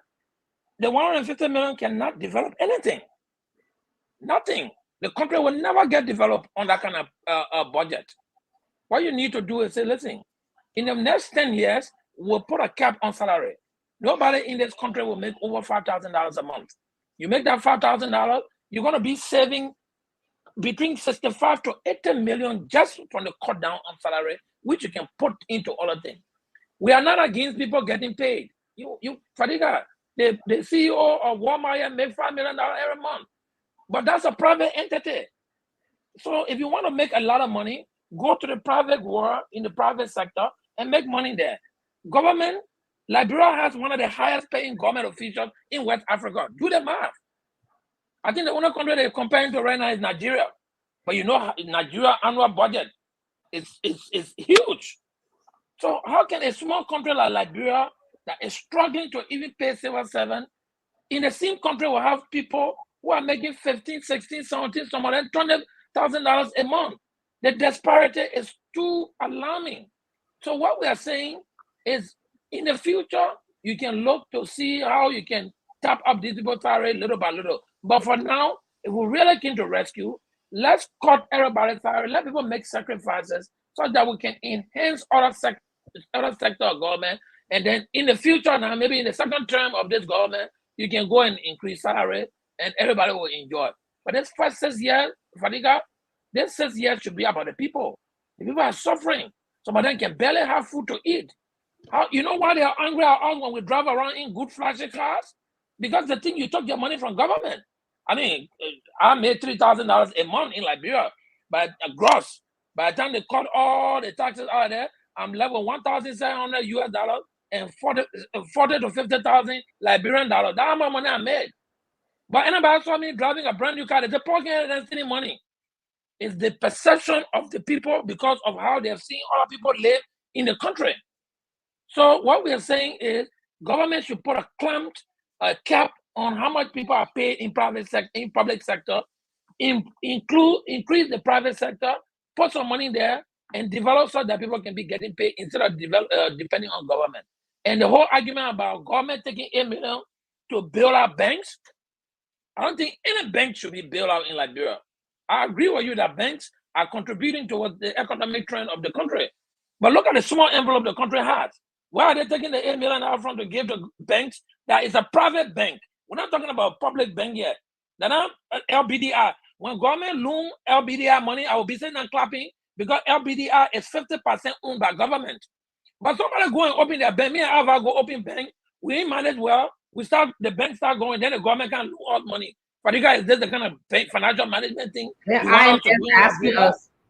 Yeah. So I don't think the bank should be giving this, the government should be giving any money to any bank who did not do their enough feasibility to know that investment at certain turning will cause them a backlash.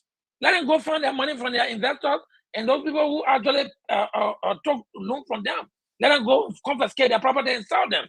So I don't believe that banks should be there and built out by government. And then let them check. I think Stanton, John Malu should come. Let him tell us who are those people who name on the list, right? And whether they even hold senior position in government. Because that's the same argument people are making that previous government went and took money from central bank and loaned themselves and bought houses. But this government is doing it now. So why are we not saying the same issue? You know, what's good to say about Paul is also good to say about John. So I think if we all as Liberians want Liberia to go forward, we have to be transparent in our thought process. Let's stop the sycophancy. We cannot continue to appraise one person for doing the same wrong thing and trying to beat down another person for doing the same thing that is wrong. Our country is too small for us to start giving out lavish salary and building our bank. You know, let's work into investing money into the private sector. Government can open, they got a National Investment Commission there. Government can give money to the National Investment Commission to buy agricultural implements so that people are making cassava, they are making starch, they are making farina, they are importing and exporting these things. So that government can have some residual earning coming into the revenue, but we can't just be sitting on there waiting and somebody telling me LTA bring 100 million, so if they're paying them $15,000-$20,000, okay, who told you that? So because you're bringing 100 million, so you must get paid. They see 100 million, you bring into the system. And forget that. So thank you, man. I think it was a good show. You can get vest on this show, that's like, I mean, you talking to Amara Kone. I mean, we all part of this. We're not running against you. I mean, you ran against Amara Kone, and now slow down with us. We're begging you. That was the voice of the former senatorial candidate, poor candidate. Alpha. Well, my God, no, that thing can get me mad. To see people suffering and they can't even find food to eat. I know. And somebody making $15,000. Come on, man. And then somebody want to justify that a man should make the money because what is he producing? Distinguish between private sector and public sector, though, when you talk about somebody making 15,000. Because yeah, in private somebody in sector, We gotta go. Private sector, we're talking about, nobody care you make 15,000 at your own farm you're working on. But man, if you can tell Paul to be quiet small, he's not talking to Amara there, I can continue. Go ahead, Alva, do your closing now. All right, thank you. So I will try to bring us something I don't know if we have really talked about yet. I know they got Executive Order 135 out there, which extended Executive Order 119. And that was to impose import surcharge on, certain goods and services in order to protect and promote local manufacturing. But I want us to understand the impact. Are these, like, for example, with the whole rubber thing, is Jetty really adding value to the rubber before the export, or they just allowing them to monopolize these things? The steel rod, I've cautioned about steel rod before. The making of the steel rod, the standardization, the strength, the tension in those steel rod, 5-6 years down the road, will horses be breaking down? So those are some of the things that the government should look at when they pass these executive orders. Are they benefiting the people? Is it an opportunity to create jobs with these different items we listed that's supposed to be locally manufactured? Those things are very critical. And that's why the government needs service centers to be the service centers. Somewhere like telco, all the data centers should be over there. When we're not cannibalize Anybody know about cannibalization, especially when it comes to government? A government eating your own baby, where the money is supposed to be going to, like, let's say, the telco, but then you got NASCAR, you got foreign affairs, you got whoever else got their own data center, eating the money for that data center, when you can have economies of scale by centralizing that data center in one service center like the telco, which is responsible to do that. Same for websites. We see all kind of funny websites across government, no standardization. We see pages that just look blank with no information. And the people in those ministries and agencies, they are not experts on website. They just need to be provided information and data, but they don't have the ability to maintain it and stuff. They just get the money and they misuse it. Same for our legislature, same for people in the executive. I won't even talk about the judiciary. Then when we come to this whole thing about government-wide email, we see people using their personal email to conduct government businesses. There's no data kept. There's no central point of storage for email that we can go back to. If when Dylan is not senator no more, we can go back 3 years and see what kind of communication was between Dylan and the Russian government, if that was the case. So no traceability. We need to change some of those things, and it's so important. There are just so many things we got to do. We just talked about the land issue. Land reform is a necessity. We need a cadastre in our country where every piece of land is identified and the ownership is known. And for any reason, if somebody wants to sell a piece of land, without only one other person is selling to, there got to be 2 deeds derived from that. The new deed for the person who buying and the deed for the remaining of the land, and then anybody should be able to access a database and find out, oh, this land is owned by XYZ, and I can reach up to XYZ on the back end to find out more details about this land. The probate code, the LRA, the Liberian Land Authority, all of them are involved in this land thing, and they should be able to access that information. All the information on the probate code where decisions have been made on land should be documented in a database system that it can be tracked for any particular property. In the same way, the role of the central bank is to ensure monetary, financial, and economic stability, plus economic growth as well. So we cannot be affecting economic growth just to save something that will not be saved. What is the restriction put on these things? Are they saying again, oh, you can't go lend another person $900,000? Oh no, we'll just bail you up and give you $8 million. The man who got $900,000, let it go. So maybe Sai is right, or maybe whoever borrowed that money, maybe he read, maybe he borrowed that money from FRB, and now today saying is it that SRB. So he's saying that the same bank is possible. But these are things that we really need to put in the public space. We need to try to bring resolution to them. We got to find solutions. Look, job creation is possible in Liberia. Our people don't need to be unemployed as much as they are. The agricultural sector can be vibrant. There are people who want to come in and do some things. And to the extent that we can influence or help those people make it possible in the sector, that's wonderful, because the potential is there. The demand for the tropical food we have in Liberia is there. I believe I saw today, I think ethnic food, the entire world market is about $189 billion. Okay. We can't get like 1% of that. 1%, like 1.89 billion that we can get in our economy, in foreign exchange, for getting ethnic food on the market of that. So, folks, it's about a holistic approach to governance. These salary disparities and the inequities, it's not only the LTA. Yes, it's the LTA that we're putting the spotlight on. But if we compare salaries across government, we find all these inconsistencies, all these disparities, all these inequities. So this rescue team really has to focus on rescuing this country. And there are a lot of problems that they have to solve to rescue this country. So again, Stanton, thank you for this platform. We really appreciate it. We really appreciate the interchange from the audience. They keep us honest to a large extent. They have their input into some of these things. So, it's a wonderful platform for us to be on to share information with our people.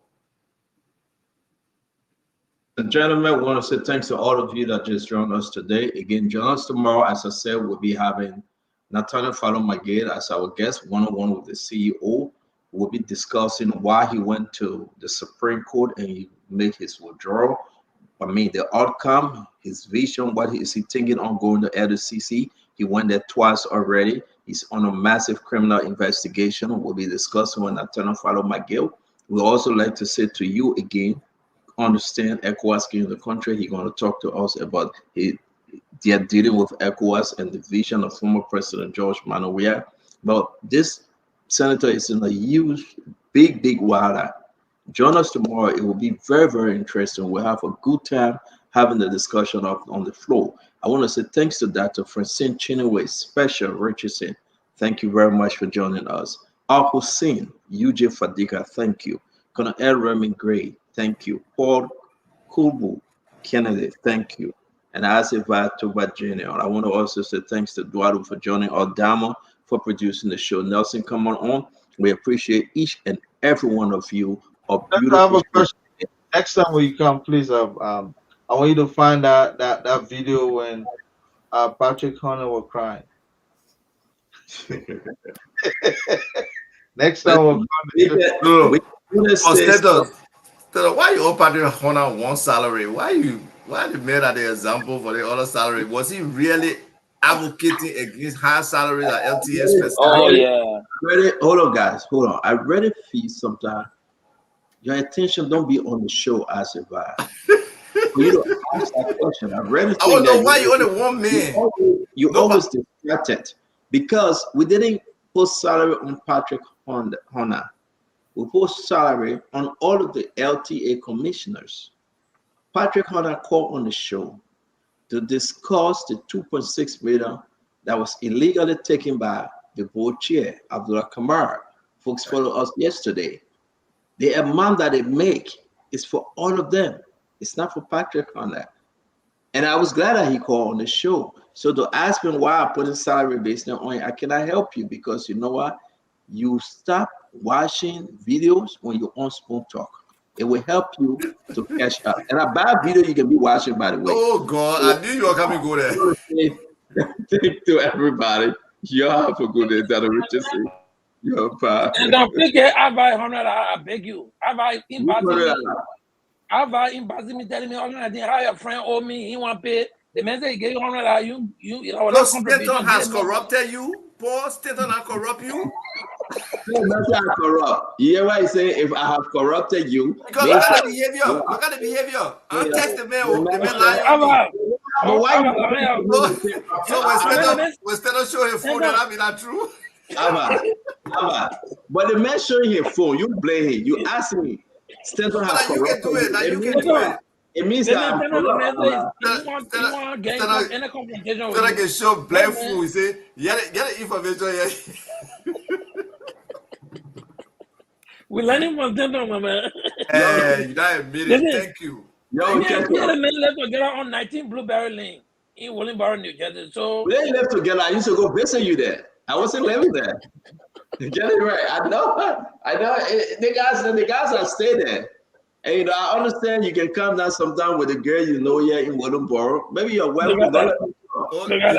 I agree with it, person. Ruth Goba. I believe that when we compare the 6-year-old Joseph Boyka, except something really flipped by will be better than the 6-year-old Joe. Yeah, the first 7 months, there's some, growing pains. There will be some things, but I believe at some point the ship will right. Thank you very much, Ava. Thank you. Have a good night. Thank you, Paul Kennedy. Have a good night. And my brother, Colonel Ed Reverend Gray. Okay, Nelson, good night, my man. Thank you. Yes, sir. Nelson. Yes, all they got to try to be like me. I guarantee they can make it. They will try, they will not make it. They will come in, they will get tired. They think you got to get it from somewhere else. Ain't kind with the BB wars, they go on, how you call it thing, Chat GPT, AI, and start looking on the computer and start using. No, we don't have to do. We keep it simple. We keep it raw. We keep it a North Mountain way. You do me, I do you. Nothing more, nothing less. So we want to say thanks to all of our many, many followers. They say, stand on, don't go. Ladies and gentlemen, I'm going to be taking a vacation, just 2 days vacation. And, just to relax. If I say that, they say, oh, CEO, don't go. But CEO, you're there, you're leaving, you're enjoying yourself. But I want to say we're here by God's grace, and we'll say thank you for joining us. That's it. What you guys today? What's happening? What you have today? Yeah, we have a great show coming up. Our team, our guys, we're all ready, and it's going to be a great show tonight. Beautiful. So till we meet again, have a good day. Thank you, my friend. Good night. Yes, sir. Well, folks, again, we want to say thank you for being here. Thanks to everyone who watched this edition of the program. Thanks to those of you in the comment section, always engaging, making a contribution there. We appreciate you. Thanks to our folks across Facebook, Spoon TV, Fabric TV, Super TV on YouTube, Spoon Talk Live. Thanks to the thousands of followers across Radio Land. Those of you always making up time to join us. We appreciate you as well.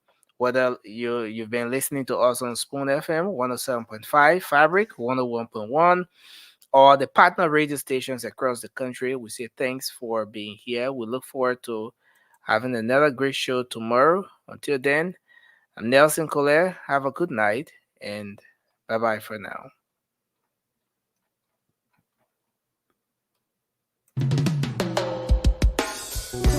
Yes, a special one from the CEOs, Dan coming with the spoon.